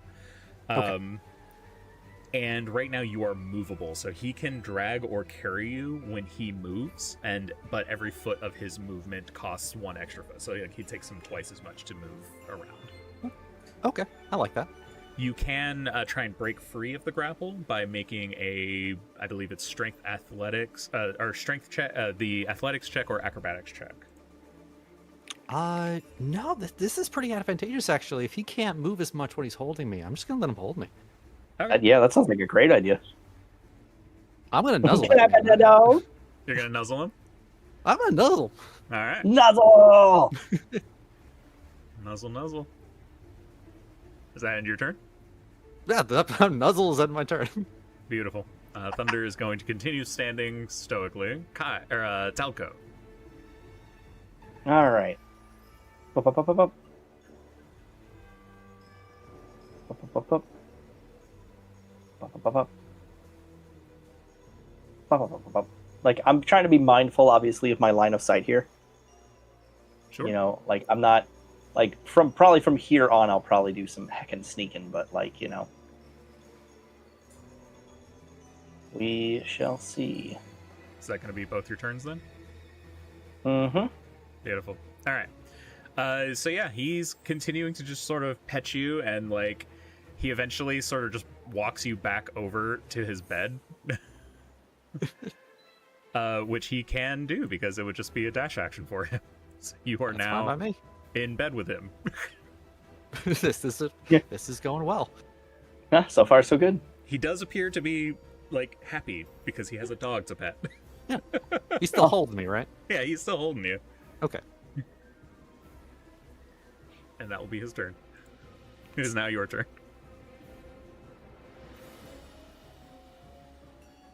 Oh, so it's still my turn? Yep. Okay. Well, it is currently. It is now your turn, I should say.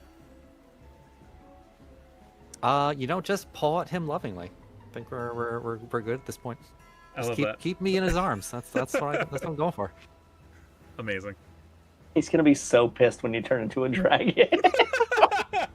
So you should just breathe fire on him right now. Problem solved. I have a plan. Thunder is going to continue to sit still. Talco. Boop, boop, boop, boop. As I get to right about here, right, like for my 30, like as I'm rounding the corner around the mast, I want to kind of like knock gently on the wood as I'm walking by it, right? Okay, Like so in, not trying to hello? be sneaky.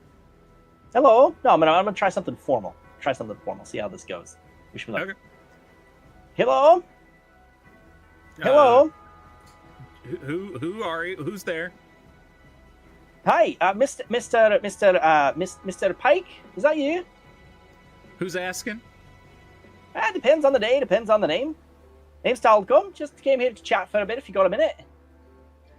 No, I don't. Come back another time. Oh, you're gonna hate this then. It's not really much of a request. Do me a favor, stay seated where you are, will you? Just hang out there for a second. We have a proposition. I'm going to say that is the end of your turn. Got it. You can only do so much talking in a turn. You're right. In 6 seconds. You're right. Too right. Too right. And I'm gonna put Snotchgrin right here. Do you want Snotchgrin to be sneaking?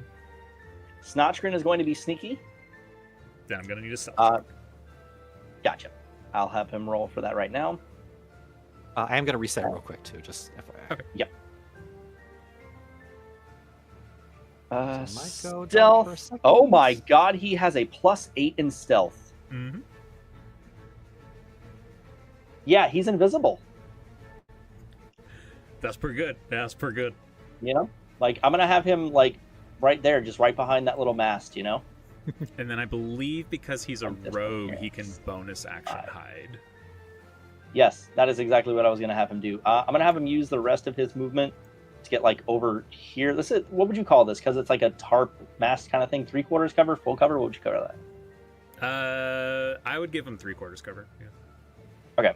And I can't, just because I haven't done this before with, I haven't done this in a while. Long range attacks, I need full line of sight, right? Yes. And if I'm in 3/4 cover, does that count as an impairment? I believe he would have disadvantage in fighting against you. Let me Let me look up cover. Provides a degree of protection to a target behind it. There are 3 degrees of cover, each of which provide a different benefit to a target. Half cover is +2 bonus to AC and dexterity saving throws. 3/4 cover is +5 bonus to AC and dexterity saving throws. And total cover can't be targeted directly. If behind more than 1 degree of cover, a target benefits only from the most protective degree. So there's no imposing of disadvantage? No, there's no imposing of disadvantage in this case. Okay. Then I will put Snotchgrin right about there with that 3/4 cover. Make sure we have that nice line of sight. Well, mind you, you are also behind Sails. So technically he has 3/4 cover from Snotchgrin as well. Oh, that's true. Would it be better than if I had him here? Like, to have that more range of sight? Yeah, Would because say like you that's a have good... like this angle going for you. Yeah. Yeah. Yeah. Okay. All right. Yeah. Let's do that. Sounds good. And that is where Snotchgrin will stay because we use his action for a dash to get that full distance. So it was 45, so that's technically over. And then, All right. So we're good on that one. And that was bonus action hide. all right. And then did you actually bonus action hide? Like, did you do the... Yeah, I did the stealth roll. That was not the roll you wanted for me? Or do you want me to give a separate roll for that? Because I believe doing actual like bonus action hide makes a thing for Foundry, so I just want to make sure we're actually doing that. Sure. Let's give you another roll for that one. What was that, 7 and 8? That's 15. So with the hide action, you try to conceal yourself. To do so, you must succeed on DC 15 Dexterity Stealth check. You already rolled that, which, while you are heavily obscured or behind 3/4 cover or total cover, you must be out of an enemy's line of sight. If you can see a creature, once you can discern it, whether it can see you.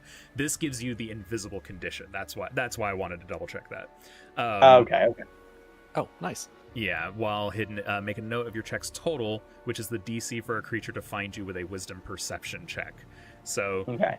yeah, he's not going to passively see you, but if he were to start Right. looking, he would need to beat that stealth check that you made. What was it, 27 or whatever? Yeah, 27. Yeah, the 27 was the stealth on the way over here, and then for the hide, it was a 15 that I rolled on the dot. So we are going to toggle visibility state. No, not toggle visibility state. Give you active status effect invisible. Ah. There we go. That's the one. So now he is invisible. Literally. Literally. Now we will go back to Ren's turn. And Ren is, at this point, he's like, I'm going to ask you to stay back. I don't want you here. No. You just leave now. Can't do that. You owe some money, and we're here to collect it. Simple. clean. Keep it E. Is this your dog? Because if you don't step back right now, I just throw the dog off the boat.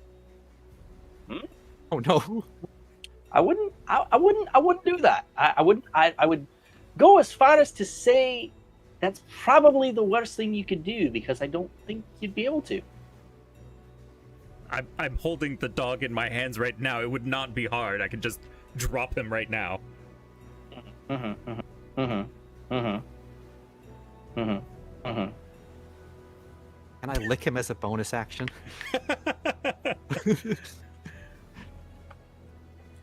Do you have any reactions that you can take, Doc? Yeah, I was gonna say, if you got a reaction, now's your time, Doc. Well, I mean, it's not my turn, right? Can I? Reactions you do during someone else's turn. Oh. So What's they're the... a specific type of action. Okay. I don't know off the top of my head if there's something I can do legitimately. Let me look through your stuff and see if you do.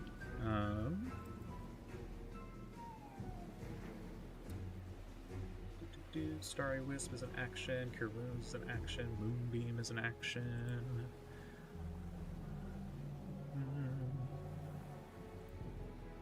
You might be right. You might not have any reaction stuff that you can do. Would you say it's in good faith? Oh, hold on, my Discord's being weird. Now, would you say it's in good faith that in this situation, Doc would be holding his action of reverting back to his old form this whole time? Doc, would you like to be holding your action to revert back to your regular form? Thematically, that's what I was planning to do. That is what you were planning as sort to of do? a surprise. Yeah, Okay. as sort of a surprise. I was gonna Okay, change back, I will but give you I didn't that. want to say that out loud until I had a moment. Yeah, I will give you that. Next time, I would ask that you tell me ahead of time that you're readying an action to drop your form. Oh, okay. Sorry, thematically, No. I was just being like hiding it to make it like, boom, what's gonna happen? Totally understand. It's still we're game learning. wise, I gotta tell you out loud. Yeah. Yeah. Very cool. Okay, in that case, yes, I will go ahead and I'll allow you to do that if you would like to drop your form now as your reaction, because that's what readying an action does. Is it allows you to use your reaction to do whatever the readied action was based on whatever the trigger is. In this case, so you would tell me like, okay, I'm readying the action of dropping my form, and the trigger would be, in this case, I don't know, you would define the trigger as like whatever. Because it treats it like a reaction at this point. Like my defined trigger as like if he tries to harm me or something like that. You know what I mean? Right. So Okay, in which case he's trying to drop you off the boat and drop you 300 feet into some water. That's good enough trigger for me. So I would like to slowly turn my head to look at him and just say in plain common, just be like, I feel like you are a much more rude person than I initially believed you to be, and immediately turn back into a giant 6-foot dragon. Oh no! Oh no! Let me see how I do this. Hold on. This is hilarious. Do I do it from here? Because I remember this was also weird, like reverting back. Yeah. Right. Suddenly taking up more space. Mm-hmm. It's not any of these. Is it under the jackal?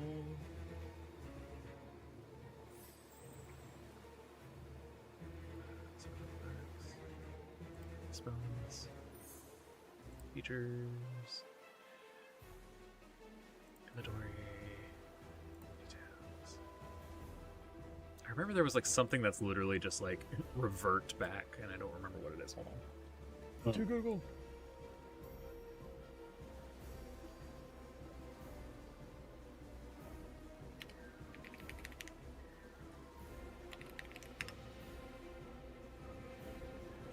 Open the character sheet of the transformed animal.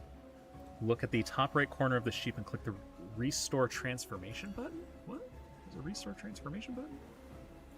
I see warnings. That's a long rest, that's a short rest.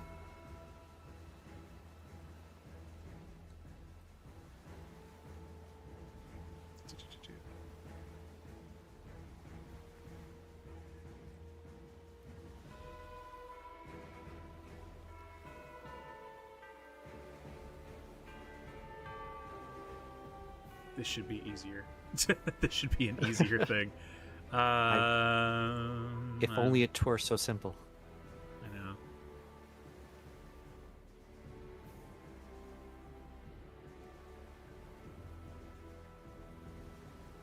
Why can't I? Oh, restore transformation. There we go. Boom.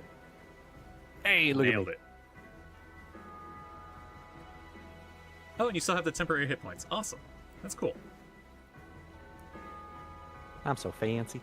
Cool. So it is not your turn at the moment, but you do restore your transformation. And at that point, you're kind of sitting in this dude's lap. And he's just like, what's happening? And he's going to attempt to shove you. Okay. And What is my reaction? Like, what do I have to roll for that? Or does he just roll? well, it's a good question. I think I might be able to do it within Foundry here. Let me Yeah, Shove. whatever you need to Yes. When you want to grab a creature or wrestle with it, you can use the attack action to make a special melee attack, a grapple, which he technically was already grappling you.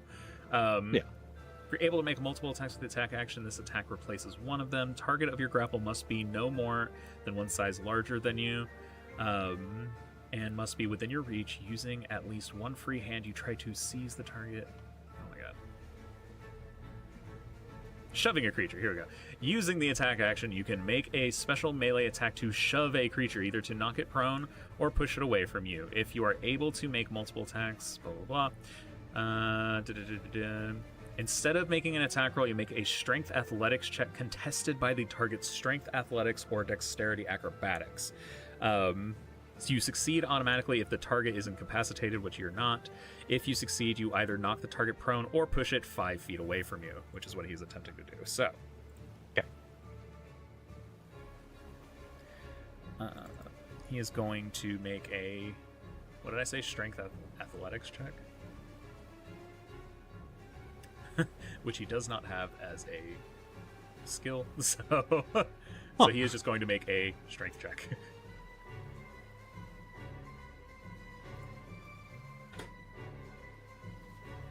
Boop. And then this will be contested against your either strength, your athletics or acrobatics check to roll against that. So beat a 4. Okay. Well, I guess acrobatics and athletics are all the same, so I'll just say athletics. Go for it.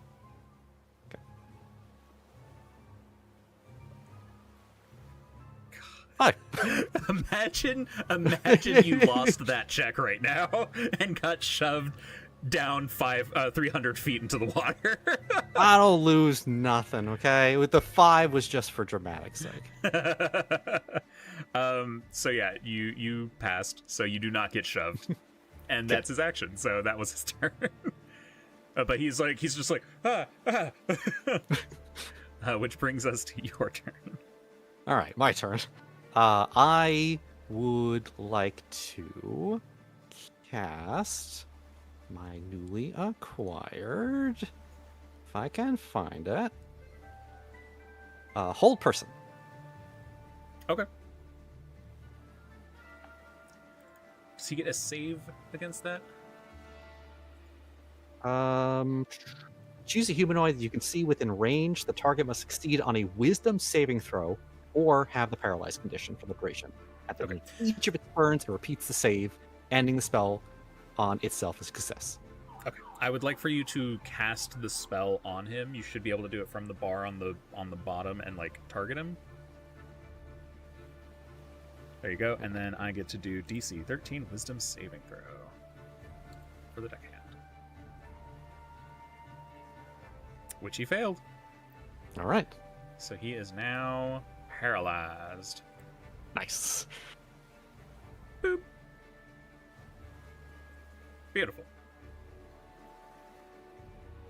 All right. And that's concentration. So ideally, right?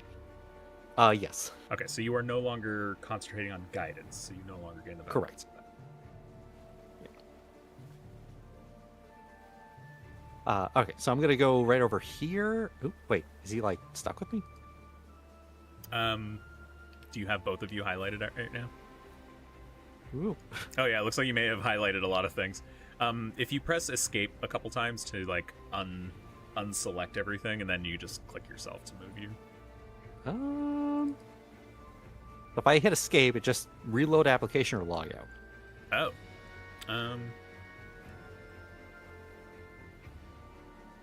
There we go. Okay. I just want to just kind of go to the other side of the boat and sit down and, you know, just look him in the eye and be like, unfortunately, we cannot allow you to leave at this time. As my friend was saying, you owe some money to a very powerful person, and we're here to collect it. It's not my fault. I didn't have a choice. I don't have the money. It was for my daughter's medicine.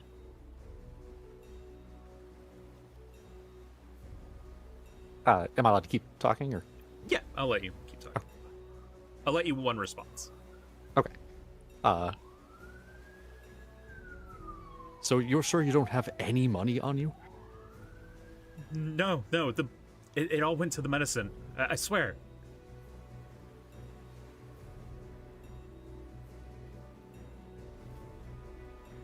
Is there like any check I can do on him? So you would at this point you would normally do an insight check, although because we are in like combat. Yeah, because we're in combat, I situation, figure I can't just freely check.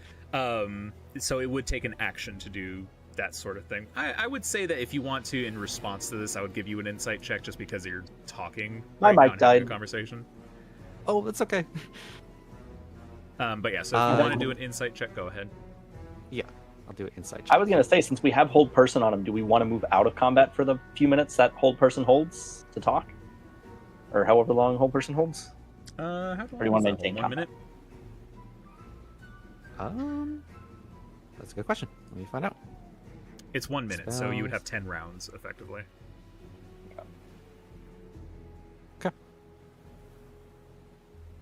I mean, is that a thing? Can we physically move out of combat with him, or are we stuck in combat because of the... Well, the I think spell is as well. only going to last for 1 minute, so if you end combat, the spell will last, but it will only last for a minute, right? So, like, Got it. realistically, do you want to, like, bind him, or, like, what, like, otherwise the spell's gonna Yeah, come up yeah. shortly, and then, like, he's gonna do Yeah, something. I guess that makes sense. Let's Let's do keep that. him where he is, then. Yeah, well, let's bind him for the meantime. You know what I mean? This way we can move out of combat and like talk. You know, because we're not trying to kill this guy. We're not trying to do nothing crazy. But if we do have to lug him back through the town, we're gonna need him bound up anyways. That's true. Again, is that something we can do? Yeah, you can absolutely bind him. Okay. Well, we got plenty of ropes and tarps around here. Very good. Let's see.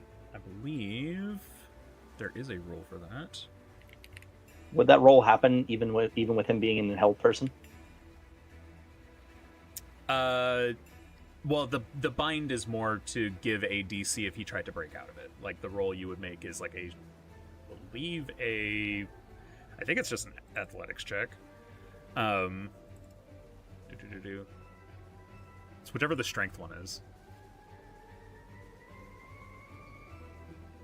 That's athletics. Yeah.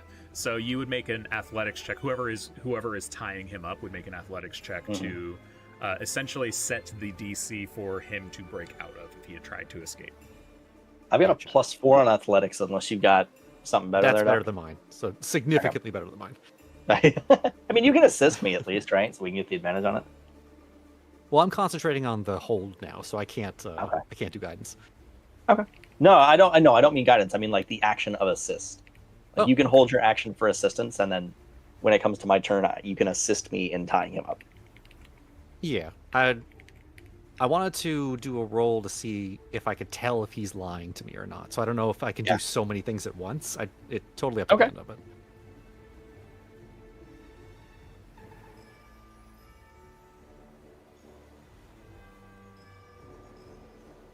Yeah, Uh, Sorry, what are you doing? Are you binding him? Multiple things. Doc wants to do insight. I want to start the binding and then use a held action of Docs on a turn to like assist me with it so we get advantage. Okay. Yeah, just wondering if Roll it. that's too much to be doing all at once. Well, yeah, since you're going to be heading out of combat by binding him anyways, roll insight first before you make your next decision. So, do that. Okay, rolling insight. 6 plus what? 9? Okay, so it's a 9. Yeah, I mean, he seems trustworthy enough. He's shaky, but you can't discern that he'd be lying for any reason, or he doesn't seem like he's lying for any reason. Okay.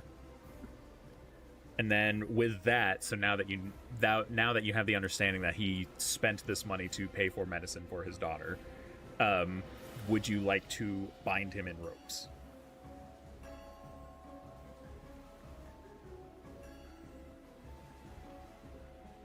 I mean, just to keep talking to him, sure. So he doesn't go jumping off the bridge or anything. Yeah.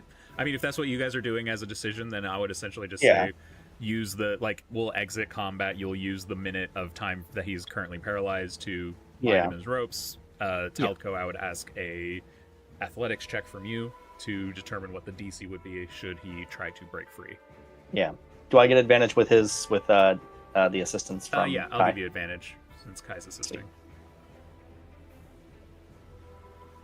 Good thing, Oh. too. Seriously. 13 Okay. on the DC. 13 on the DC. Noted. All right. With that...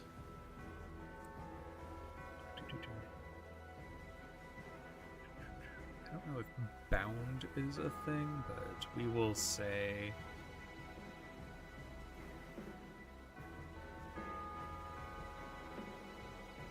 restrained. That's the one I was looking for. Ah, nice. And then I would say I yell out to Thunder, Thunder, start heading this way.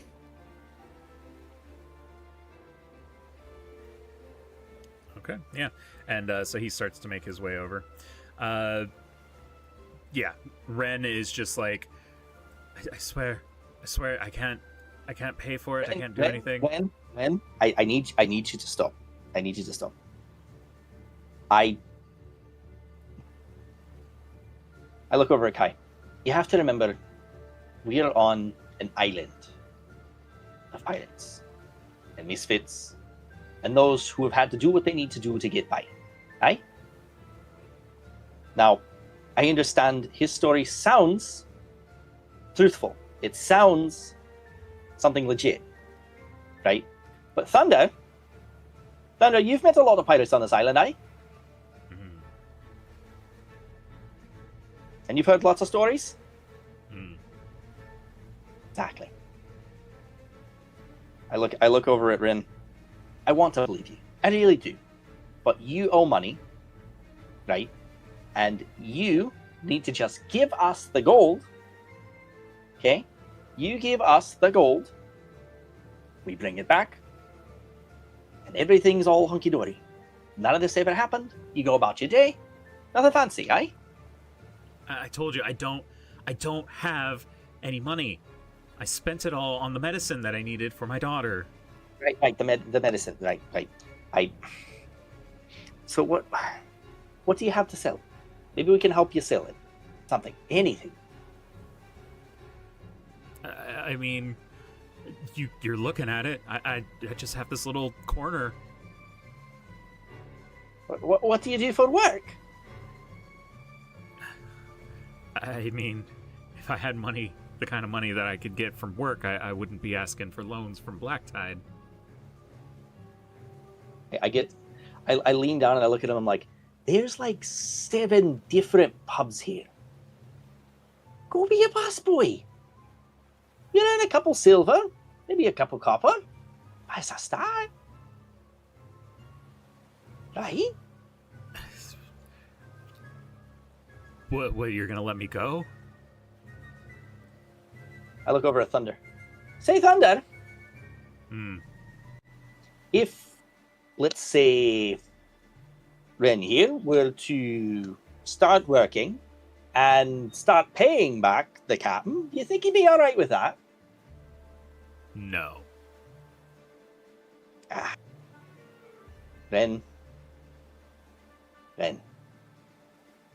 I want to help you. I really, really do. Really do. Oh, gods. But you can't make this hard. You know? God, I'm going to regret this roll so much.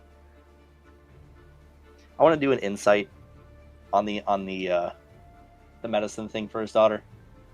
Okay. Because like if this is legit, this is gonna get very hairy very quickly. Uh-huh. Because like I'm not a bad person. I'm not gonna take a guy to go die because he tried to help his daughter. Where the fuck is his daughter? Hold That's on. the question I was going to ask.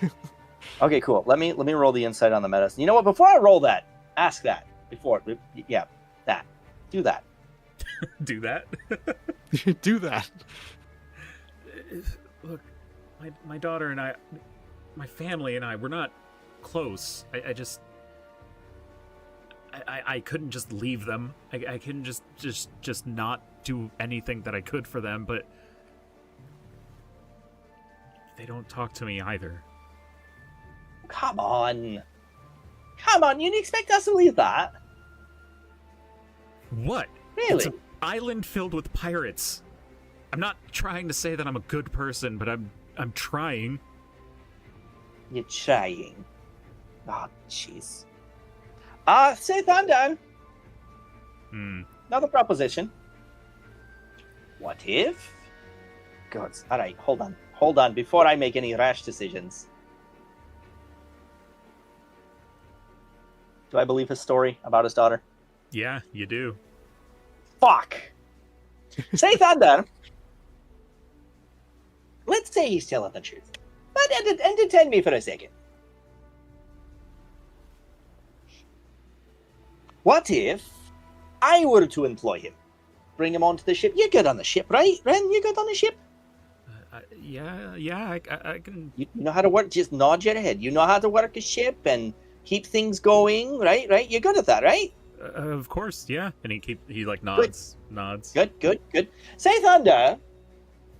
What if I were to, say, employ him?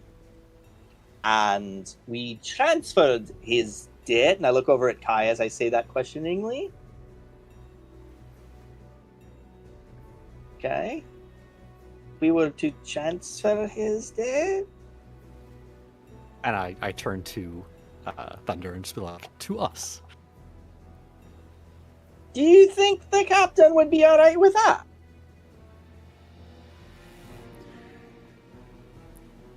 Oh. It's Thunder his looks money. at you. Everyone stays alive. And he Got sort new of worker. snorts. And he says, Blacktide wants blood. Either his money or he dies. Beyond And that, you ask him. Okay. Yeah, because if his money problem becomes our money problem, and he doesn't die, right? That means it's a money issue. And if it's a money issue, well, I can comfortably say we've got the best keeper when it comes to accounting and writing things down. And we've been in debt before, right? We have. How much does he owe? Yeah, Ren, that's a really great question. If I were to somehow help you out of this, how much do you owe? Well, I mean, I Ren? borrowed. How much do you owe? I borrowed 500. What's the interest rate? You know that's what he's after. Come on now. Look, math isn't my strong suit. I assume I owe more. Yeah, no shit. We're trying to help you. I don't want you to get hauled off by Thunder. But by Thunder, if it has to come down to it, because you can't give me a straight answer.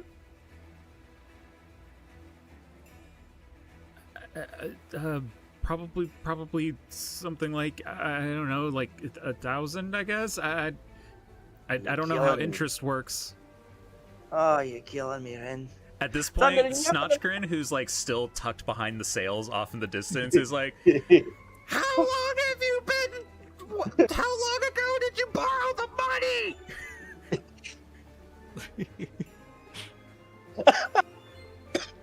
Waiting for that. I was waiting for that this whole time. And Ren He's is so just, good at math. I don't know. It was like a month ago, maybe. And you don't hear anything for a second. The silence is deafening, and then Snotchgrin just... It's probably something like 10%, but knowing someone like Blacktide is probably more like 15 or 20, so it's probably somewhere in the range of 700 to 750. Just spitballing. Thank you, Snotchgrin. Thank you. See, this is why we keep the little one round, see? That's it. That's it. At this point, you see Thunder sort of like turn around and look like he's looking for Snotchgrin right now. He's... Oh, you're not going to fight him. You're not going to fight Thunder. Just He's do too tiny. yourself, David. You're not going to fight him. He's basically invisible. Yeah, he's an invisible accountant. Just leave him be. Leave him be. Leave him be. Kai! Kai! You don't have to yell. I'm on the other side of the boat. I know, I'm not suited for this, man! What happened to the pirate way of life when you're just going out and going on adventures and stabbing things that needed to die like zombies and... I don't know! Where do we decide the man's life here? How the hell do we end up in this place? I just want to cross my arms and shake my head and go, the cards lied to me.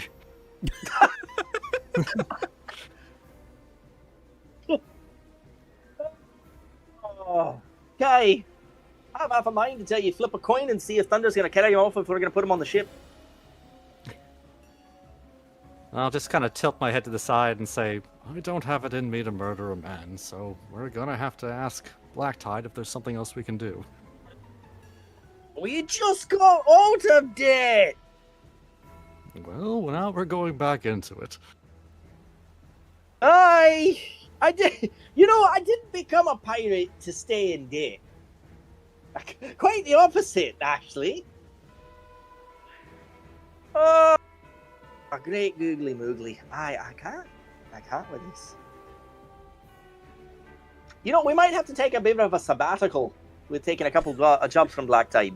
Not that the work's not good, not that the pay's not great. You know, just maybe take a break for a little bit. Come back later when you need something big killed. You know. Or like, you know, another lantern stolen. Easy stuff, right? That's the easy stuff. I don't know how many strange dream lanterns more I can steal for a man. I know. But, Thunder, you've seen it, right?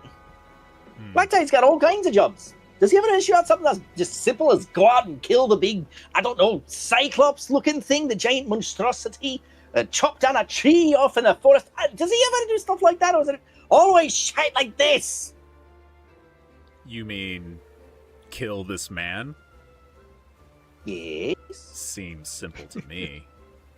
Well, yes, I know, but... Thunder, you're killing me here. Not really, just metaphorically. You're killing me here. All right. Okay.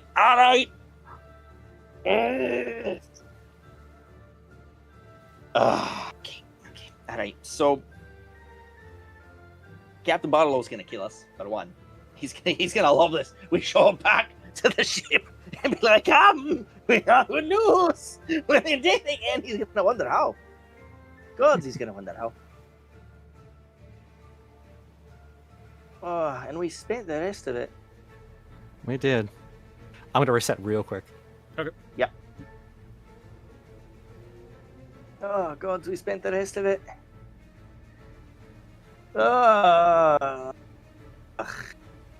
Wish you'd bought that scale mail or that split mail now, huh? You know what? I partially wish I had backtracked and said, look, can I do a small retcon? I really, really wish I had been more of an asshole and said, no, I don't want to do this no more. But no, I have to revel in my mistakes, damn it. Using that +1 battle axe looking real good right now. Look, out, like above the table, Doc, like the temptation I have to just gut fucking Thunder Tony asshole over here and run is just rising steadily. I worry we can't beat Thunder. He's a pretty big guy.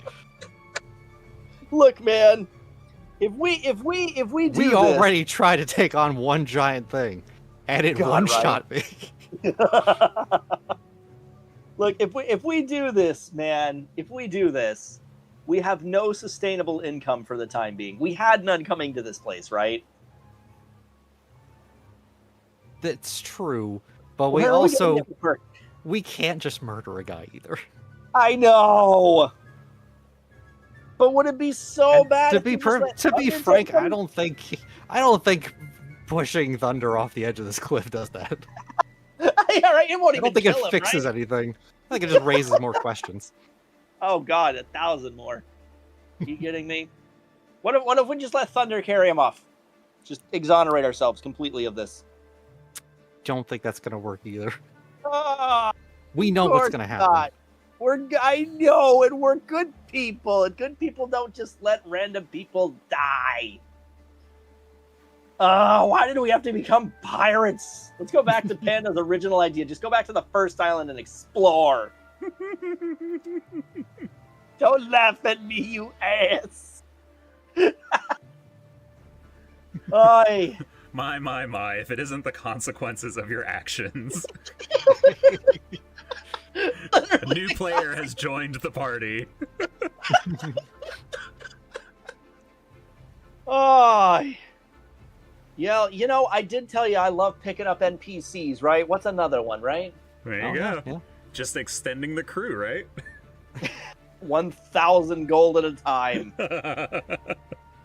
Just think, this if you is- get enough crew members to where you're just one-time purchasing them off, then you don't need to pay for the crew every day anymore.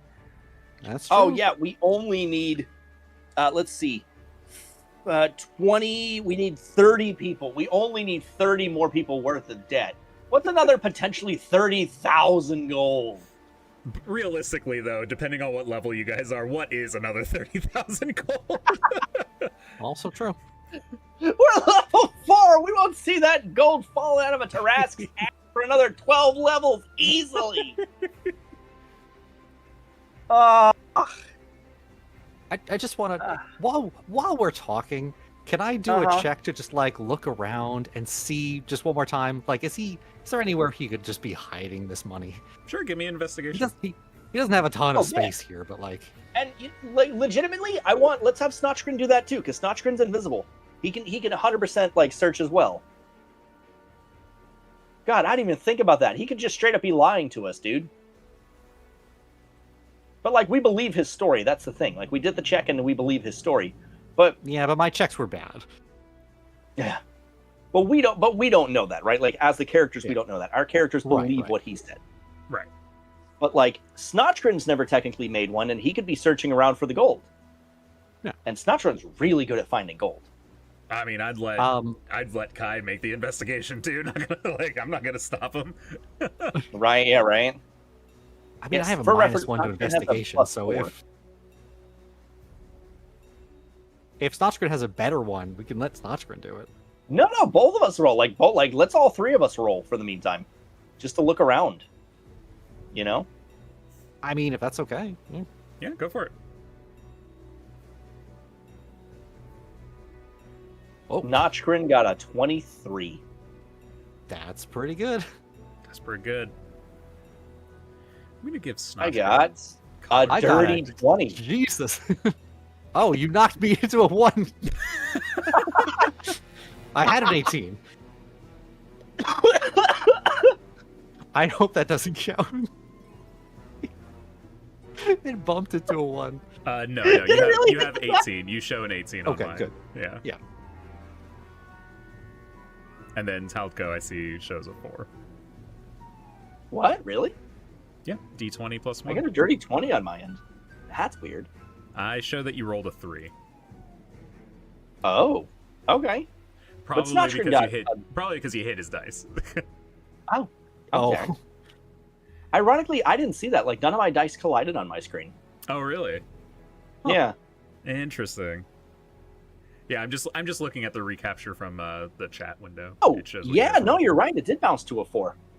Oh, or a 3 rather. Wild. Okay. Yeah. Oh. That's fine. I don't see shit. I'm having a mental breakdown over the fact that we might have to have a man killed. All right. You and Snotchkin go look.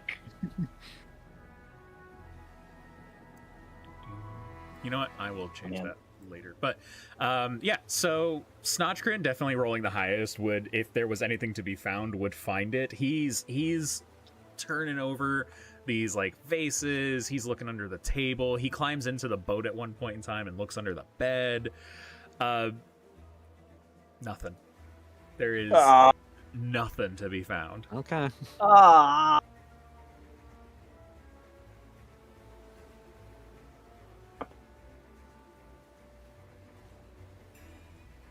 I told you, Crap. I don't have anything. I know, but yeah. All right. Dumb question out the gate. Was there any bounty boards in this place? Oh, of course. Yeah. Oh my god, why aren't we just running those instead of like because those are obviously bad people. Why are we not just running? Why are we working for a pirate lord? Oh, why are you working for a pirate lord? Oh no, Quick man! cash. I gave you They- options. You've been presented with the world. You're the one playing in it.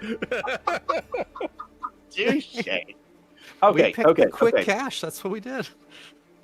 Okay, all right. Kai, I have a plan. Thunder, this is gonna work out for everyone. Everyone comes out on top. Everyone stays alive, right? Okay. Mm-hmm. Here's what we're gonna do. You're going to stay bound. Okay? Do not fight us. We have no intention of killing you. Okay? We have no intention of you dying this day. But you owe money to a very powerful captain, right? A lord, right? Blacktide, right? Uh-huh. Okay.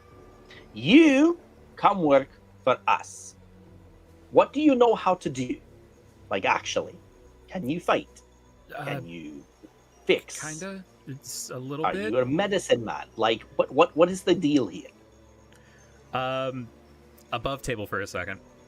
Yep. So I will basically, if you do end up recruiting him, and I'm not saying that you have done that yet. If you do end up recruiting him, I will give you the option to either have him be a skilled laborer, in which case we will make him like a NPC class and give him like skills and stuff, or if you would like him to be another member of your party, we can make him a level 1 character. Doc, preference on thoughts on that? I mean, he's only temporary, right? We're not going to keep the guy. I mean, we could pay off his debt and then he can decide. You know? But, like, I think if he's going to come work for us, if we put his ass to work, like, out in the field with, like, you know, fighting and stuff, we might be able to pay his debt off faster. Yeah. I mean, I Or, if he dies, it's not on us at that point, right? Right? That's how that works. Oh, yes, of course. I mean, off the top of my head, it just seems easier to make him like a deckhand, and he can still be with us and do deckhand combat, whatever that's already set as. Right. If we think he's going to be something for the long term, then we could make him a character. I just don't. I don't know if he will be. Right. Yeah. Let's get through the conversation with Blacktide first. Probably a See good if he call. survives. Yeah. So, all right. Let's Particularly like this guy. Not Right. Snotchgrin. Right. It's not Snotchgrin. Yeah, not He's just Snotchgrin. a human. Like, come on, man. He's just a guy. He's If just he was a gonna throw me guy. over the boat, I don't like him. For real, right? The first thing he did was threaten to throw a perfectly good dog over the mountaintop. Like, I come on. nuzzled him. Right, you licked him. Like, come on. Well, I didn't Do get a better. chance to lick him. I Oh. wanted to, though. But you did nuzzle him, and that's worth something. It was there. It The was option there. was there. Right, here's the plan. Let's take you back to Blacktide for now. Okay? We will talk to Blacktide and try to absorb your cost. Alright? If you come work for us, you will be working for us. Okay? Whatever you make on the ship will go back to the debt that you owe Blacktide. Therefore, we are paying you to pay him. He gets his money, you keep your life, your family that you're estranged from stays healthy, I guess. Everybody wins. Does that sound good? I guess. Yeah, I'll do it. Then seriously, what's your alternative? Right? Come on. And he kind of Thunder? you notice that he kind of like looks over the side of the boat that he's sitting in currently. I mean, that's a terrible alternative. I hear at that distance, the water would just be like concrete.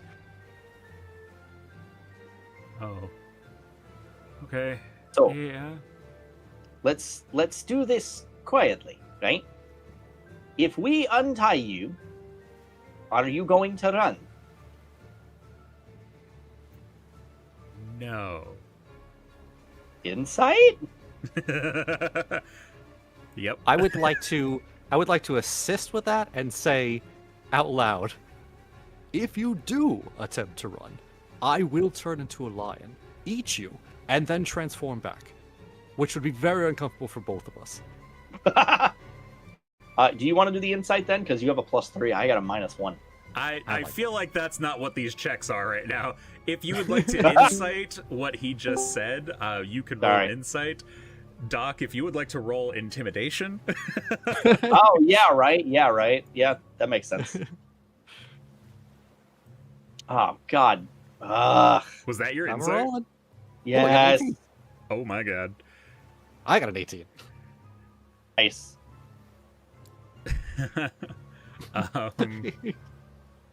Yeah, I'm gonna go ahead and say, and Taldco, you fully believe that this man will not run if you untie him. Okay. Especially after being told that, yes, he will be eaten by a lion if he attempts to. Okay. In fact, let me explain how this conversation pans out. You say that he says no, and then Kai says that he'll be eaten by a lion. He says, definitely no. Definitely no. Okay. So, Thunder, you are going to be the escort for our friend here. Aye?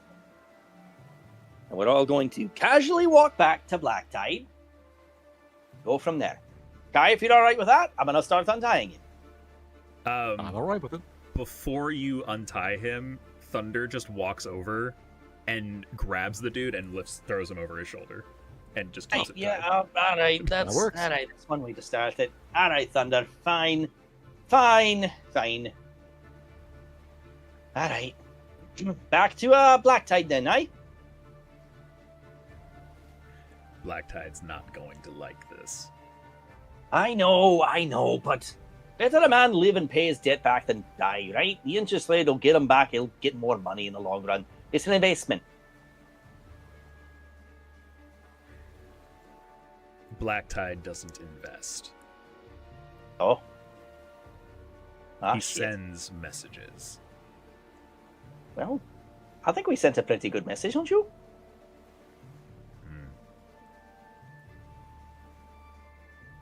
And with that, he starts to just walk away.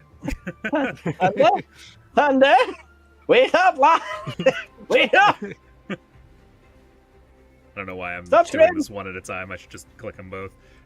There we go. Hey, Snotcher, let's get out of here. Come on. I don't know where you went, but there you are. Transform Hey, to a just don't dog, get make to a the jump, water. transform back. rather than us just walking off of the pier here, How are you guys feeling right now? Do you want to finish up with Blacktide tonight, or do you want to save that for the next session? Because I know it's pretty late for you guys. Doc, how you feeling? There wouldn't be much more if you wanted to wrap up with Blacktide tonight, but depending on how you guys want to roleplay it, it might extend the time. So, like, I just want to give you the option now. I am okay to continue. I want to be respectful of Moose's time, but I'm okay to continue. I'm okay to continue too. I have a very, very solid feeling we're gonna walk in there and be like, all right, Blacktide, we've got a plan, and Blacktide's just gonna slit his throat. Like, I'm waiting for the action. I mean, I'm not gonna tell you. I know. Just the pirate code, and having been with pirates, I know they're not the most patient of men. Blacktide has been very patient with this whole thing, so I'm pretty sure he's reaching the end of whatever proverbial rope he's got with this guy. And boy, is he gonna hang him with it. That then. That's the chuckle of a man who brings death. I mean, at the same time, he's gonna get money from us. Well, he's gonna get money from him, because the whole thing was either we get the money back or we bring him back dead. And we're bringing back a plan, which isn't ideal, but it's an investment. And we'll see what Blacktide thinks of an investment. Which, according to Thunder, is not not very likely.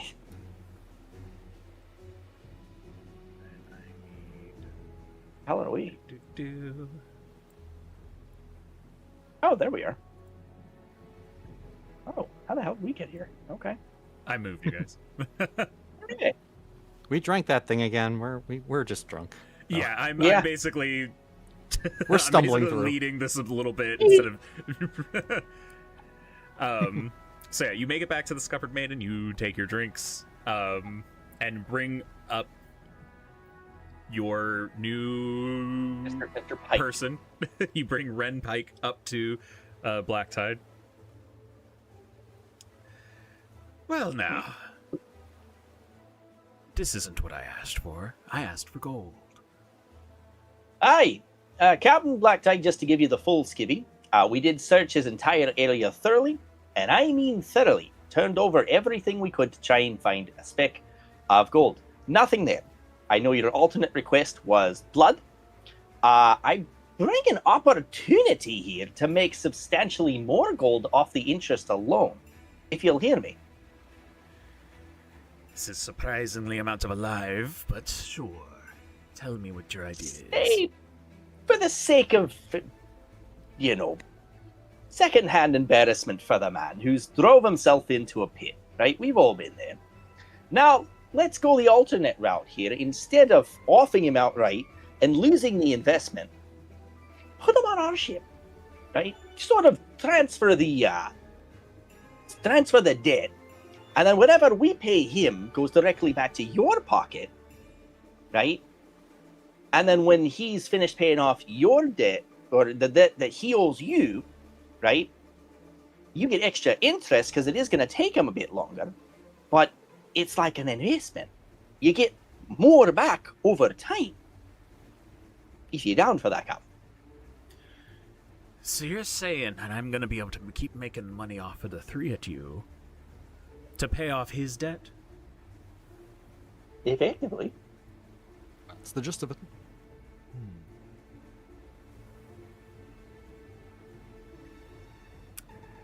He's got quite a bit of debt. How much we looking? Well, he initially had borrowed 500 gold from me. Now that was about a month or two ago. And interest rates would be pretty high. But this sounds like it's also a transference of debt to another person, so that's going to come with a hefty fee. That it does. With all of that, I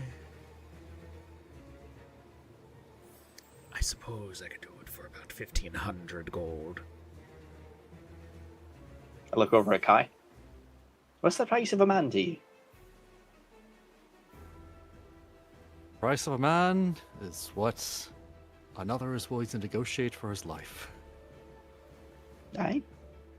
Then, Captain, we'll put him to work and make sure you get everything back directly from him. Now, if he doesn't deliver to you what we give to him, by all accounts, we're all free to do as we need. Aye? I suppose, but I tell you what, I actually got a job for you that I can have you do. And you can pay off his debt in just a day or two. How does that sound? You know, I have been really loving these jobs, haven't you, Kai? Been a good excursion.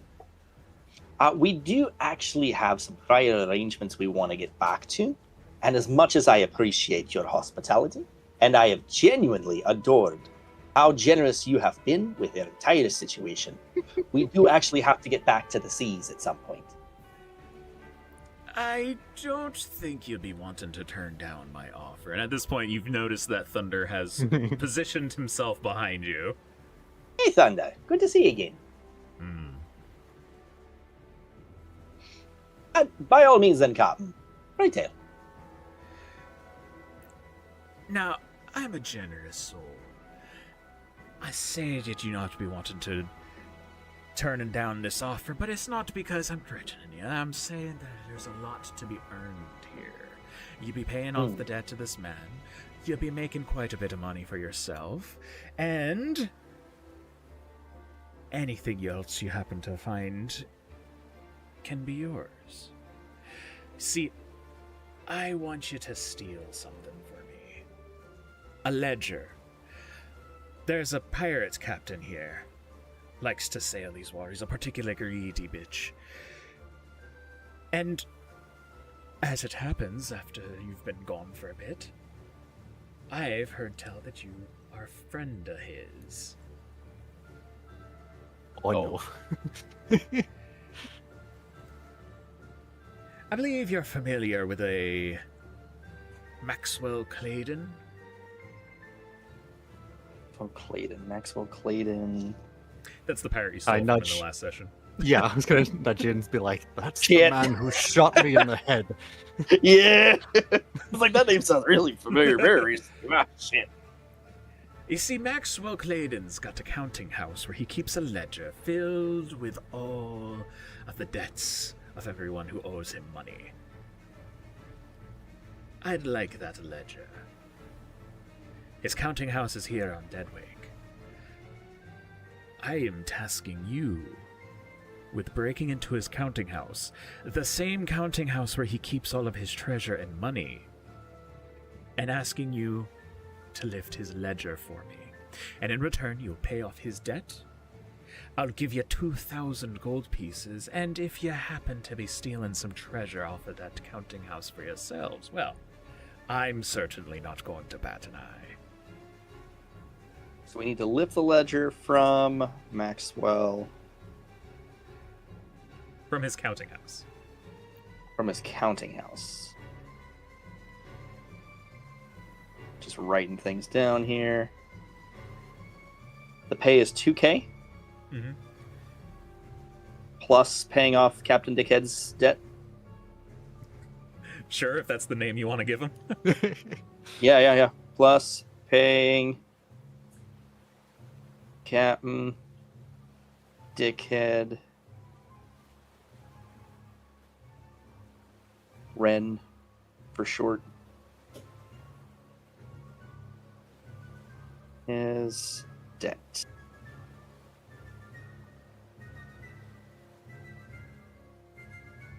Okay, that doesn't sound too crazy by all accounts, right? We're gonna have to go talk to Barlow about this because this is gonna be interesting. Because obviously there's a reason he wants us to do this, like specifically Maxwell. Okay. Now, Kai, and He wants all I the asked depths this for himself. Right, yeah, right. I asked this over the table. Do we bother asking Blacktide about the extra 500 gold we were supposed to get for turning this guy in?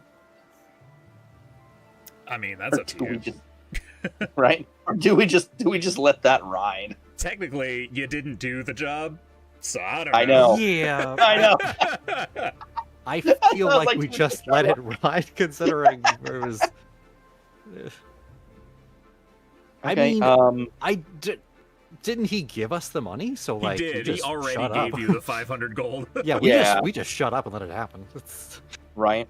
Well, no, because specifically I have written here extra 500 gold if we get the gold back from Ren before But you- sunrise. But you didn't get the gold back. But we didn't get it. Yeah. Yeah, because I remember it was like if we got the 500, and then if we get gold back, if we got the gold back from him, he would have given us a little bit of that gold. But Yeah. we didn't get it. We didn't. We got nothing. Okay. I turn to Kai and I say, Kai, did I say that's probably the best way we can get in this, eh? Thoughts? Well, I'm not a huge fan of jumping into the lion's den, metaphorically, but I Mhm, suppose it's what we have to do in the moment. Right? And it clears up, his end of the bargain. I point over to Ren. It gets us back and moving on our ship. And respectfully, Captain Blacktide, maybe we take a little break after that, just to get ourselves back on our feet, get back into the sails, into the winds for a little bit. If that's all right with you.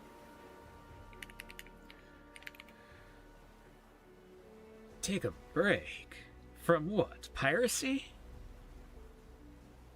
Oh, just a different direction for a little bit. We've got bounties we want to pick up on. We've got a couple things we've got to pick up for the crew and get moving, get back on the seas for a bit. Nothing fancy. Oh, sure. Just don't be forgetting your friend Blacktide while you're out on the waters. I got my. Oh, All right. and Then, one more thing. No, aye. Don't be leaving Deadwake until we find out whether that lantern of yours is real or not. You'll find out it's real when you go to sleep, let me tell you. Aye, that'll set in. Of course. Just kind of giving the finger guns a go, sleep on it.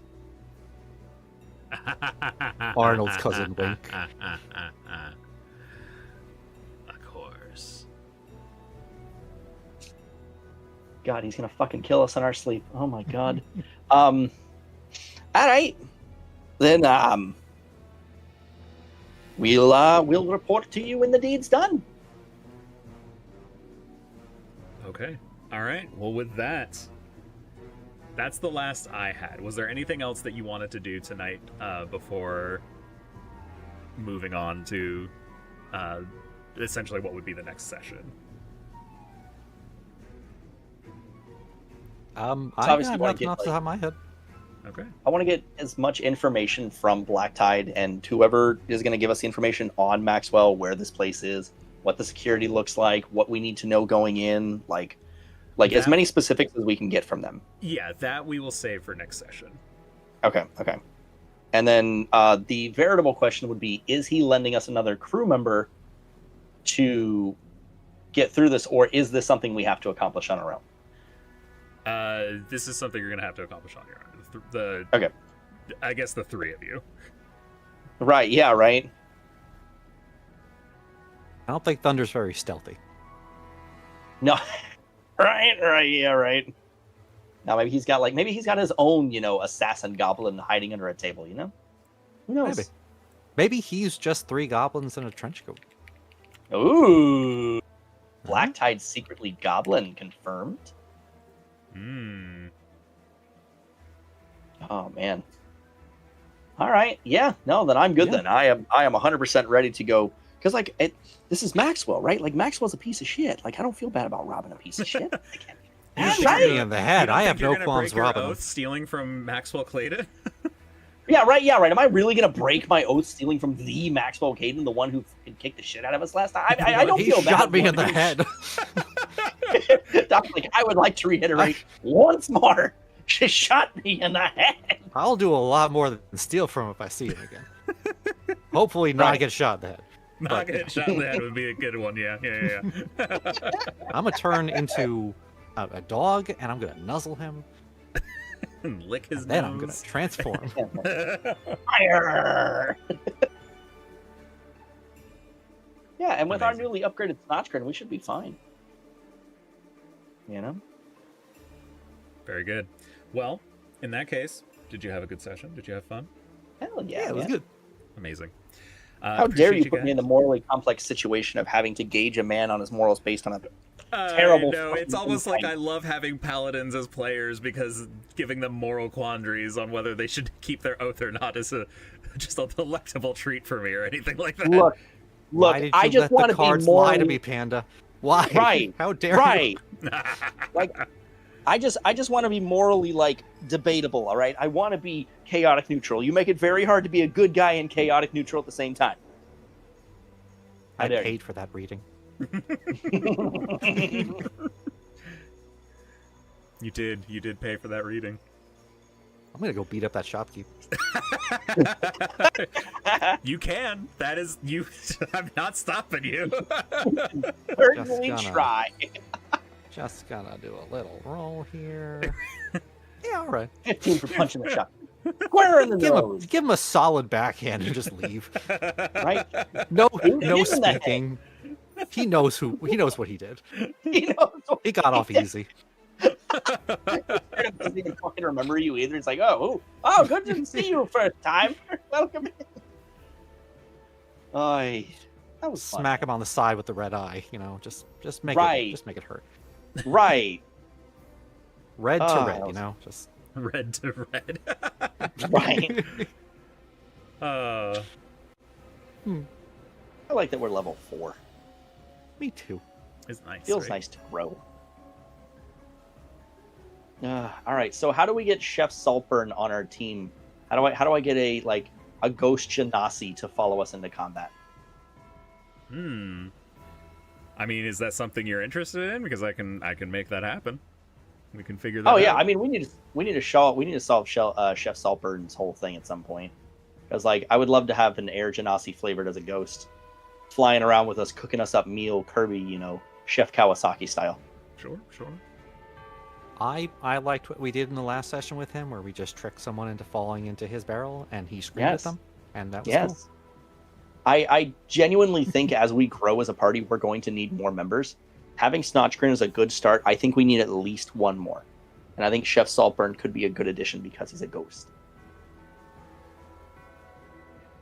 Okay. Well, I will keep that I will make a note of that right now, and I will put that on my list of things to create some subplots for. 10-4. 10-4. And if someone else should've wants to just- join us and be Chef Saltthroat, that's even better. Yeah, right. We'll take applications.